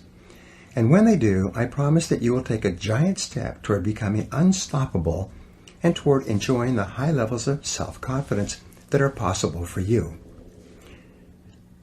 The concept of failure. The first mental technique is for you to reassess your entire attitude toward the concept of failure. You know that the fear of failure is the greatest single obstacle to success and happiness in adult life. You also know that this is a conditioned response which originated in early childhood as the result of destructive criticism and other mistakes that your parents made in bringing you up. Fortunately, it is a learned fear, and because of this it can be unlearned, thereby freeing you from the fears that hold you back and giving you the self-confidence that propels you forward. The starting point of eliminating this fear is for you to accept and realize that no success is possible without failure. All success is preceded by failure, usually great failure, repeated over a long period of time. Abraham Lincoln was considered one of the great failures of American politics, a man who lost his business, lost his sweetheart, and was defeated for election over and over again. However, by learning from every defeat, he won the final election and became one of the most important and respected presidents we have ever had. As Stanley Judd wrote, "Don't be afraid to fail. Don't waste energy trying to cover up failure. Learn from your failures and go on to the next challenge. It's okay to fail. If you're not failing, you're not growing." Double your rate of failure. You only learn how to succeed by failing, and no success is possible without it. Thomas J. Watson, the founder of IBM, was once visited by a young journalist who asked him how he could be more successful faster. Watson replied with these wonderful words, "Do you want to be successful? Then you must double your rate of failure. Success lies on the far side of failure." Every man or woman of great achievement has been, at one time, a magnificent failure. The greatest successes of our generation and of our history books are the stories of men and women who failed so many times that they finally learned how to succeed. On the David Susskind Show some years ago, they had 4 men who had all become entrepreneurial millionaires before the age of 35. They asked them during a break to add up and calculate the total number of different businesses that they had started or tried before they found the business where they made their fortunes. It turned out that the 4 men had started an average of 17 businesses each, an average of 16 of which had been unsuccessful. But it was the 17th business that had made them rich. Now the obvious question is this: did those young men fail in each of their previous business experiences? And the answer is clear. They did not fail. They were learning how to succeed. Their previous business enterprises were the testing grounds where they learned the lessons necessary to achieve financial independence later. Our greatest inventor. Thomas Edison was the most successful inventor of the 20th century, or of any century. He developed not only the electric light bulb, but the electric power company that made it possible to deliver electric current and sell electric light bulbs to every city, town, and village in America. He patented more than 1,000 devices at the U.S. Patent Office, almost all of which were brought into commercial production within his lifetime. Our way of life and the way of life of almost everyone in the world has been profoundly affected by his successes in the area of invention. But Thomas Edison was also an extraordinary failure as an inventor. He failed more times than any other inventor of his age. He failed thousands and thousands of times in attempting to find the proper filament for the first electric light bulb. He failed thousands of times more in attempting to find the proper plant from which to draw natural rubber. In his laboratories at what is now known as General Electric, he brought together some of the finest scientific minds of the age so that they could dramatically increase the number and speed of their failures. Success is a numbers game. Edison knew that success is a numbers game. It is based on intelligent effort and the law of probabilities. If you try enough different things in enough different ways, and you learn from each test or failure, then you must inevitably be successful. The fear of failure, on the other hand, causes people to try fewer and fewer things, thereby lowering the probability that they will ever achieve anything of consequence. In the same year that Babe Ruth hit more home runs than any other batter in America, he also struck out more than any other batter. When the ball was thrown, he swung with every ounce of strength he had, often spinning around and falling down on the ground as a result of his efforts. But he also set an American baseball record that was not broken for decades and became a legend that we still talk about today. Henry Ford, who was bankrupt at the age of 40 and who went on to become one of the world's richest men, wrote, "Failure is just another opportunity to more intelligently begin again." Dr. Joyce Brothers wrote that the person interested in success has to learn to view failure as a healthy, inevitable part of the process of getting to the top. Learn from every failure. Your job is not to fear failure or to avoid failure so much that you also avoid success. Your job instead is to move forward and take intelligent risks, thinking them through in advance and learning everything you can as you go along. Zig Ziglar said that you can tell how high a building is going to be by looking at how deep they dig the foundation. The height to which you rise in life will always be determined by the depth of your own personal foundation, which is almost always the quality and quantity of your failures and what you have become as a result of them. Napoleon Hill wrote, "When defeat comes, accept it as a signal that your plans are not sound. Rebuild those plans and set sail once more toward your coveted goal." Dale Carnegie wrote, "The successful man will profit from his mistakes and try again in a different way."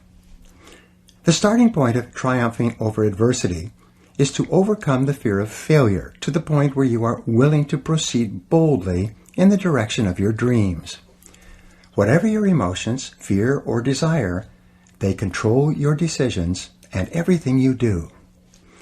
When you write down clear goals and make detailed plans for their accomplishment, and then think about your goals all the time, you build up within yourself the white-hot heat of desire, which can eventually become so powerful that it overcomes any fear of failure that might hold you back. The more you think about your goals and talk about your goals and write out your goals on paper, the more determined you become to make them a reality, and the more likely it is that you will push yourself forward to overcome the fears that might hold you back. Plan for the future. The second mental technique that you can use to deal with adversity is called crisis anticipation, and it refers to your ability to think. Your mind is the most powerful tool that you have with which to apprehend reality. Everything you feel and all your reactions are initially determined by how you think about any subject. If you change the quality of your thinking, you change the quality of your life. And this begins by applying your ability to think to your existing situation. Crisis anticipation is the exercise of looking down the road 6 to 12 months and making a list of everything that could go wrong in the areas that are important to you. It's similar to what Napoleon did in anticipation of an upcoming battle. If you're in business, make a list of all the problems that might arise that could threaten the survival of your business. If you're in sales, make a list of all the things that could happen that could dramatically decrease your sales volume. With regard to your family, or even when considering a family vacation, make a list of all of the unexpected events that could occur that would derail your plans and goals. Spread the risk. In one business I worked with, the owner found that more than 60% of the sales were coming from 2 of the 11 salespeople. If one of those people quit, or worse, went to work for a competitor, the company's sales volume would decline dramatically and its ability to survive might actually be threatened. Once the owner was clear about this, he immediately began an intensive sales training program for all his people. Simultaneously, he began recruiting and looking for better salespeople while making arrangements to encourage his poor performers to go elsewhere. Within 6 months, no single salesperson accounted for more than 15% of the business. And when it happened that one of his previous top salespeople did decide to leave, the business was able to absorb the temporary drop in productivity and continue to grow. What could go wrong? What are the likely crises that might occur in your life? What if interest rates doubled or your business dropped by 50%? What if your best-selling products stop selling, or your best customers stop buying? In what areas are you overly dependent on someone or something else for your continuing success? And what steps could you take, starting today, to guard against a crisis should it occur? You will be amazed at how much more self-confidence you will have when you have thought through the critical areas of your life and made plans in case something goes wrong. Otto von Bismarck, the Iron Chancellor of Germany, was considered to be one of the finest statesmen of the century. He was famous for always having what came to be called a Plan B for every situation. No matter what happened, and no matter how hard he had worked to bring about a particular result, if he was not successful, he could always reach into his drawer and pull out a fully developed backup plan ready to go. This habit of preparing for the unforeseen outcome led to him becoming one of the most powerful statesmen in Europe. Become intensely solution-oriented. Think about the solution, about what can be done, rather than what has happened and who is to blame. Don't waste a minute being upset or angry about something that has happened and that cannot be changed. Consciously choose the future over the past. Become intensely solution-oriented rather than problem-oriented. Think about what can be done immediately to resolve the difficulty. Look for the valuable lesson that you can learn from this situation. Think how you can minimize the damages and maximize any opportunities that might arise out of this setback. As Friedrich Nietzsche, the philosopher, once said, "What doesn't kill me makes me stronger." The only real antidote to worry and negativity is positive, purposeful, constructive action in the direction of your goals. As soon as you take action, your self-esteem and self-confidence start to increase again. You begin to feel more in control of your emotions and of your life. You stop making excuses and you start making progress.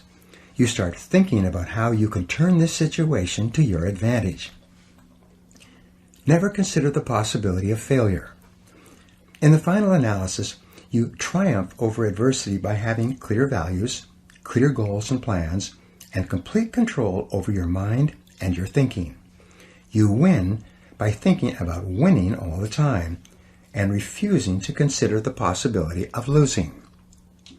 You begin by resolving to persist, no matter what the odds, no matter what happens, until you succeed.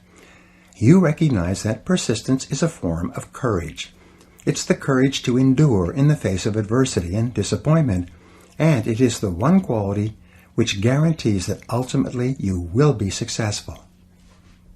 Calvin Coolidge, President of the United States, summed this up when he wrote, "Nothing in the world can take the place of persistence.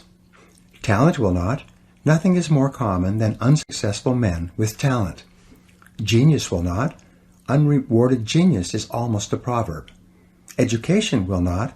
The world is full of educated derelicts. Persistence and determination alone are omnipotent." Courage and persistence. Persistence is self-discipline in action. Each time you exert the self-discipline to persist in the face of adversity and disappointment, your self-esteem goes up. When you practice persistence, you build up your resistance to taking the easy way out. You create the friction that comes from going against your natural tendencies. You generate the heat that crystallizes your character at a new, higher level. And with this higher level of persistence, self-discipline, and character, your self-esteem, self-respect, and personal pride increase. Your belief in yourself serves as a deep foundation of confidence upon which you build a great life. You become more positive, more optimistic, and more unstoppable in everything you do. And you do this because, as Churchill said, you never give up. Never, never give up. Now here are some exercises that you can use to apply these ideas. Number 1. Identify one major adversity that you dealt with and recovered from. What did you learn that has helped you to become a better person? Number 2. Determine the worst possible thing that could happen in your business or career. What could you do now to minimize the negative effects if it did occur? Number 3, what are the 3 worst things that could happen in your personal and family life, and what could you do to prepare against them? Number 4, what are the 3 biggest mistakes that you have made, and what did you learn from each one?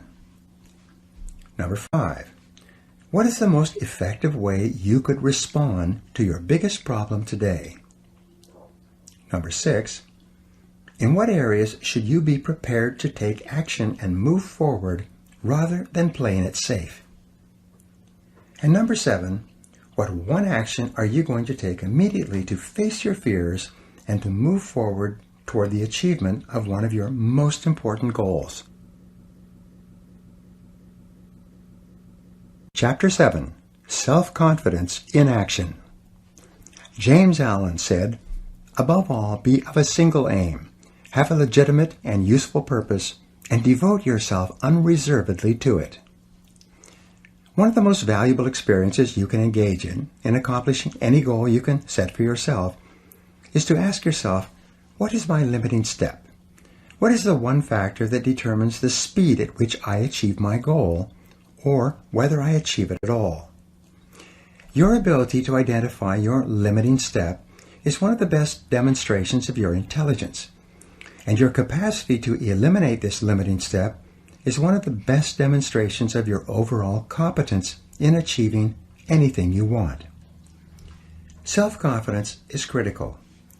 In studying everything that has been written or said about personal success, the conclusion I came to was that your level of self-confidence is probably the critical factor in everything you accomplish. When you have enough self-confidence, you will try almost anything. Because success is largely a matter of averages or probabilities, the more things you try, the more likely it is that you will achieve greatly. For many years, Amoco Petroleum was famous amongst oil companies for having consistently developed and maintained higher levels of oil and gas reserves than any other major oil company. The president of Amoco was asked why his company was so successful in this area. He replied simply that, "We drill more holes." They didn't purport to be better or smarter than their competitors. They just focused on drilling more wells. And by the law of averages, they ended up drilling up more successful wells and becoming one of the most profitable oil companies in the world. Try more things. The same is true for you. When you set more goals, try more things, engage in more activities, and explore more opportunities, your probabilities of success increase dramatically. The only real limiting step that you might have is your level of self-confidence. When you reach the point where you believe in yourself absolutely, the barriers that exist in your external world will not stop you. The major obstacles to success always lie within the mind of the individual. They are not contained in external circumstances, situations, or people. As soon as you win the inner battle, the outer battle seems to take care of itself. The development of self-confidence has been the turning point in my own life. The reason I feel so strongly about the subject is because of what it has meant to me. The development of greater self-confidence has enabled me to go from rags to riches, from limited means and worries about money to national and international renown. I've been able to go from living in a small, rented, one-bedroom apartment and being deeply in debt to living in a beautiful home on a golf course and driving a new Mercedes. An inauspicious beginning. Talent and ambition have been very helpful, but without the development of self-confidence, my inborn abilities would have lain dormant and unused, as they did for many years. Before I gained enough self-confidence to commit completely to my goals, I was going nowhere with my life. I started with few advantages. I came from a home with 3 younger brothers, and while I was growing up, we never seemed to have any money. My father was a good man, but he was not always employed. I remember from my earliest days that we could never afford anything. My mother used to dress us by buying used clothes from the Goodwill and the St. Vincent de Paul rescue missions. We would wear pants and shirts that had been given away by other families. Sometimes the kids at school recognized that the clothes I was wearing were their old clothes that their parents had given away. Christmases and birthdays were not occasions of great celebration. We had little to give and little to share. Early behavior problems. I became a behavior problem at an early age. I see now that I was just rebelling against my upbringing, but at the time I was a real problem for everyone around me. I was constantly being kicked out of classes for misbehavior. I was suspended or expelled from 4 schools during my junior high and high school years. I had the sorry distinction of being the worst behaved kid in school with more detentions, demerits, and failed classes than any other kid in the 9th, 10th, 11th, and 12th grades. I learned later that my teachers had voted me the most likely to end up in prison. I began working at a young age. I worked at a part-time job and then full-time jobs to earn my own money, buy my own clothes, and eventually get my own car. I worked as a dishwasher in a small hotel for 8 to 10 hours a day during my 12th grade year, and although I didn't drop out of high school, I failed out. Failure from the beginning. I continued going to school until the year was over, but I failed 6 out of my last 7 courses. During the graduation ceremonies, they allowed me to go up on the stage in a gown in front of the audience and receive a certificate from the principal. The person in front of me received a diploma. The person in back of me also received a diploma, but what I got was a leaving certificate. A leaving certificate is just a polite way for the school to say, "Goodbye, please don't ever come back." Laboring jobs. While many of my friends who had graduated from high school went on to university to complete their educations, I began working at laboring jobs. Over the next few years, I worked as a dishwasher and a kitchen helper. I worked in sawmills and factories. I worked on construction crews and as a laborer. In one job, I dug wells. That's where you start from ground level and work down rather than up.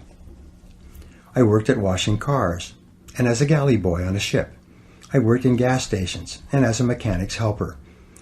When I answered employment ads in the paper, I never even got a reply from anyone.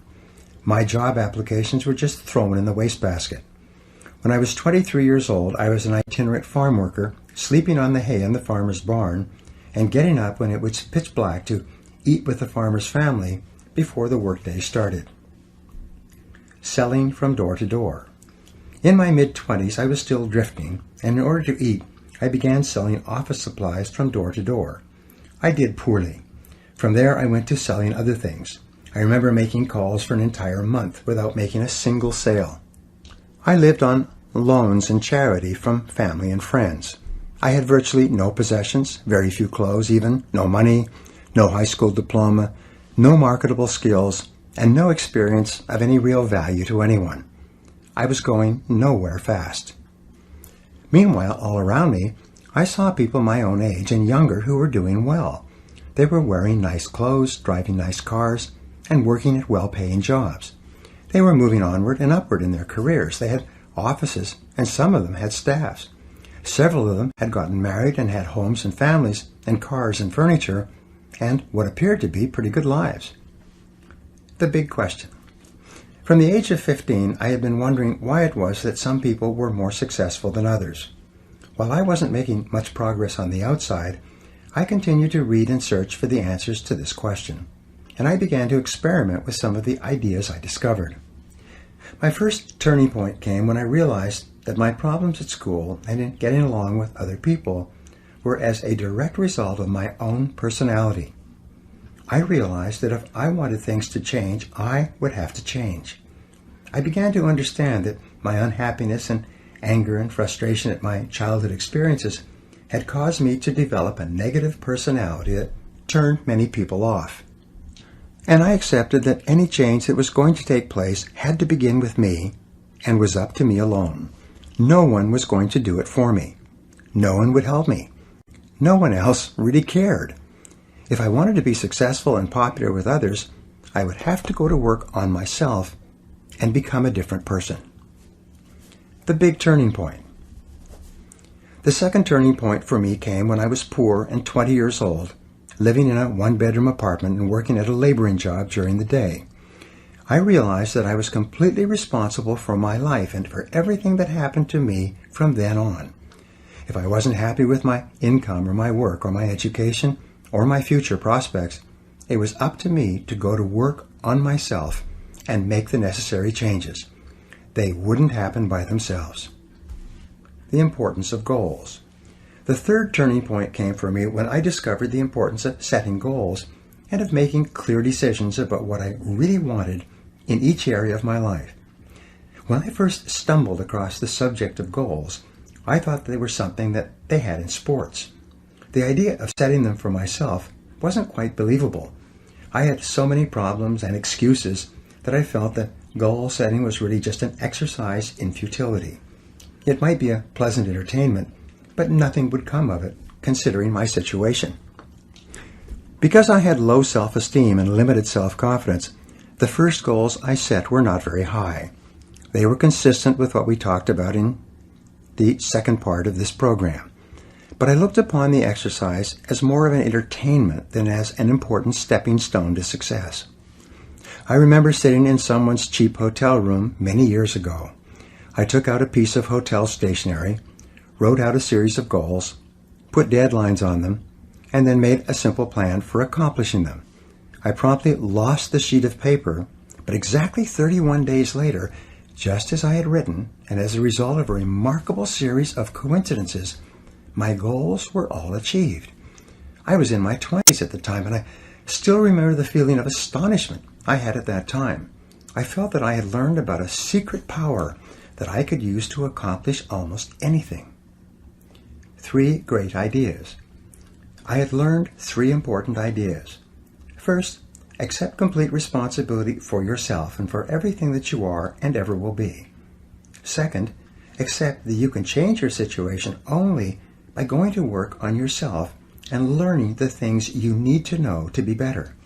And third, set clear goals with timelines for the things you want and then work every day to bring those goals into reality. For the next few years, I used these ideas sporadically. Each time I did, I would experience a burst of success and progress. As soon as I achieved a modicum of success, I would abandon these ideas and go back to simply reacting and responding to whatever happened on a daily basis. It took me several years before I finally began practicing these ideas and many others that I mentioned in this program consistently.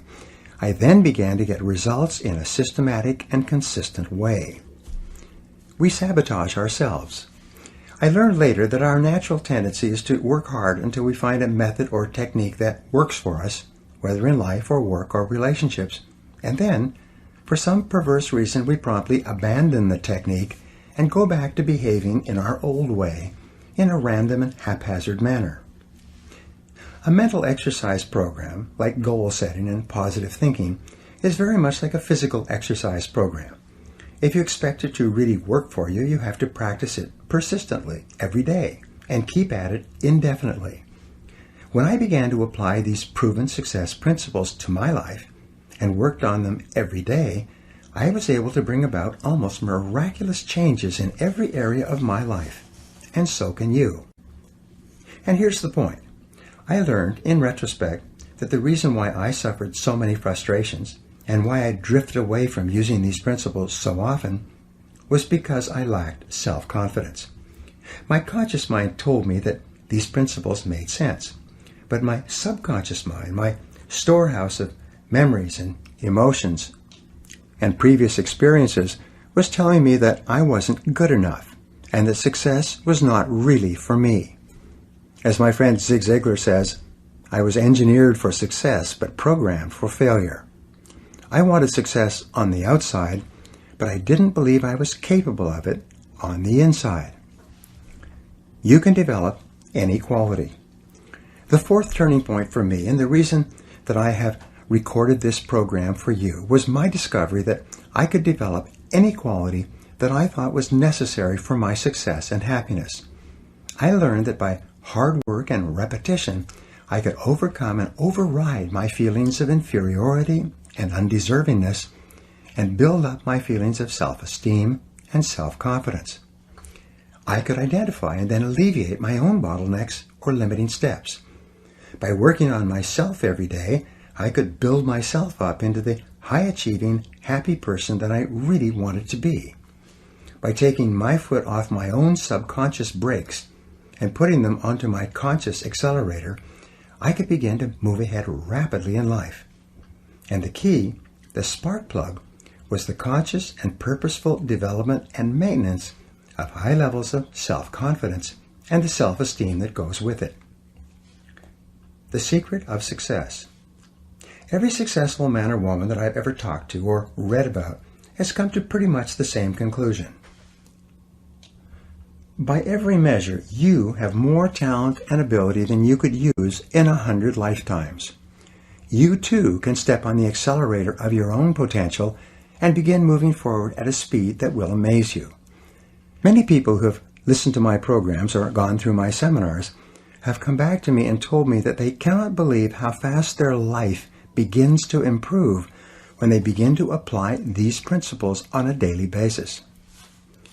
The 4 Ds of success and self-confidence. Here's the question. How do you infuse your whole life with the kind of self-confidence that makes everything possible for you?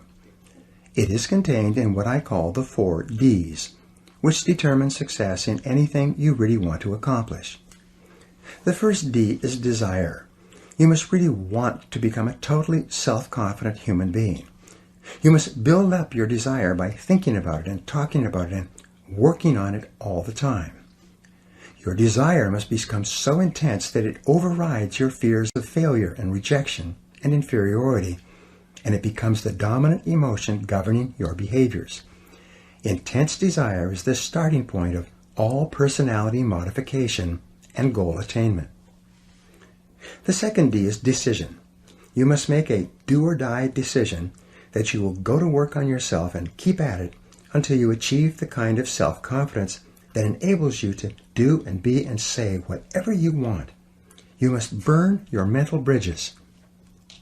Many people want things, but they never make the clear, unequivocal decision that they are going to do whatever it takes to get them. The third D is determination. Once you have started to make significant changes in the way you act, your internal gyroscope will try to take over and bring you back into your comfort zone, into your old ways of acting. Sometimes progress will be slow, and often you will see no progress at all. Nonetheless, you must persist in the positive and constructive behaviors that you know will lead to making you into the kind of person you wish to become. Your determination must be as unshakable as the self-confidence that you desire. The fourth D is discipline. Underlying and surrounding all great achievement in life is the quality of self-discipline. This is the ability to make yourself do what you should do, when you should do it, whether you feel like it or not. Every practice of self-discipline strengthens your discipline in every other area of your life. As Napoleon Hill said, after more than 20 years of research into the lives of successful men and women, self-discipline is the master key to riches. It is self-discipline that makes everything else possible. If you have the desire to change, the decisiveness to take action, the determination to persist on your forward track, and the discipline to make yourself do whatever you need to do, your self-confidence and your success are inevitable. Positive knowing versus positive thinking. We said earlier that self-confidence comes from positive knowing rather than from just positive thinking or hoping. It is only when you have a firm conviction or belief in your abilities, based on experience, that you really know that your self-confidence is not an act. This is why every act of self-confidence builds your self-confidence. Every success you experience builds your self-confidence and your ability to achieve further successes. Every mental exercise that you engage in to improve and strengthen your personality builds your self-confidence. And everything that you learn and practice from the lives of other self-confident people improves your own self-image, increases your self-esteem, and raises your own self-confidence. The Gallup Success Survey. Some years ago, in the mid-'80s, the Gallup organization conducted one of the most extensive surveys into the reasons for success ever conducted in America. They selected 1,500 men and women whose names and biographies had appeared in Marquis' Who's Who in America, the most prestigious register of noteworthy individuals in the country. They asked them at great length what they felt were the reasons why they had become so well known and respected in their lifetimes. This group included Nobel Prize winners, university presidents, heads of Fortune 500 corporations, leading academics, writers, inventors, entrepreneurs, and even a high school football coach, a man who continued to have a significant impact on the lives and personalities of the young people he had trained. 5 essential qualities. After many months of research and interviews, they were able to isolate the 5 most important qualities for success and self-confidence in America. And their findings turned out to be consistent with virtually all the other research that's been done in this area. Number 1 is common sense. The first and most important success quality was defined as common sense. It is said that the average person has an enormous amount of common sense because he or she hasn't used any of it yet. Common sense seems to be something that a person accumulates as the result of experience over a long period of time. Common sense was defined by the participants in this survey as the ability to cut to the core of a matter, to recognize and deal with the essential elements of a problem or a situation, rather than getting sidetracked by similar issues or symptoms. Another definition of common sense given was the ability to learn from experience and then to apply those lessons to subsequent experiences. Common sense was seen as a core quality that enabled a person to become increasingly more effective over time. Perhaps another word for common sense is wisdom. Aristotle once defined wisdom as an equal combination of experience plus reflection. He suggested that you need to first have the experience, and second, to take an equal amount of time to think about what happened to you and what you could learn from it. You are far, far wiser than you know. In fact, based on your experience, you probably have the ability to be far more effective than you are just by applying what you've already learned. The problem for most people is that they simply do not take enough time for reflection. They do not take the time to sit and write and think and dialogue with others about their experiences. Socrates once said that we only learn something by dialoguing about it. You only really understand something to the degree to which you can discuss it with others or explain it to a third party. Your ability to translate your experience into words, which only comes through thinking and reflection, is essential for your growth and wisdom and common sense. Gain additional knowledge. I would add one more ingredient to Aristotle's definition of wisdom, and that would be knowledge. Wisdom is, therefore, a measure of knowledge plus experience plus reflection. First you learn, then you practice what you learn, then you take time to think about what happened. When you turn off the television or radio, or put down the newspaper and begin spending more time talking about and thinking about what has happened to you, you begin to grow at an exponential rate. 2 magic questions. Perhaps the 2 best questions I have learned for personal growth are these. After every experience, successful or unsuccessful, stop and do an instant replay of the experience, preferably on paper, and ask yourself first, what did I do right? And second, what would I do differently? If you take a piece of paper and write at the top of the page, what did I do right? And then write down every single part of the experience that you did correctly, you will be accelerating your development of common sense. By analyzing your immediate past performance like football players do on video, you will find yourself improving at a rapid rate. The very fact that you take time to reflect will cause you to improve in those areas you pay attention to. When you ask, what would I do differently, you begin to see all kinds of possibilities for improvement. The wonderful thing about these 2 questions is that the answers to both are positive and constructive. And when you dwell on the positive, constructive parts of your performance, present and future, These ideas sink deeper into your subconscious mind and program you to act in a manner consistent with that information the next time out. Review your performance. One famous football coach would sit down with his better players and replay videos of their last games. He showed them running or passing or catching on the video, but without comment. The players, whose egos were very sensitive, were quite aware of their mistakes and weaknesses. Nothing needed to be said.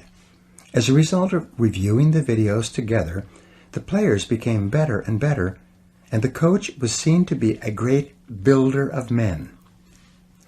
After every sales call or interview, do an instant replay, alone or with someone else, and ask yourself quickly, what did I do right? And what would I do differently? You'll be amazed at what you see and how fast you begin to improve. This simple method will probably assure that you make more progress in 1 month than the average person makes in a year or even 2 years. Just try it for 1 day or 1 experience and prove it to yourself. Be good at what you do. The second quality for success and self-confidence that came out of the study was that of expertise. I talked about this at great length in part 3. Most successful, happy men and women are very good at what they do, and they know they are very good. They have learned and practiced and reflected and gotten better and better until they are recognized by their peers as being among the very best in their fields. And this feeling of being the best is an absolute prerequisite for deep and lasting self-confidence. Self-reliance. The third quality identified in the study was that of self-reliance. Men and women who are respected by others tend to look primarily to themselves for the answers to their questions and for the solutions to their problems. They are highly self-responsible. They do not blame others or make excuses when things go wrong. They look upon themselves as the primary creative forces in their own lives. They volunteer for tough assignments, and they are willing to take charge when something needs to be done. Intelligence is more than IQ. The fourth success quality identified was that of intelligence. Intelligence seems to be a key requirement for success and self-confidence in any field. But when they looked at this subject, they found that intelligence was not necessarily measured in terms of IQ. Many of the most notable men and women alive today had done poorly in school. They had gotten low grades or no grades, and many of them had not completed university or even high school. One gentleman in the study could not even read or write, and yet he had gotten all the way through university by covering it up and getting others to do his assignments for him. Income and IQ. In a recent survey in New York, they selected 1,000 adults at random and tested them for IQ. They found that between the person having the highest IQ and the person having the lowest IQ, there was a difference of only 2.5 times. But between the person earning the greatest amount of money and the person earning the least amount of money, there was a difference of more than 100 times the income. And the person earning the most was by no means the person with the highest IQ. How is intelligence defined? If intelligence is not necessarily IQ or grades or years of schooling, what is it? In my estimation, intelligence is really a way of acting. If you act intelligently, you are intelligent. And if you act stupidly, you are stupid, irrespective of your IQ or your education. Smart people take the actions necessary to get the results they want. They are effective in whatever situation they find themselves in. Intelligence is more a matter of doing the right things rather than doing things right. Intelligence defined. What then is an intelligent way of acting? Here's the answer. An intelligent way of acting is acting in a manner that is consistent with the achievement of your own self-professed goals. Whenever you do something that moves you toward achieving a goal that is important to you, you are behaving intelligently. You are smart. But whenever you engage in a behavior that moves you away from one of your own goals, you're behaving stupidly. The world is full of people who are behaving stupidly, hour by hour and day by day, because they are doing things that are guaranteed to bring them the opposite results of what they say they really want. Make your actions congruent. If one of your goals is to live to be 80 or 90 years old and have a happy, healthy life, then everything that you do today in terms of your eating, drinking, exercise, rest, and especially avoiding unhealthy behaviors is smart. However, if you don't exercise, if you eat the wrong foods or smoke cigarettes and neglect your health in any way, you are behaving stupidly by your own definition. If you are in sales or business and you learn how to manage your time well so that you get a lot done in the course of your working day, you are acting intelligently. If you do things that undermine your productivity or move you away from your goals, you are acting foolishly in terms of your own goals. Here's a key insight. Everything you do is either moving you toward one of your goals or moving you away from it. Nothing is neutral. Everything counts. Each act you engage in is either a positive act that goes on the positive side of your personal balance sheet, or it is a negative act that goes on the negative side of your personal balance sheet. A great life is simply a life that has far more marks on the positive side than it does on the negative side. This means that an intelligent person is one who does far more things that move him or her toward the things that he or she wants to be and have and do than an unintelligent person does. Avoid self-delusion. Don't fall into the trap of deluding yourself into believing that only what you want to count counts. Many people think that if they don't count it, it doesn't have any effect on them. They think that if they don't read a book or listen to an audio program, if they don't spend time with their families and play with their children, instead of playing on their computers and watching television, if they don't do the things that are leading to a happy, healthy, successful life, then somehow it doesn't matter. They will get a pass. It won't count. But the fact is that everything counts. Nothing is neutral. Everything you do or don't do contributes toward making your life a great life or a mediocre life. Everything counts. With regard to your self-confidence, every time you do something that is moving you in the direction of something that is important to you, you feel like a winner. But every time you don't do things that move you forward towards something you want, or even worse, move you away, you feel like a loser. These behaviors are not only progressive, they are habitual. The more you engage in one behavior or the other, the easier and more automatic that behavior becomes. The more you engage in winning behaviors, the more consistently you act and feel like a winner. The higher will be your self-confidence, and the greater will be your belief in yourself and in your goals. Your actions shape your character. Getting the job done. The final quality of success identified in the study was that of result orientation. This means that you know that you are capable of getting the results for which you are responsible. All highly respected men and women are recognized as being the kind of people who can get the job done, whatever it is. They are invariably decisive, results-focused, action-oriented people. They are performance-oriented. They have a bias for action and a sense of urgency. They have trained themselves to be extremely capable at doing whatever is required. Bigger and better jobs and responsibilities seem to flow to them. The world tends to step aside and make way for the person who knows what he or she is doing and knows where he or she is going. Get on to the fast track.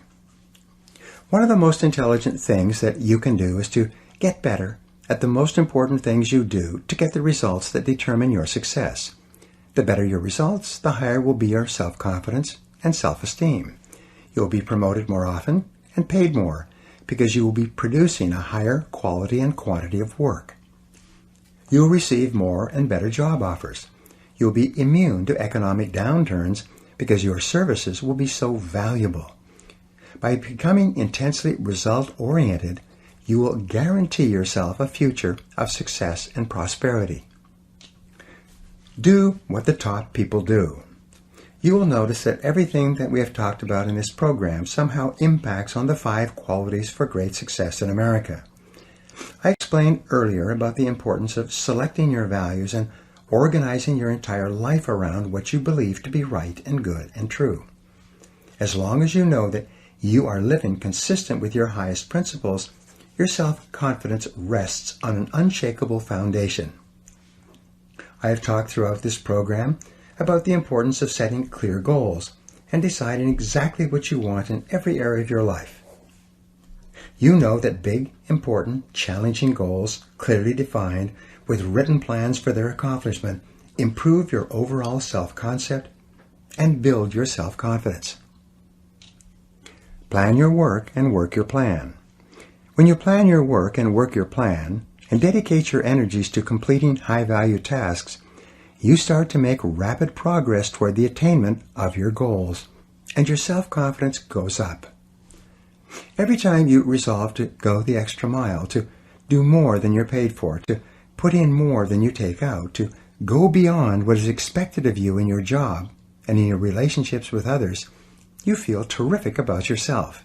You feel more like a winner. Your level of self-confidence increases, and you feel motivated to contribute even more of yourself to what you are doing. When you dedicate yourself to becoming better and better at performing the important tasks in your life, you feel an enhanced sense of mastery and competence. Your belief in yourself deepens, and your ability to get the results that are important to you increases. The development of excellence or expertise in what you do is a wonderful form of positive knowing that leads inevitably to higher self-confidence. Do your work quickly and well. There is virtually nothing that will bring you the respect and esteem of the people you respect faster than being result-oriented and doing your job in an excellent fashion. In study after study, it's been shown that lasting recognition from the important people in your work only comes from being very good at what you do. It is only excellent performance in your job that raises you above politics and gives you the kind of power and influence that really makes a difference in any organization. Dedicate yourself to continuous learning. Your ongoing commitment to personal and professional development gives you a feeling of continuous growth. Whenever you feel yourself growing as a person, you feel internally motivated and energized to achieve even more. And the more you learn, the more you can learn. The more you develop yourself, the more capable you become of further development. By the law of correspondence, as you become better and more capable on the inside, the outer aspects of your life improve as well. As you see and feel your life getting better, you feel more positive and in control of your own destiny. You like and respect yourself more, and your self-confidence increases. Take continuous forward action. Any positive, constructive, and self-determined action that you take in the direction of your dreams improves your self-image and raises your self-confidence.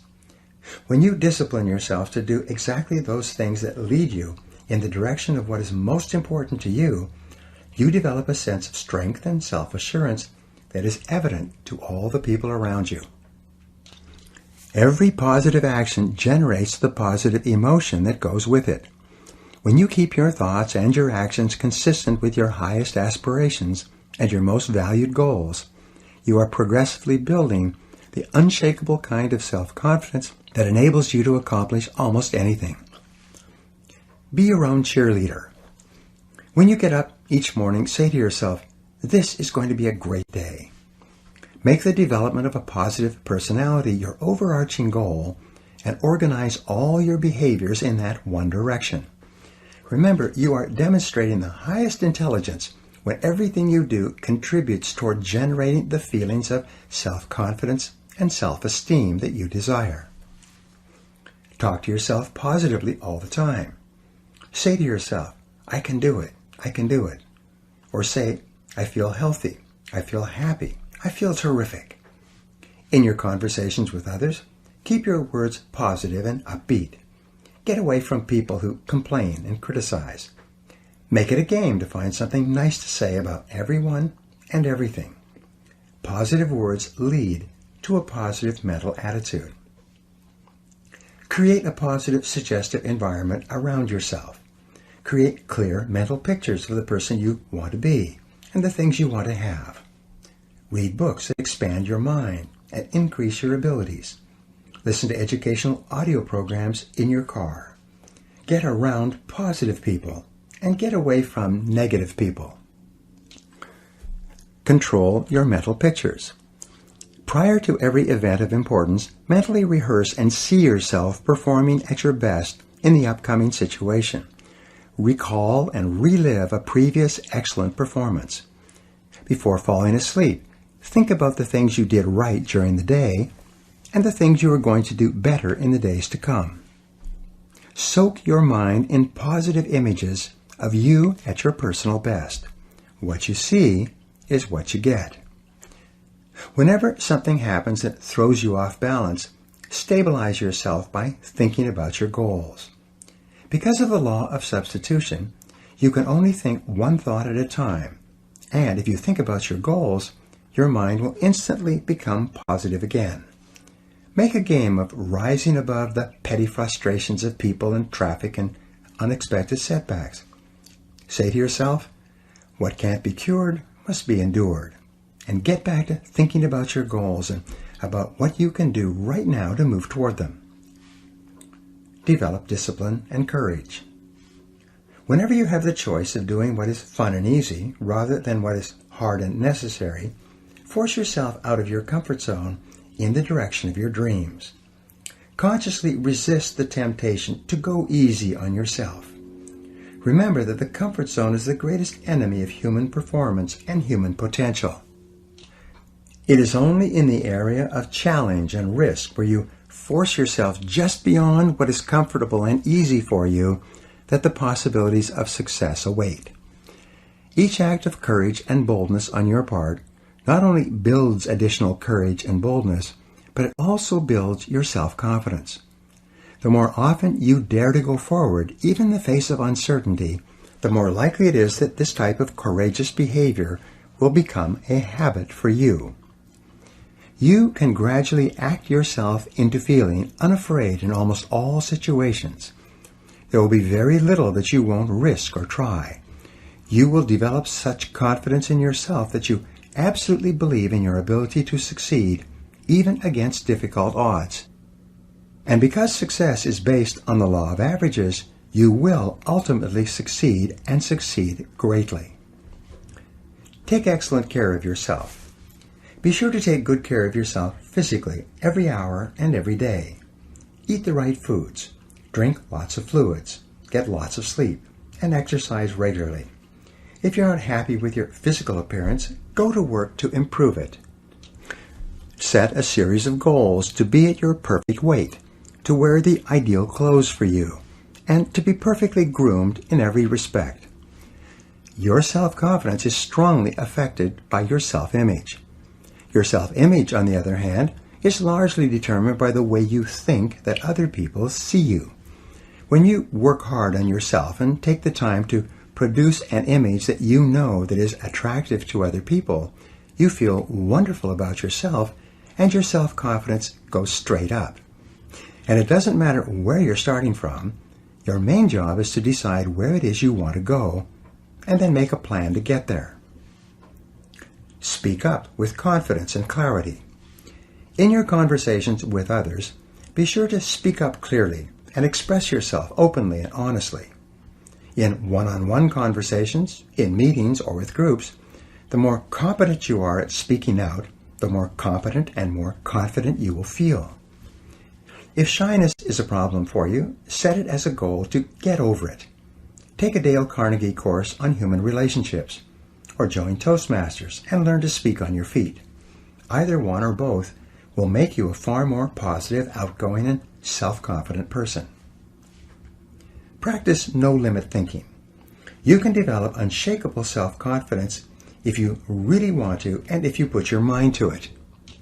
You can develop within yourself any personality characteristic that you really want. You're always free to choose. Everything you are and everything you become is under your own control. The final key to self-confidence was put forth by Dorothea Brande in 1935 when she said, "The high road to success is to act as if it were impossible to fail, and it shall be." The real difference between the winners and losers in life is the difference between taking action and making excuses. It is between the people who do and the people who talk about doing. It's between the movers and shakers on the one hand and those who just watch the world go by on the other. Perhaps your greatest responsibility to yourself is to become a person of action, to act yourself into feeling the emotions that are consistent with high performance. Your primary job is to make any effort, overcome any obstacle, and scale any height to become the dynamic, unstoppable, irresistibly self-confident person that you are capable of becoming.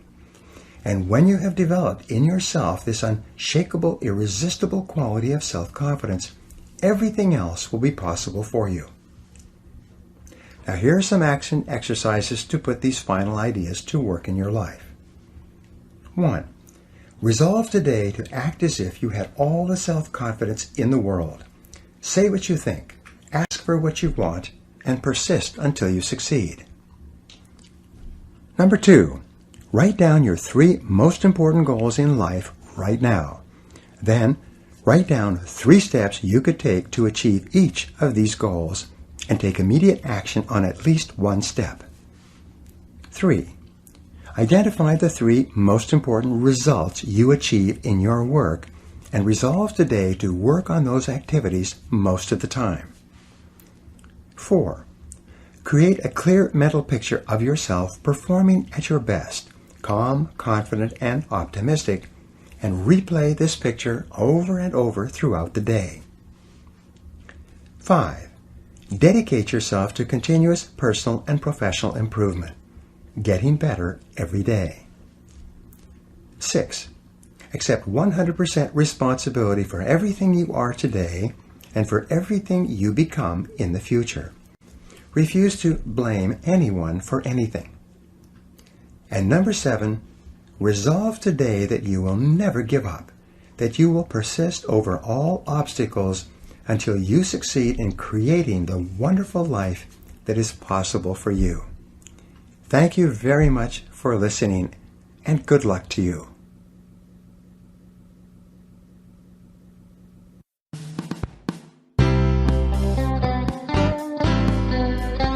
This has been a Gildan audio production.